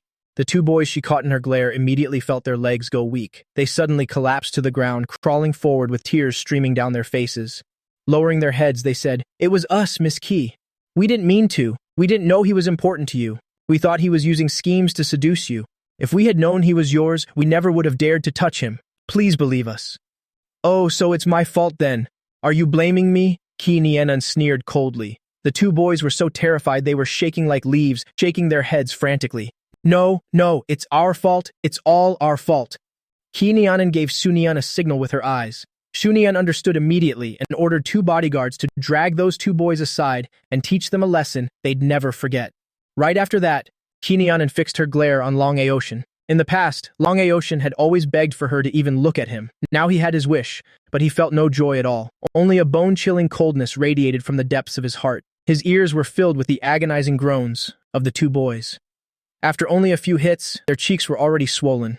Long Aoshin gritted his teeth, resolutely refusing to admit that he had also kicked him. He thought that as long as he took the secret to his grave, she wouldn't be able to tell. Ki Nianan just stared at him coldly. That terrifying pressure made Long Aoshin almost buckle. But he remained silent, not saying a word, just keeping his head down. Very well, Ki Nianan maintained a beautiful smile on her lips. Her dark eyes narrowed coldly, making her completely unreadable. She looked away from him and scanned the other boys. Suddenly, she commanded, Everyone, on your knees! The boys looked at her in shock. The two boys who had just been disciplined were also dragged back. Ki Nianan announced loudly, I want all of you to crawl on your knees all the way to the infirmary and apologize to Feng Yuan for me. All the boys gaped in astonishment, but no one dared to utter a word of protest. Then one boy took the initiative and knelt first. Seeing this, the remaining boys hurriedly dropped to their knees one by one. Only Long Aoshin remained standing, still trying to resist. His tightly bitten lips had turned pale. He thought Ki Nianan wasn't forcing him to admit it because of his status. After all, he was the young master of the Long group, and his father had mentioned that their family had business ties with the Qi group. Perhaps Ki Nianan was respecting the relationship between the two families. Long Aoshin felt a slight sense of pride. No matter what, he was always someone special. Ki Nianan probably wouldn't dare be too harsh on him. However, a pair of long, straight legs stepped in front of him. Long Aoshin felt her gaze and instinctively looked up. The moment he met Ki Nianan's eyes, his heart couldn't help but tremble violently. She smiled slightly, but that smile was absolutely terrifying. Miss Ki. He stammered her name, his voice sounding pitiful, trying to evoke some compassion from her. But unfortunately, he had miscalculated. All of Ki Nianan's tenderness and mercy seemed to be reserved solely for Feng Yuan. She looked at him coldly, her expression not shifting in the slightest.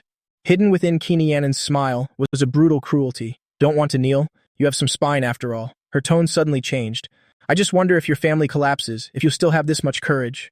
Take a guess, how long would it take for me to bankrupt the Long group? Long Aoshin looked at her in stunned horror, the blood seemingly draining from his body instantly. He felt a deep shiver down to his core. At this moment, he felt the woman standing before him was a terrifying demon. He knew she dared to do it, and she actually would. With the power of the Qi family, for Ki Nianan to take down a business would hardly take any time at all. Long Aoshin's face turned as white as a sheet. With a thud, he fell heavily to his knees. Miserable tears rolled down his cheeks. Now Ki Nianan looked like a goddess of shadows, curling her lips in a satisfied smile.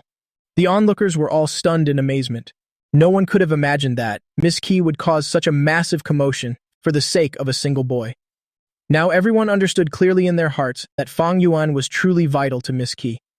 Chinianan turned and walked straight toward the school infirmary. Behind her, a dozen boys were crawling on their knees, following miserably in her wake. The scene was both ridiculous and shocking. Many boys had long harbored resentment toward Long Aocean's arrogant and overbearing attitude. Long Aocean had always relied on being the president of Miss Jis fan club to act like a tyrant all day long, so seeing him so pathetic, the other boys couldn't help but laugh secretly. Most of the girls were watching just for the drama. Everyone flocked toward the infirmary, eager to see what would happen next. Inside the infirmary, I was letting the doctor apply medicine to the bruises on my body. Suddenly, a commotion reached my ears. "It sounds like it's coming from downstairs, doctor. Do you hear that?" I was about to ask when I suddenly heard people chanting my name. "Fang Yuan, we are sorry. Please forgive us. It wasn't just once." The shouts were continuous and unceasing. I was immediately stunned. What on earth is going on? Did Qi Nianan go to settle the score with those boys? I was about to ask when I heard someone call my name again. "Fang Yuan, we're sorry. Please forgive us." The shouting echoed everywhere, wave after wave without a break. I was completely bewildered. What the hell was happening? Could Qi Nianan really have gone to settle the debt with those boys and even dragged them here to apologize to me? Just then, Qi Nianan walked in. She looked at the doctor first, asking urgently, "Is the checkup done? How is he doing?" The doctor hurriedly stood up to report. "He's not too badly injured, just some superficial wounds. He'll be fine once the medicine is applied." Good. Only then did Qi Nianan breathe a sigh of relief. She came over to help me up. "Come here, I'll show you something." I looked at her beautiful face, knowing in my heart that my earlier guess was correct. My face suddenly lit up. However, when I walked to the balcony, the moment I saw the scene below, I was completely shocked. Over a dozen boys, including Long Aocean, were all kneeling on the ground. They were repeatedly bowing their heads to the ground, shouting loudly for me to forgive them. I stood there with my mouth agape in stun, turning to look at Qi Nianan in shock, asking blankly, What is all this?" Qi Nianan smiled brightly. "They're just apologizing to you. Just stand there and watch, only forgive them once you're satisfied." I was caught between laughter and tears. Isn't this a bit much? Although I hated these boys, after all, when they were ganging up on me earlier, every single one of them was incredibly arrogant, showing no mercy at all. But seeing this scene downstairs now, I felt a bit awkward and uncomfortable. Having so many people kneeling and bowing before me, the scene was honestly a bit eerie. In any case, I couldn't bear it, so I said to her, "Forget it, just stop. Tell them to stop. It just feels weird watching this." Those boys down there, every one of them was a pampered, rich young master.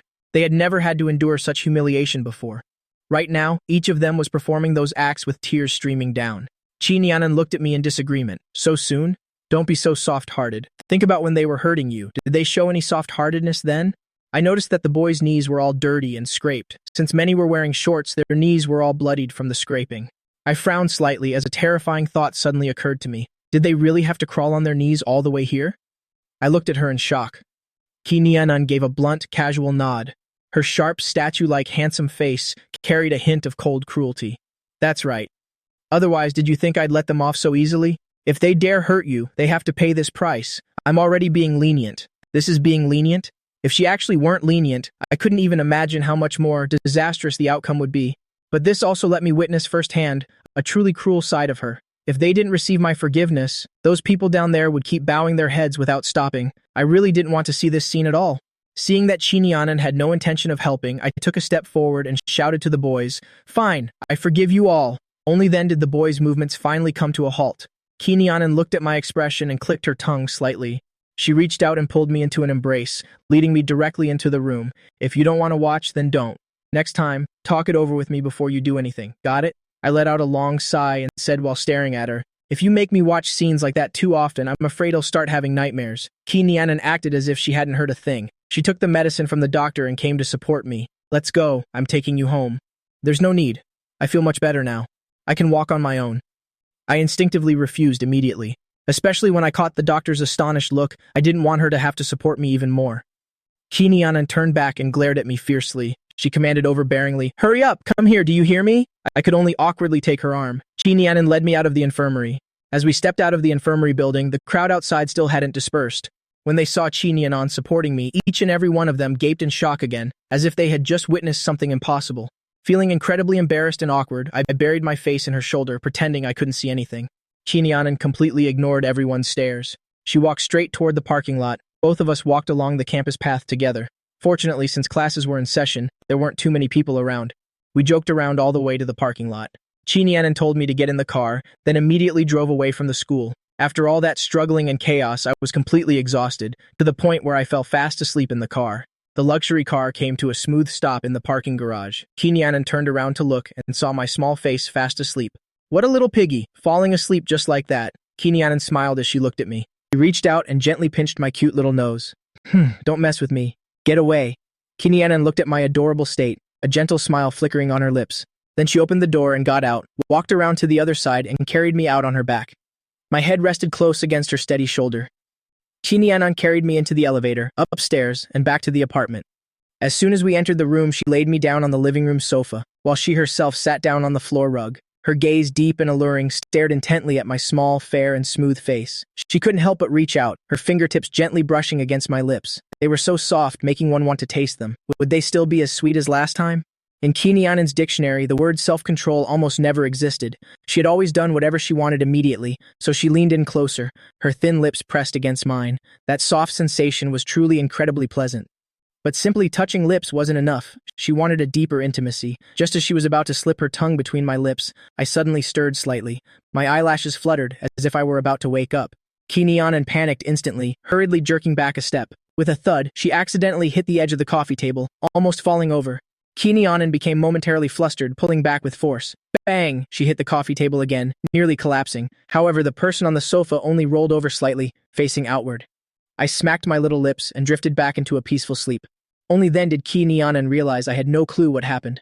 Her ink-black eyes were fixed on my sleeping face. She clicked her tongue dismissively. Your sleeping posture is terrible. In reality, her heart was also racing with guilt, thinking she'd been caught in her sneaky act, which was why she'd become so overly tense. She stood up and leaned in close again, about to gently pinch my small face. Just at that moment, ting ting ting, a phone rang out. It was the phone in my jacket pocket. The ringing startled me from my slumber. My small eyebrows furrowed slightly, as if I wanted to wake up, but was still clinging to the dream. Kinyanan had to quickly pull the phone from my pocket to prevent the ringing from waking me up entirely. But as soon as she saw the caller's name on the screen, she immediately narrowed her eyes in annoyance. Yunwan. She shot me a scrutinizing look. This brat actually has Yunwan's phone number? Just how close are these two anyway? The phone continued to ring. Seeing that name flashing on the screen, Kinyanan suddenly felt a surge of rage. Without thinking, she immediately pressed the end call button. Then she quickly added the number to the blacklist and deleted the contact entirely. Kinyanan performed that sequence of actions with incredible speed and decisiveness without feeling the slightest bit of guilt. Then she placed the phone on the coffee table. She lowered her head to stare at my deep sleeping face. Full of frustration, she reached out and pinched my little nose. You little scoundrel, seducing girls wherever you go. Do you even care about your wife anymore? Hanging out with girls is one thing, but it just had to be the person who's in a feud with her. How very convenient. I clearly told you that Yunwan and I have a personal grudge. He's really something, treating my words like passing wind, and still keeping in touch with that Yun girl. They've only known each other a few days and already swapped numbers. How could she not remember, since when Yunwan became so easygoing? The more she thought about Yunwan giving me special treatment, the more stifled and frustrated she felt inside. Being pinched made it impossible to breathe. A feeling so uncomfortable it was as if I were about to suffocate. I turned my head away and instinctively, I parted my small lips slightly, using my mouth to breathe. Kinyanan's gaze suddenly deepened. She fixed her eyes on my lips. Especially seeing that slightly open mouth, it looked for all the world like I was inviting her for a kiss.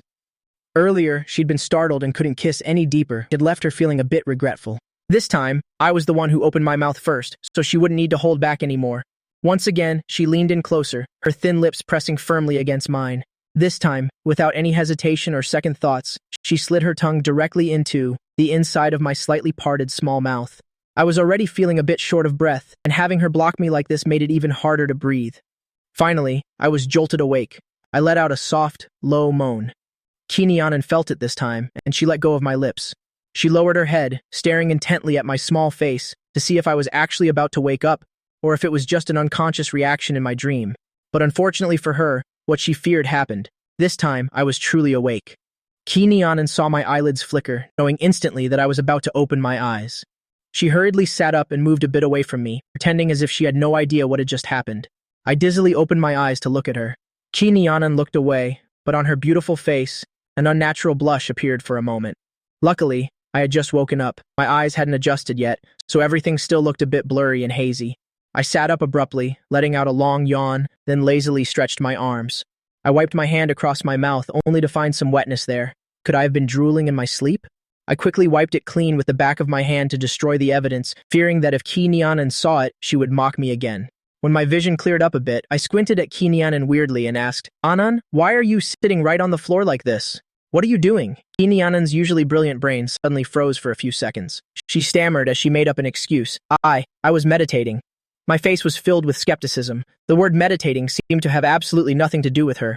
Ki Nyanan stood up in a flash and shot me a sideways glance. What I do is none of your business, is it? Weren't you sleepy? Go back to your room and sleep some more. With that, she strode on her long legs straight into the study. Bang, the door was slammed shut. I blinked my eyes, staring blankly at her retreating back. I scratched my head, thinking she was being incredibly weird. I clicked my tongue, feeling my throat go dry.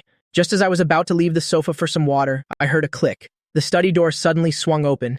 Ki Nyanan walked out with an expressionless face. Her eyes were fixed on the phone on the coffee table, and she walked quickly toward me.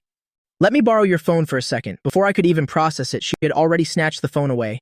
Then she turned right back and headed for the study. You have your own phone. Why do you need to borrow mine? I muttered under my breath, but I had to deal with my thirst first, so I didn't chase after her to get the phone back. It wasn't like I had any shady secrets anyway. I walked over to the fridge, took out a bottle of mineral water, and chugged it down. After taking my phone into the study, she hurriedly and irritably deleted Yunwan's call history. She had actually forgotten that detail, only remembering it once she got into the study. Good thing I had just woken up. My reactions were still slow, so I didn't suspect her for deleting the call logs. She tucked the phone into her pocket and walked out, just in time to see me drinking water. Ugh, I'm hungry. Are there only crackers in this house? Nothing else to eat? I walked toward her while asking. After taking a sip of water, my lips looked full and glistening. Ki Nyanan unconsciously recalled the kiss from earlier. Suddenly feeling parched, she said, "Give me a sip." She suddenly reached out, rudely snatching the water bottle from my hand. I glared at her in annoyance. If you want a drink, get it yourself. I licked my lips, still feeling a bit thirsty, so I had to reluctantly head back to the fridge to grab another bottle. Ki Nyanan tilted her head back and drank from the bottle I just used. Was it because I had already drunk from it? Because she felt it tasted slightly sweet? Feeling completely different from ordinary water, she drained the remaining half of the bottle in one go, stepped on the trash can pedal, and tossed the empty bottle inside. I watched her wipe a drop of water from the corner of her mouth. It was only then that my brain slowly realized. She just drank from the same bottle I did. Wait, wouldn't that be an indirect kiss? At that thought, my gaze unconsciously drifted toward her thin lips. The shape of her lips was truly beautiful, carrying an indescribable sexiness. Perhaps those were the kind of lips that belonged to a great kisser. Suddenly, I remembered that she used to have many boyfriends. Then those alluring thin lips must have kissed quite a few men already. Thinking about this, my mood suddenly soured a bit. I couldn't help but curse inwardly. What a player, Ki Nyanan felt my resentful gaze. She frowned slightly, looking at me in confusion, and asked, "What's wrong? If you're hungry, you'll just have to wait a bit. It's not like I can magically make food appear for you. I'll order something for you right now, okay?" Ki Nyanan noticed my reproachful look. She furrowed her brows slightly, asking with a bewildered expression, "What is it?" "Be a little patient if you're hungry. I'm not a magician who can just conjure up food for you.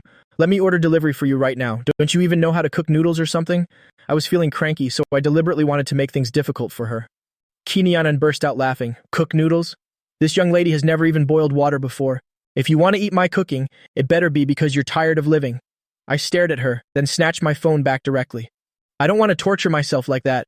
So just hurry up and order the food. I want pizza. Oh, and some roasted chicken wings too. Tell them to deliver fast. I'm really starving here." Ki Nyanan took the phone and started ordering. I had just drunk too much water and needed to use the bathroom, so I forgot to even put the phone down. I took the phone with me straight into the bathroom. Unbelievably, just as I sat down on the toilet, phone suddenly rang. I felt a bit awkward. I was in the middle of something, so why did someone have to call right now? What's more, the screen showed an unknown number. I didn't think twice, assuming it was a wrong number, so I answered it. "Hello, Xiao Yuan, it's me." Yunwan's soft, sweet voice came from the other end. I almost choked on my own spit. Hi, why is it you? What are you doing?" Yunwan asked. My face turned slightly red. How could I possibly tell her I was sitting on the toilet?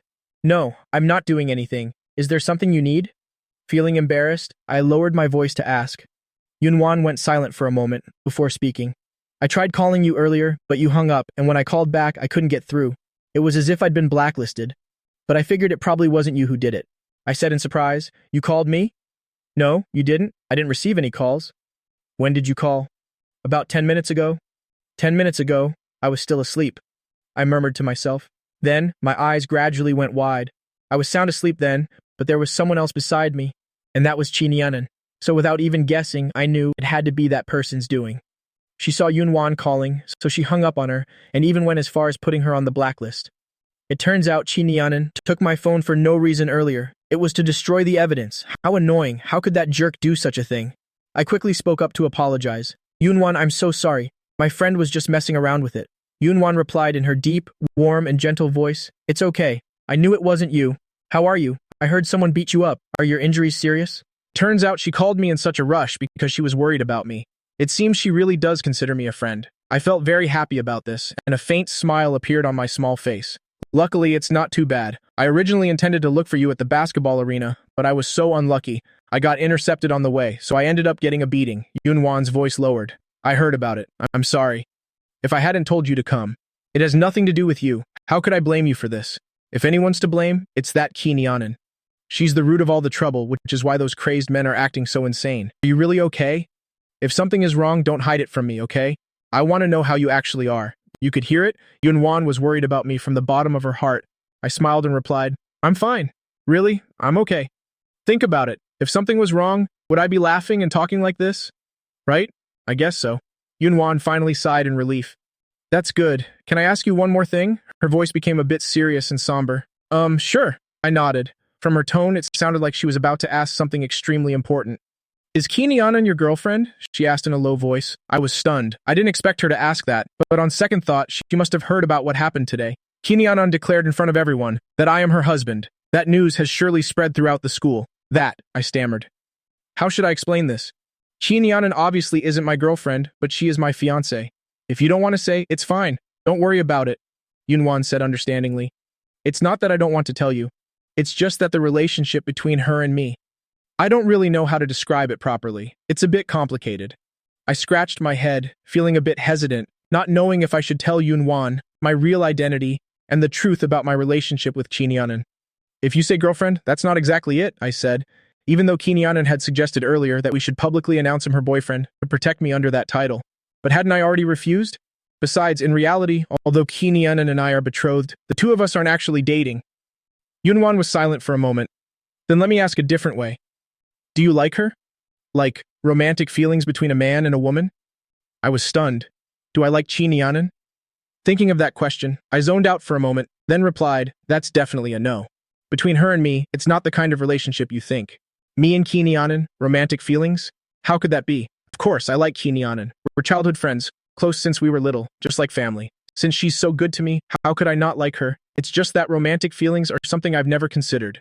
Yunwan suddenly spoke in a low voice. Xiao Yuan, where are you right now? I'm at home. Why? This question was much easier to answer than the last one. She asked, is it convenient for you to come out? I thought for a bit. I still had to eat, but I'd probably have time after finishing. So I nodded and replied, it is. What's going on? I want to see you. 4 simple words, yet they made my little heart thump. Like a sweet whisper from a loved one, my heart skipped a beat. I've always been a sucker for good voices, and Yunwan's voice is just so beautiful. So when she said in that gentle tone, I want to see you, I really couldn't stop my mind from racing. I hurriedly patted my small head. Don't overthink it, Yunwan. She surely has some business with you. It's not what you're thinking. Okay then. My cheeks flushed slightly. Let's set a time. How about noon? Before I could even answer, a loud thumping suddenly came from the door outside. My cheeks flushed a bit. So let's decide on a time. Is noon today okay? Before I could say a word, the room door was suddenly pounded on. Bang, bang, bang. Then Chi Nianan's teasing voice rang out. Xiao Yuan, you've been in there for quite a while. What on earth are you doing? Panic surged within me, fearing Chi Nianan would catch me secretly calling Yunwan. I hurriedly whispered, I'll call you back later. Bye-bye. After hanging up, I suddenly realized I was still sitting on the toilet. I quickly pulled up my pants and flushed. I stuffed the phone into my pocket and finally went to open the door. Chi Nianan, with a carefree smile on her beautiful face, leaning one hand against the door frame, looked at me mockingly. I thought you'd fallen into the toilet bowl. I glared at her. You're the one who fell in? Chi Nianan glanced into the bathroom. She sniffed and asked, so what were you doing in there? Are you constipated? No, her teasing made me turn red with embarrassment. If not for the fact that she helped me today, I would have retaliated by now. Chi Nianan sniffed around, seeing that there really was no smell, then grabbed my arm and pulled me out. Get out now. I really need to use the bathroom. It's an emergency. I looked completely dazed right now, which was very unusual. Chi Nianan gave a sly smile and squinted. Do you want to stay for a tour? I don't mind at all. You pervert, like I'd want a tour. After her teasing, I finally snapped back to my senses and hurried away. As soon as I saw Kinyanan enter the bathroom, I immediately glanced after her, confirming she was inside. I then stealthily stepped aside and pulled out my phone. I quickly searched for the blacklist, unblocked Yunwan's number, and sent her an explanatory message. Yunwan replied very quickly. Can you come out this noon? Let's meet outside. I looked at the message hesitantly. The food hadn't arrived, and I needed an excuse to slip out after eating. Time seemed a bit tight. So I thought for a moment and messaged back. Can it wait until after school? Within just a few seconds, Yunwan's message arrived, her tone very gentle. Sure, let's meet then. I sent her back a smiley face icon. But just as I put the phone down, Kinyanan stepped out of the bathroom.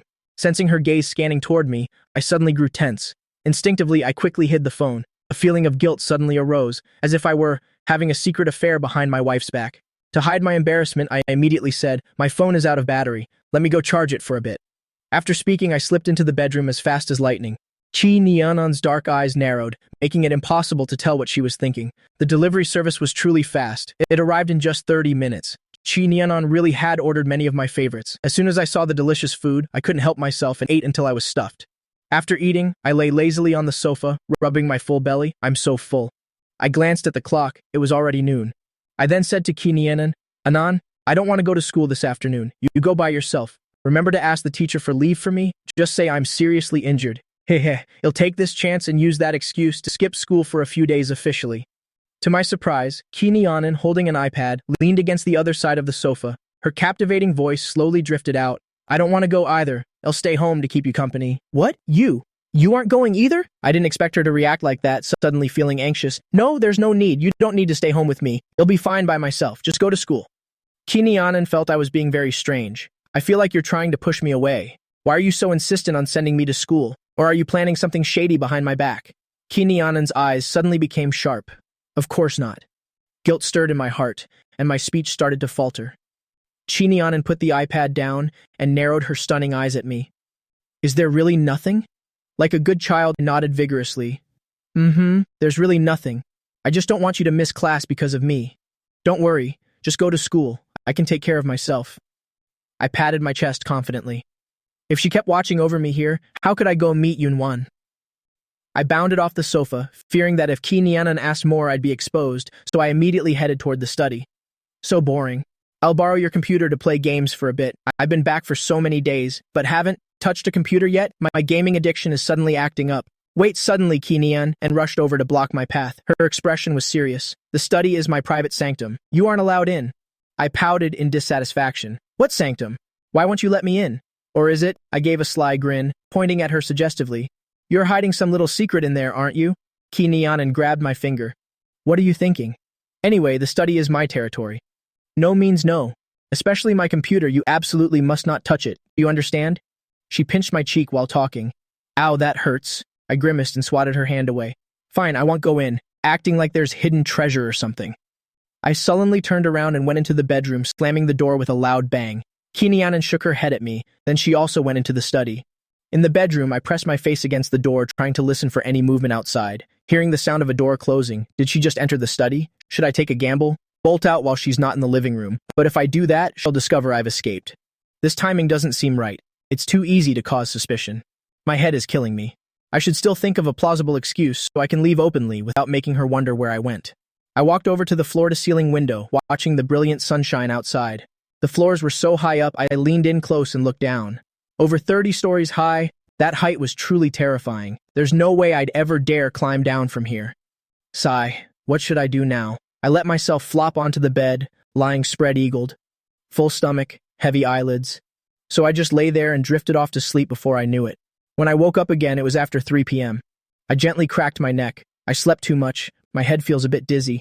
I scrambled up, slipped on my slippers, and walked to the living room. I found a bottle of water in the fridge, and after a few sips, a cold rush ran through my body, and my mind gradually became fully alert.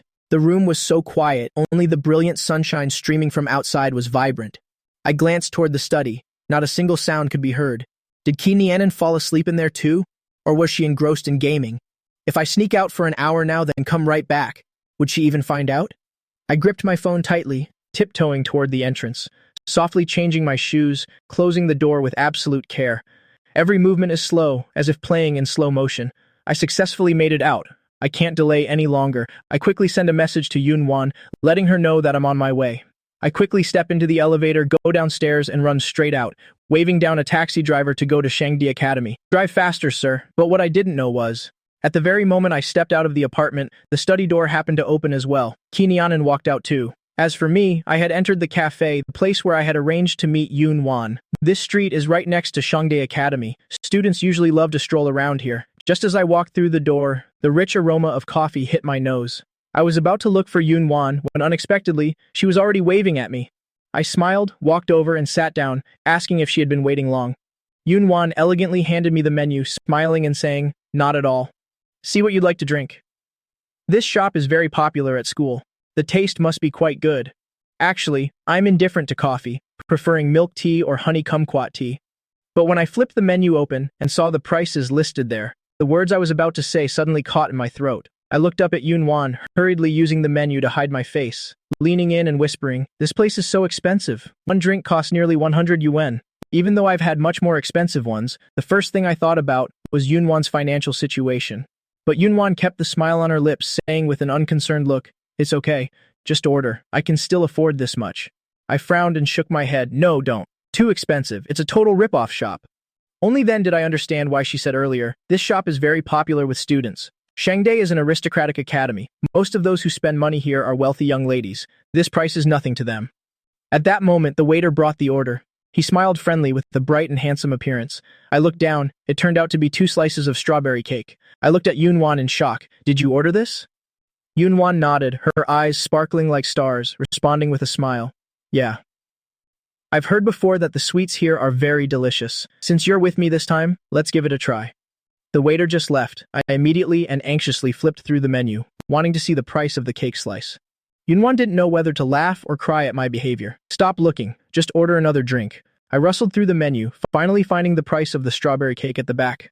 My eyes widened in an instant. Over 100 yuan, this place really is a rip-off. My volume was a bit loud, causing the people around us to look back. Yunwan coughed lightly in embarrassment, softly reminding me. She didn't mind my exaggerated surprise and even found it a bit cute. But there might be other students from the school in this shop. I just caused a huge incident today and am getting a lot of attention, so it's better to be modest. I realized that too, my face flushing slightly. Hurriedly pulling up my collar, I set the menu aside. I took the lemon water the waiter just brought. "I'll just drink this, no more ordering." Seeing this, Yunwan didn't push further. I took a sip of the water. My head was full of thoughts about returning quickly, to avoid Ki Nianan discovering I snuck out. "Yunwan, did you ask me to come here? To tell me something?" I asked hurriedly, making use of every second, just wanting to finish quickly so I could return. Yunwan's dark brown eyes looked at me, suddenly saying, "Actually, you can call me Yunwan." I paused for a moment. Calling her Yunwan felt so intimate. Yunwan slightly raised her eyebrows, her tone sounding a bit saddened. "I already consider you a friend? Don't you?" "Of course not." "Wait, that's not right." "Of course I do." I realized I misspoke, so I quickly corrected myself. Afraid she wouldn't understand, my little head was nodding vigorously like a chicken pecking at grain. How could I not consider her a friend? I've wanted to be friends with her from the start. I just didn't expect everything to happen so suddenly, thinking she was someone hard to open up, and that it would take a long time before she saw me as a friend. So hearing her say that made my heart feel very happy. Yunwan was clearly very satisfied with this answer. Her eyes filled with laughter as she looked at me, pushing the strawberry cake in front of me and saying, "Then from now on, please call me Yunwan. Hurry up and eat the cake." "Okay, Yunwan." My eyes curved. I smiled, remembering she also seemed to call me Xiao Yuan. If she called me Fang Yuan, I would feel a bit strange hearing it. I tasted a piece of the strawberry cake. The fresh strawberry flavor spread on my tongue, instantly making my eyes light up. It's truly delicious. No wonder this shop is so expensive. It's well worth the money. I pushed the remaining slice toward her, urging, "You try it too. The taste is really fantastic. I could eat this forever without getting tired of it. I even want another piece. Shall we order another one?" She smiled, picked up the fork and tried a bite. The taste indeed made her eyes brighten a bit, nodding in agreement with me. Looking at my small, satisfied face, she felt that this might be the best strawberry cake in the world. I quickly shook my head. "Don't. One piece is enough. If I kept eating just because I didn't get sick of it, would I eat until she goes bankrupt?" It took me less than a minute to finish the cake, licking the remaining cream while asking her, "That's right. Why did you need to see me so urgently? Is it something very important?" Yunwan slowly put down the fork. Her eyes were fixed on me, her gentle voice ringing out leisurely. "Initially, I was a bit worried about your injuries. But seeing you still so lively, it seems you're really okay." According to the versions she heard, I was beaten by a group of male students and even had a hand injury, bleeding a lot. Some even exaggerated, saying my internal organs were damaged and that I was vomiting a lot of blood. Even though I said I was fine on the phone, she still wanted to see for herself. Is that all? I asked back. I thought she had some majorly important matter. I had even mentally prepared myself. Who knew the truth would be so far from my expectations? There's one more thing I want to ask you. Yunwan looked at my somewhat disappointed face and couldn't help but burst into laughter. She looked seriously into my eyes, suddenly asking, "What's the relationship between you and Kinyanan?" That. I scratched my head, tongue-tied for a moment. How should I tell her? To my surprise, Yunwan smiled slightly and directly voiced her suspicion. You two have known each other for a long time, right? You already knew each other before you transferred to Shangdae, and you're very close, aren't you? She just blurted it out like that. I suddenly felt a bit dizzy. So there's no need to hide it anymore.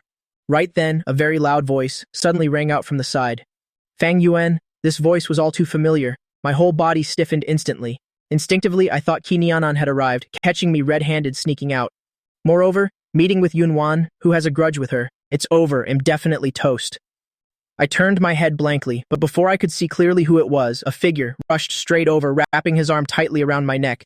Xiao Yuan, it really is you. I thought I was seeing things. A very sturdy hug, with a faint scent of men's perfume. It was a boy. Only then did I look up in surprise at the person in front of me. Xiaoqi, why are you here? Chuchi raised his eyebrows, glaring at me.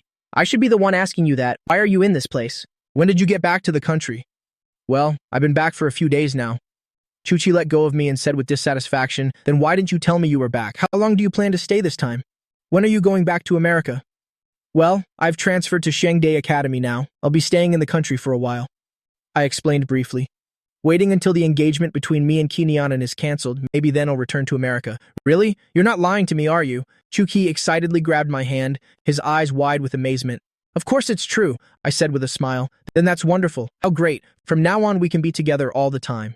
Chuchi was beyond happy. I turned to complain to him. Right, where have you been lately? I've been at school for days and haven't seen a sign of you. Chuchi smiled shyly. My dad went to France for a fashion show, so I tagged along for the fun. I really envy you, I exclaimed. Chuchi's father is a famous fashion designer, constantly flying all over the world. Oh, does Kinyanan know you're back? Chuki suddenly asked. She knows. Mentioning this, I suddenly remembered Yunwan's presence. I awkwardly stole a glance at her, seeing that she still had a faint smile on her face, as if she wasn't surprised at all.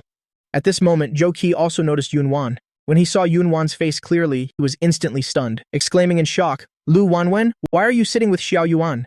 I wasn't surprised that he knew Yunwan. After all, Yunwan is a prominent figure at Shangdae. But why did I find his expression so strange? Ah, that's right, his face seemed a bit redder than before. Right after, Zhou Qi suddenly sat down, pushing me aside.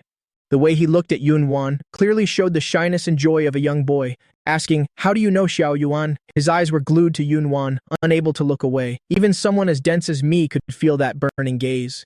A thought suddenly occurred to me. Does Zhou Qi like Yunwan? I quickly gave him a tug, then whispered in his ear, Can't you tone down that look of yours a bit? Xiao Yuan, tell me quickly, what's with you and Yunwan? Are you two dating? Chu Qi suddenly thought of this possibility, looking at me with a devastated face. No, don't talk nonsense. I found the atmosphere too awkward, and hurriedly said to him, Zhou Qi, you go first. I'll explain later. Stop causing a scene here. Chu Qi was reluctantly pushed to his feet by me. Fine, I'm leaving. I'll call you later. Waiting until I waved goodbye to Zhou Qi, I let out a sigh of relief. I'm so sorry. I looked at Yunwan apologetically, but Yunwan shook her head, smiling softly. It's okay. Seems like I guessed right. I was a bit stunned. After the chaos Zhou Qi caused, my little head was temporarily confused, unable to catch up with her rhythm. You and Kinyanan have been friends for many years, haven't you? Childhood sweethearts. She looked into my eyes, her voice carrying a hint of depth. I shivered slightly, thinking that she had already guessed everything, so there was nothing to hide anymore. So I nodded, yeah, as I thought.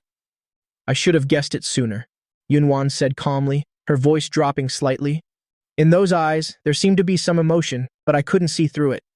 I felt the atmosphere was very strange, suddenly not knowing what to say. At that moment, I suddenly remembered something. Kinyanan said there's a grudge between them. What exactly is that grudge? I muttered to myself. Yunwan knows that Kinyanan and I are on good terms. Will she look at me differently? Unexpectedly, Yunwan looked at me. A sudden sentence made my heart tighten. Last time you cried outside the principal's office, was it because you fought with Kinyanan over the security guard being reinstated? I was a bit shocked. How could she guess it so accurately? But I still nodded in admission. One last question. She leisurely spoke. I looked up and met her deep eyes, a gaze that seemed to see right through my soul. What question? I asked. Yunwan spoke directly. You two aren't dating, right? She only said that to stand up for you, didn't she? That sentence? I understood immediately, referring to Kinyan and saying I was her husband. I felt she wasn't wrong, so I continued to nod. That's right. As for the marital relationship between Kinyan and me, there's probably no need to say it. No one knows anyway, and they don't need to announce it. Who knows? This engagement might be cancelled in a while. A smile appeared in Yunwan's eyes. All right, I'm done with my questions. She seemed to want to understand my thoughts, adding, don't worry. I won't stop considering you a friend because of your relationship with her. We're still friends. Hearing this, I finally truly regained my smile. I knew you wouldn't. Unlike that Kinyanan, who's incredibly hot-tempered, Achu at the same time, Jinyanan at home suddenly sneezed. I looked at the watch, my small face instantly wrinkling. Panic-stricken. I'm so sorry. I have to go. I've been out for nearly an hour. If I don't get back now, Jinyanan will definitely find out I snuck away. Yunwan nodded, calling the staff to pay. I was a bit uneasy. Should we split the bill? Yunwan had already finished paying, saying to me with a smile, it's fine. This time is on me. You can treat me next time, okay? I didn't think twice and nodded. Sure. In my heart, I already started planning to treat her to a really nice meal next time, and it has to be more expensive than this one. Yunwan seemed to suddenly think of something, looking at me and asking, how about you take me to a movie? An American blockbuster is premiering this weekend. I've always wanted to see it. I wonder if you're interested. Yunwan seemed to suddenly think of something, looking at me and asking, how about you take me to a movie? An American blockbuster is premiering this weekend. I've always wanted to see it.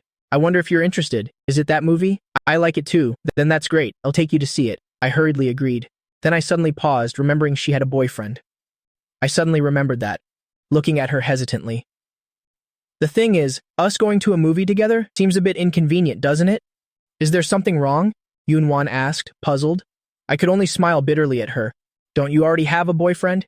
If your boyfriend finds out about this, he'll definitely be furious. How about this? I'll pay for the tickets and you take your boyfriend. Would that work? Yunwan paused for a moment, then suddenly burst into laughter. I didn't understand what her expression meant. Was she agreeing to my suggestion or not?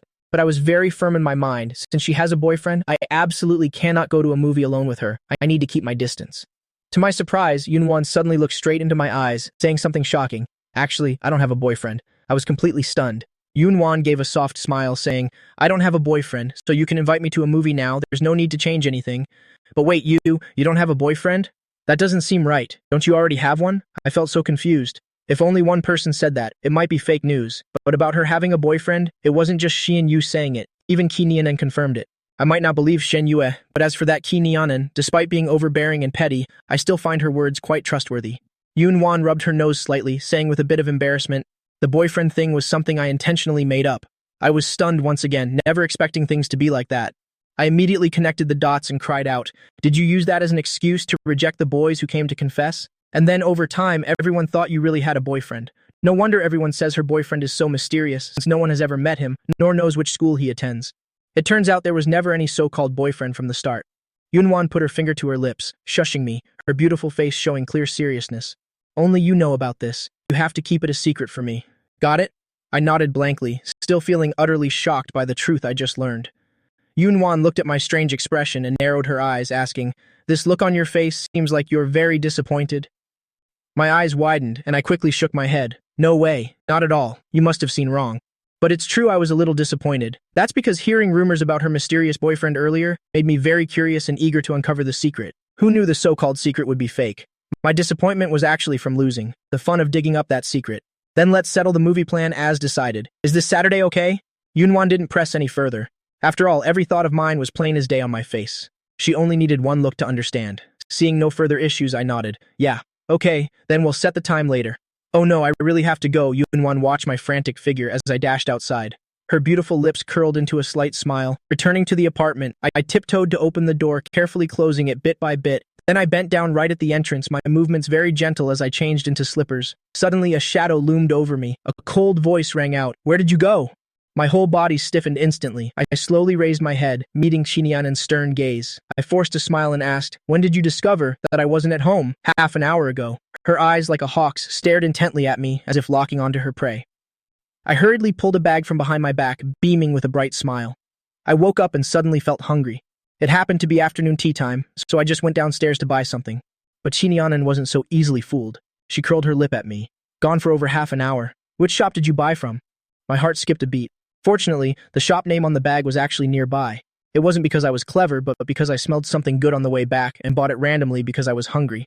I didn't expect it to come in handy at the right time.